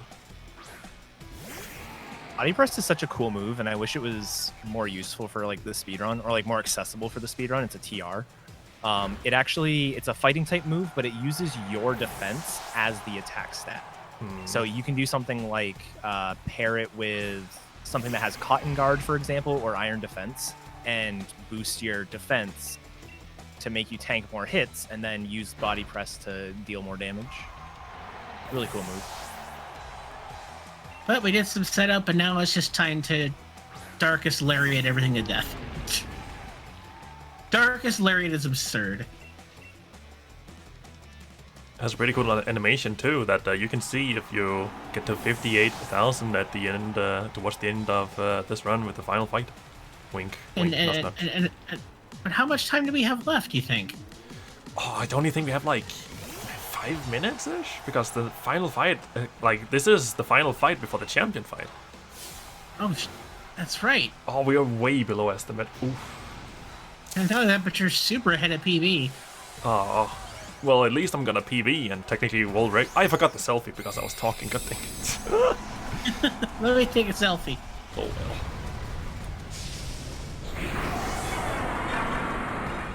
It's not like plot exists and there's other things going happening in this game. No, not at all. It's just, I mean, the adults are handling the plot. We're just gonna go play Pokemon. Come on. Make You got Pokemon to play. The adults will handle anything going on. fight tall buildings and stuff. Incineroar melt steel buildings.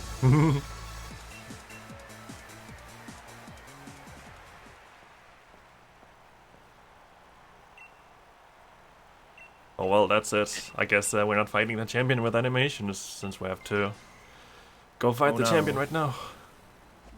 Definitely ESA fighting the seizes champion. the victory. ESA wins the match, but does not secure the fight animations. But we still have the curry.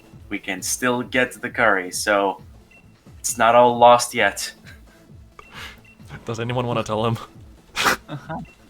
Nope. Nope. No, Polyster. Polyster should No, we're pick- actually gonna I get to can watch the movie. dream. We're actually gonna see the movie, and it's not just gonna randomly be like, just kidding. Oh man! Oh man, you're right. Oh man. All right, let's get going. Oh well, no, there he, Alright. there he is. Time to you take forgot on to save Leon. before Leon. Dude, your Oh, Incineroar is Skate Man now.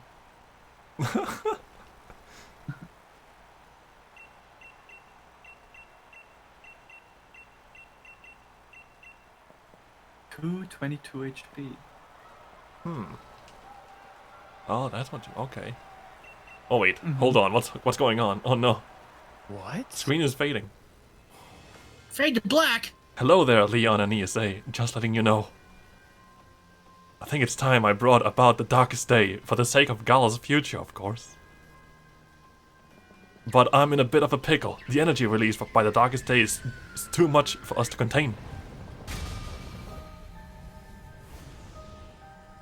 Man, the music is creepy. I'm sorry it's come to this, but it's you who forced my hand, Leon. You refused to listen.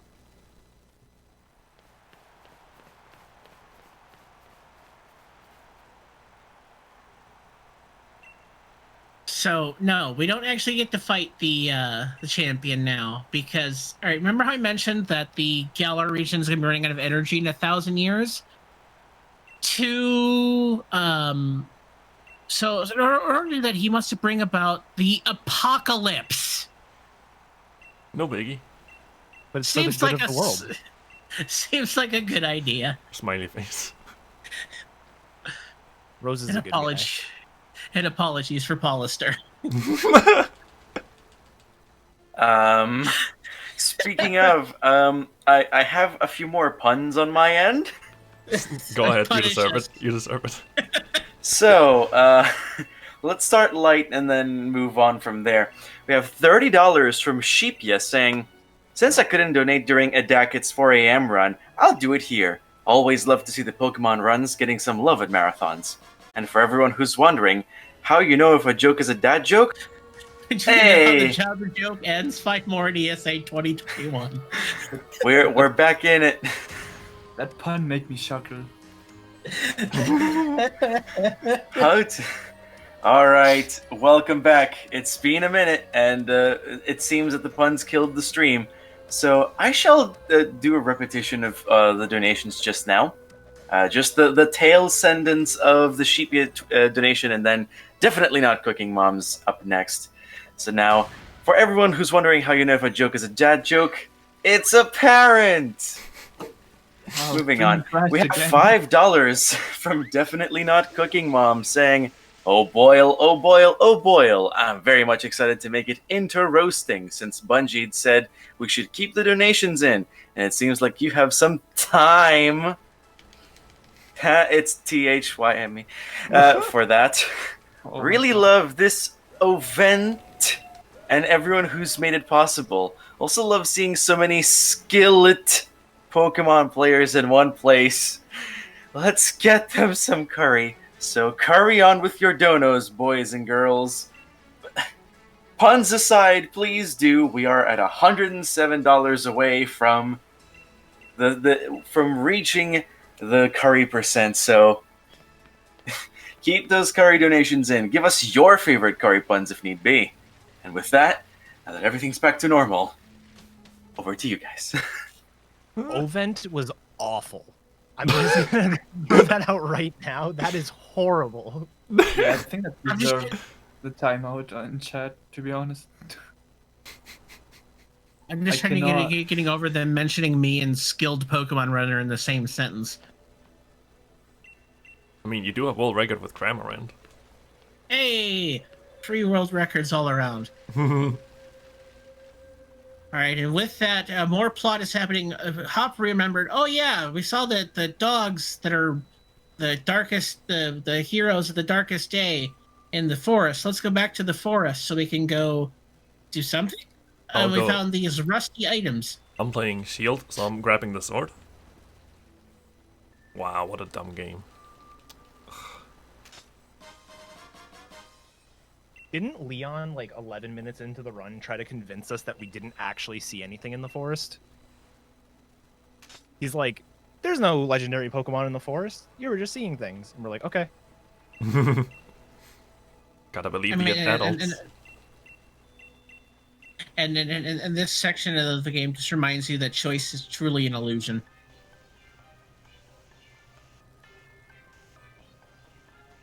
And All right, you so with also that, we've got our. Go You ahead. also realize that Wolf is a music instrument. Yes. Even of higher quality than mayonnaise. And horseradish. Alright, so with that, we've got our rusty shields. We're going to head into Hammerlock Stadium, which there was a power plant underneath it this whole time, to figure out how we're going to stop the chairman from summoning the mother-loving apocalypse.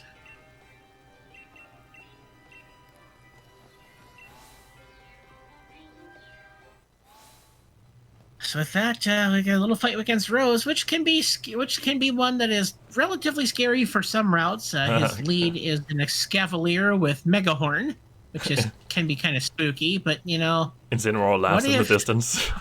what if we were an Incineroar? Or should I say, oh, this is such a scary fight, oh no, I didn't say, oh no. I mean, I feel like Cannot getting wait for debated you again. to select your wrong move. Nice theme though. very ominous and spoopy. Almost 3 spoopy 5 me.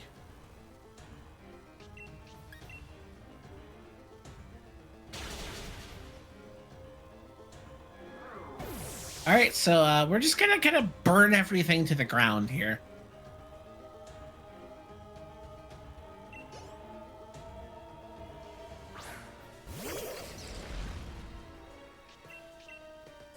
So I guess I don't know what are you gonna do while just everything is burning? Talk about the apocalypse that we summoned. That's being dealt with upstairs. Nah. Everything's fine. This is fine.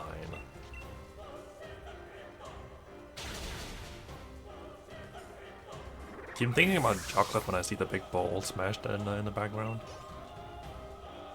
Chocolate. So there's one thing we can talk about when nothing's really happening. If you're interested in getting into Sword and Shield or any Pokemon speedruns, join the PSR Discord. You can find it in the resource or the forum of any Pokemon run on speedrun.com. Or you can go Why to... wait? Oh, go ahead. While we're at it with plugging things, next weekend, the PSR community, Pokemon Ooh. Speedrun community, will hold a marathon by itself, showcasing almost every generation with Pokemon speedruns exclusively. And that is going to be on the Twitch channel Pokemon Speedruns TV in one word. Should watch that. I will be running this game with Candyfloss in a race against Edgy and Garfield the Lightning, and they will be running Pokemon Sword with Sobble and Shield, respectively. And then Wartab will actually be running, not in this game, but he'll be doing an alt main, not a trade alt main, in Pokemon Sun and Moon. So that's pretty exciting as well. Easy clap. Yeah, I'll be watching from work. I'll be doing a co-op catch-em-all run in Pokemon Let's Go with Kerbis 54. So a lot of really cool runs, lots of diversity. In like what categories and what games you see in the marathon. So definitely check it out if you guys are around. It won't just be all main series. There'll be side games. You'll see some stadium, all kinds of stuff, puzzle stuff, trading card game. It's gonna be a lot of fun. Check it out. All right, so we head on up here, and Leon is faced with Eternatus, the embodiment of the darkest day that Chairman Rose just turned loose on all of us because he's responsible. I mean, and we need a Vulpix to keep us company. I'm scared. So it starts out here with an encounter with an Eternatus. It's guaranteed to have 3 perfect IVs. The rest, you don't know what they're going to be. It has 4 moves: Dynamax Cannon and Dragon Pulse, which are Dragon type moves, Cross Poison, which is a physical poison move, and Flamethrower. And its AI is completely random. It's just a matter of all we have to do is defeat it here, which is easier said than done in some trade alts.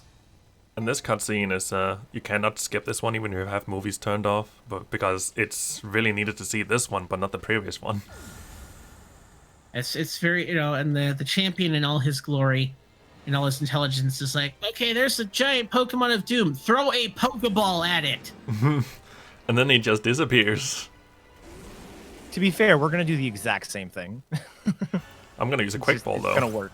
But he also made no attempt to weaken it. He's just like, oh my god, giant Pokemon, Chuck. Giant, you say? Doesn't look giant to me. It like shrinks in this cutscene. It's ridiculous. It looks so much bigger, and then all of a sudden you get to the battle, and it's just like average size. And there we go. Easy.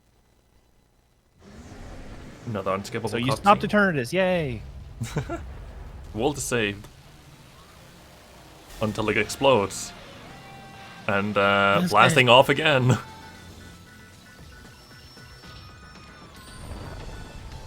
Oh no, whatever will we do? It's flying into the sky. I guess this is the true darkest day, because it's really dark and spooky now. Nothing like saving the world by destroying it. Was a good guy. We better stop it. Let's go, Hop. Misunderstood. He has like such a weird ambition. It's like, I'm causing the destruction of the world so that way you guys can save it. Like, it's really weird. His goal was to just harness the power of the apocalypse, but he couldn't. So now it's up to us children to save the day. But there's one problem. We can't use any moves! Oh, that was a little too early. Gonna use cross chop. For dramatic effect. Let's go. Oh, let's use cross chop right now. Maybe it'll work. Yeah, keep trying. Oh man, okay, I'm gonna go with Darkest Lariat. Does anybody have any MacGuffins lying around? I don't know what that is. I'll explain it to you later. Oh. And now I'll just let the music play. Such a good theme. Oh.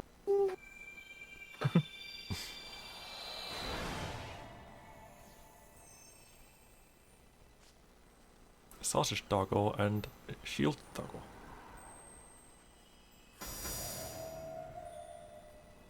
They are the best musical instruments in the game.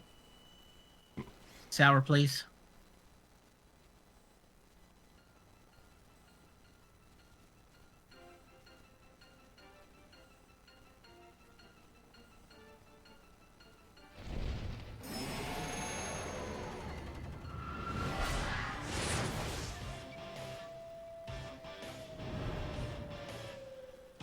What great timing.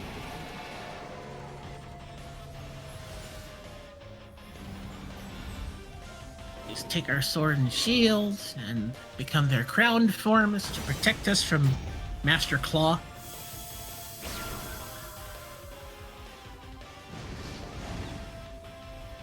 Despite raid battles being such a focus, this is the first one we see in the story.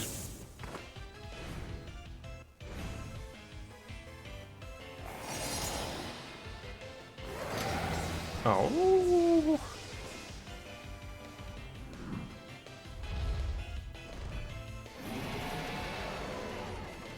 I just enjoyed this theme so much. It's really good.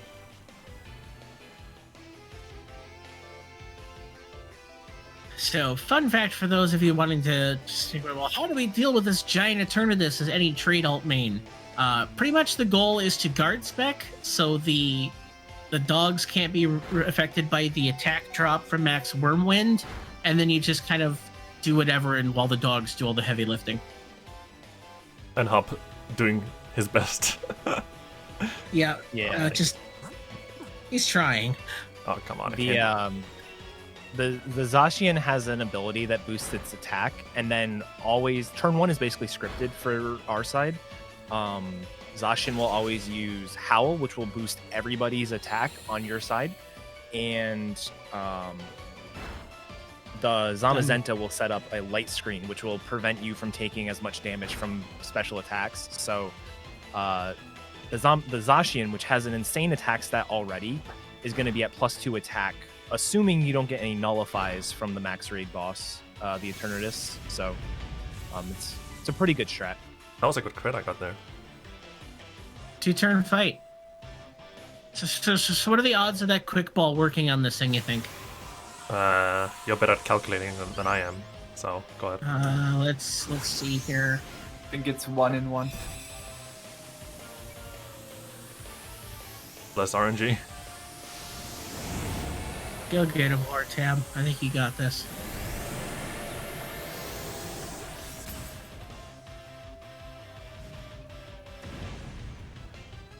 I gotta say it's kind of sad that I have no sound from the actual game feed. Same. There we go.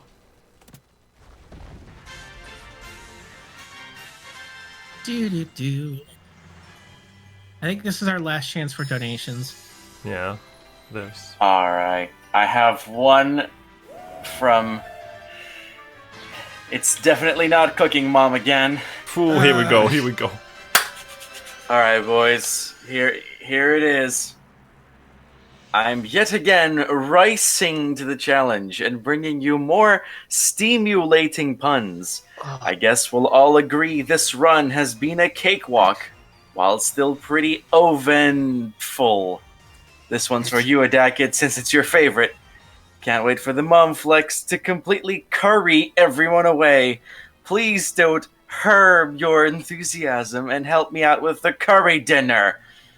Well, if you want to help Cooking Mom with the curry, it's $102 to go. So keep those donations coming. We're so close. Puns aside. I got up at 5 a.m. for this. This is how you torture a man. This is. I guess we're But not. thank you for all of those donations. Those were amazing. Should we just do animations anyway, since like now's the last chance, so we still need a lot of time to kill? Yeah, let's do it. They're so cool. It's worth it just for Dark Lariat. Pretty much, yeah.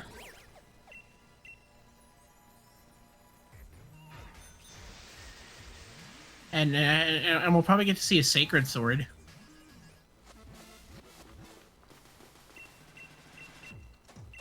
Okay, this fight was actually really hard to route, so could take a few tries, maybe. No, his lead is disgusting. Just X defend forehead. If only it helped. If only I picked them up. Alright, let's have a champion time. That was a huge trouble for Lucario too, that fight. In the normal game, like the normal speedruns for this game, we just switched to the Eternatus, and the fight still can go wrong, but it typically is a pretty quick fight. But because of the rule with the trade alt mains that no other Pokemon can deal any direct damage, we can't rely on that. We have to use, in this case, the Incineroar to get through this fight. So it definitely poses a problem. There's a significant level bump here from the last trainer you fought to Leon.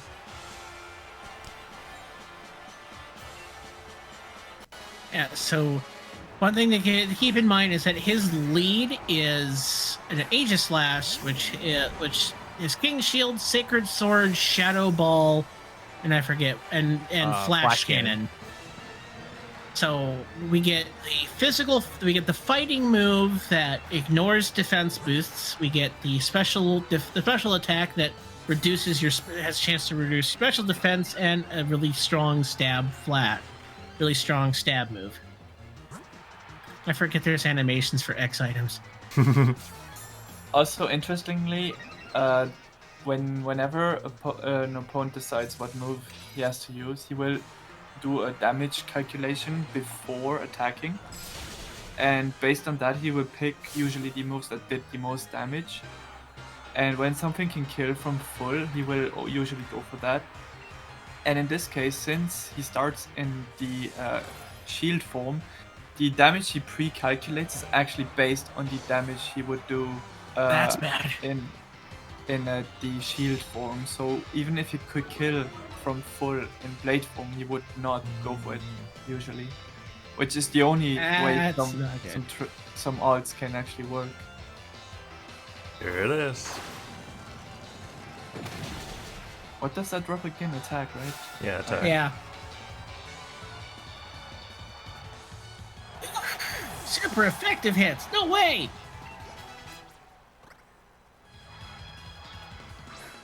Okay, so since I'm not +2 anymore, I have to Dynamax for this.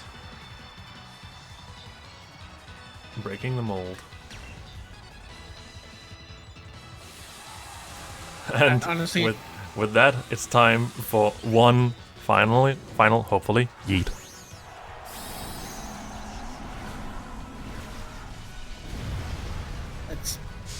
Mold Breaker is such an interesting ability that I didn't know what it did for the longest time. I just thought it had a cool text box.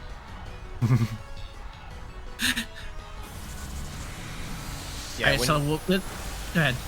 I was gonna say Haxorus is actually an interesting thing for trade alt mains because of the 3 abilities, you have Unnerve, which prevents your opponent from eating any berries, which always procs when you enter a battle.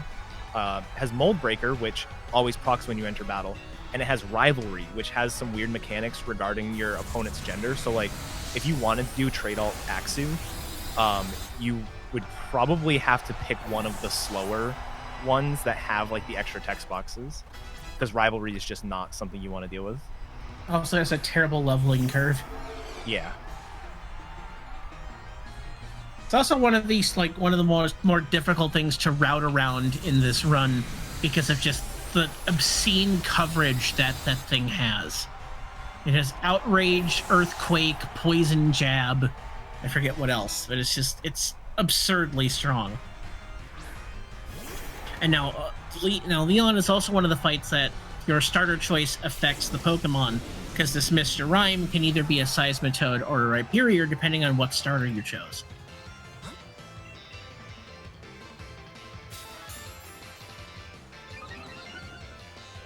And pretty much this thing exists to teeter dance. Thunderbolt, though. When is Grind Time alt trade? I think I vaguely gazed at it once. Not terrible. Mr. Mime gets, I think, Dazzling Gleam early. Yeah, and then you have that rule discussion whether you have to use Mime Junior or Mr. Mime directly. Yeah. Holy... Galarian Mime has an absurd amount of things that just exist for... You can actually start the game with Dazzling Gleam. Yep. That's also, gross. shoutouts to the Darkest Lariat animation. Last time we were going to see it. Hopefully it's gonna kill. Otherwise we'll see it again. There it is, the Gigantamax Charizard that was hyped up at the beginning of the game. So if this dies, time will be coming up soon. Oh wait, that was different. Okay. Well, it died. Oh, what? Ooh. Yeah, it doesn't play animations against Gigantamax pokes. Oh well. Well, time is coming up when the screen has faded to black completely. GG, garbage game.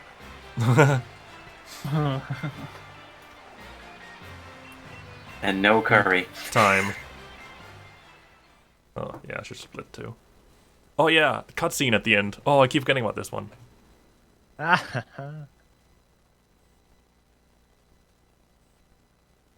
If it ever loads. There we The go. longest. There you go. I'm like, did your Switch die? Mom's here, Hop's here.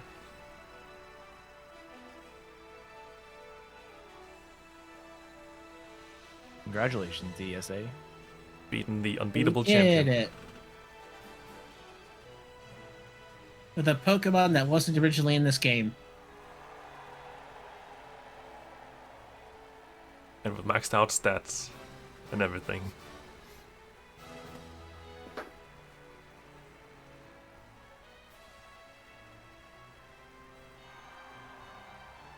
And now Cramorant.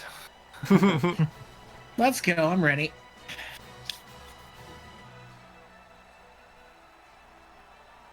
And Marnie and Bede are here because why not? Looking really thrilled for our victory.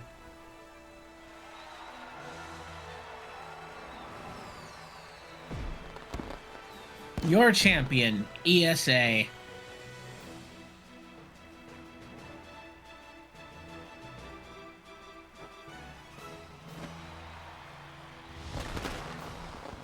Fireworks. So how are we killing time since we like half an hour ahead of estimate? I've got an idea. What's that idea? Your mom. Do you remember how Mom gave us like that small loan of $30,000? What's the most irresponsible thing we could do with that?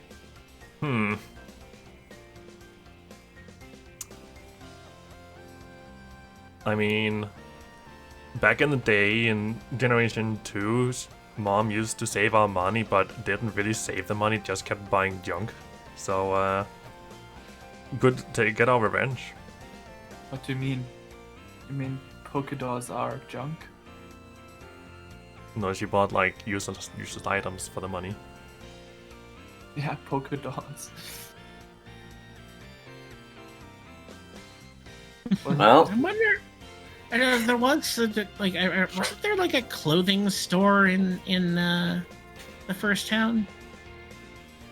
I believe there was. I think you should spend all your money on Oran berries. There'd be so many. You laugh. You actually have to use Oran berries for the Toxtricity route. He used Belch. Belch. Yeah.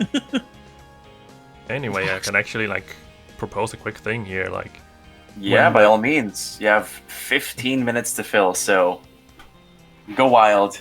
first Yikes. of all, we could. I'm actually gonna trade this Incineroar away. So Oh yeah. I would be. I'm gonna need a special code, and when whoever has a game ready and is the lucky winner of putting in that code can get this Incineroar. I keep hearing a lot of flex on Mom as well. We can do that afterwards. Yeah, we can I do guess. that afterwards. Guess we'll be flexing on Mom. Sorry, Charlotte. Should do a bid war for who gets the Incineroar. Send your Switch friend code by.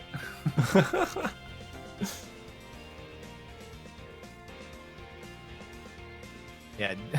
Donate with the 8-digit code that you want us to use. Yes. No sense involved. It's 8 digits now. They couldn't just make it 5 digits. No, 8. Can I port it to Smash? I mean, maybe.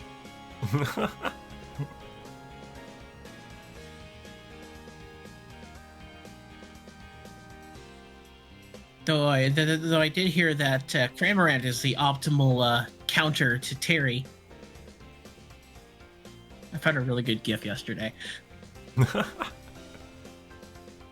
guess you should also like try and do an outro here and say, yeah, that was Pokemon Sword and Shield with the alt trade main Litten that you guys donated for. So hope you enjoyed everything, despite being really below estimate. But that's what we gotta do when we have 18 different options and not all of them are equally fast.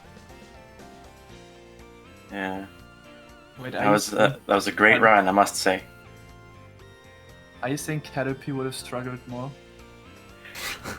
Maybe. Well, Sure would have. you know, do you think we might have time still for the curry? In those 15 minutes that we have to fill, now 12.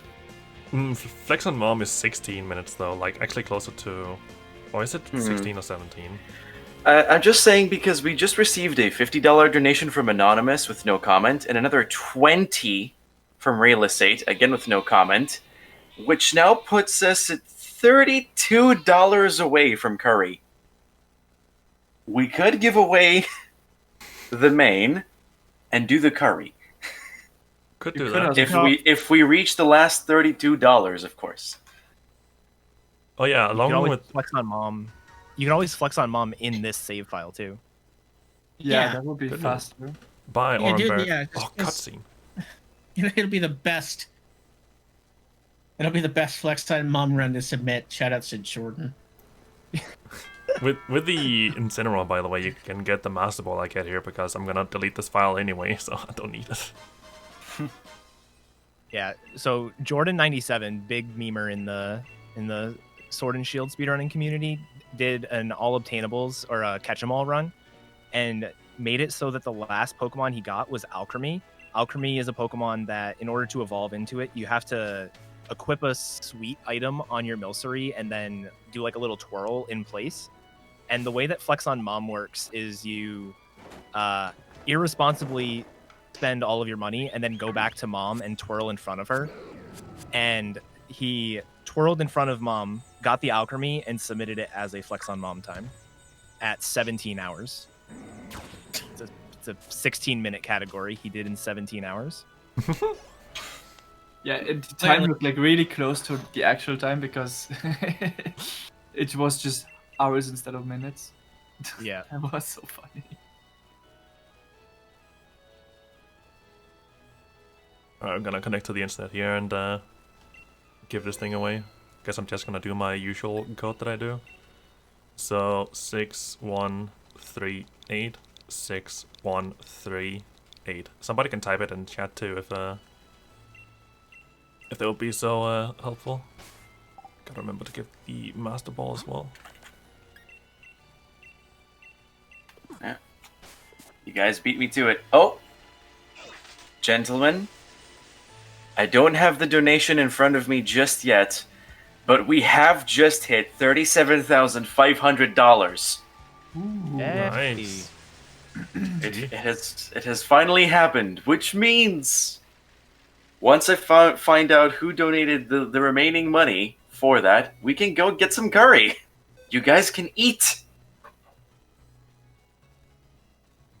See what we're I getting think you here. I think you From should take some treats before. oh, we're getting a Grookey boy. For the Incineroar. I can verify it was a $32 donation from Yarts saying, curry, please. Well, that's exactly what you're getting in a minute, if I'm not mistaken. And I just... think you should make some good curry and shake some trees too. But let me check something real quick. I can... Oh, dear. The gap between the two starters in Pokemon Blue is closer than ever. Charmander is at $251.62. The Bulbasaur is at $249.61. It's $2 between the two starters. So that bid war is not over yet. So keep those donations coming. They make a difference. Charmander gang, rise up. Oh wait. Gonna cost 80. Oh wait, this is the maximum? Oh yeah, I have one orange berry already. Then just... Oh, I can't carry any more orange berries.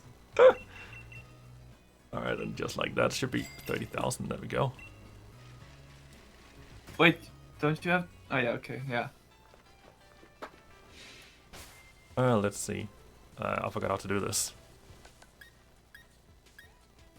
Take off the parka at least. Oh yeah, we're female, so we have to actually take it off. Why did I go out? Ah! Remove. Oh, it's all these uniforms, I guess. Yeah, you gotta talk to the shopkeeper. Oh, oh yeah, this is like just the dressing room. Okay. Yeah. Former world record holder, by the way. Not with female though. There we go. 30,000 for a casual tee. And Arcanine art. back to mom's place. So you don't get the full effect with what he's doing here, but keep in mind that at the very beginning of the game, Mom gives us exactly $30,000. So we spend the $30,000 we were given on the Arcanine t-shirt, and then we go show her to make her proud. Being really responsible with our money. Hi, Mom. That is also an actual category, by the way. What do you think, Mom?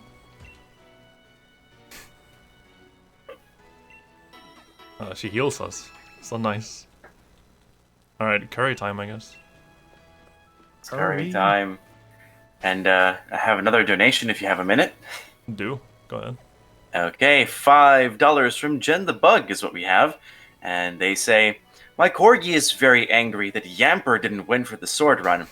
But she loves food and is now insisting I donate for curry. Let's start a $5 donation train for curry percent. Well, a little bit late on that because we already hit it, but your donation is we are grateful for your donation nonetheless. Thank you for your incredible generosity. Yeah, for sure. Thank you all for all your donations during this run and just ESA in general.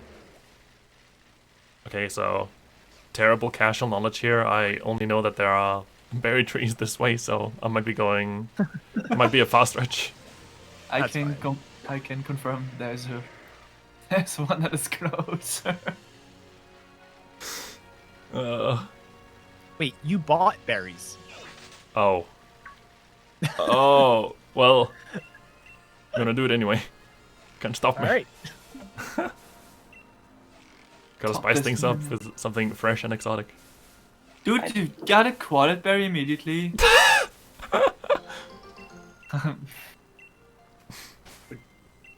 Ridiculous. Oh, let's see, camp.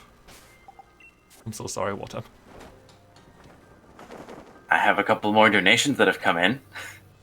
Go ahead. Go ahead. Here's one from somebody familiar. It's $8 from Bungie to the Tree, saying, for the crits, thanks, Retro. And their donation is going towards the Charmander for the Pokemon Blue run. And we then have $20 from Snugglebus saying, take my money! I'll take it! And they'll forward it along to the Alzheimer Fonden. And their donation's going to the bonus SM64 16-star run by Simply. So, oh, we also have another one. We have another donation. It's $10 from Anonymous going, go Team Bulbasaur! And that's going towards Bulbasaur. Let me see where that is standing. Ladies and gentlemen, Charmander's in the lead by 1 cent. Wow. Oh. It does not get closer than this. 1 cent is the difference here.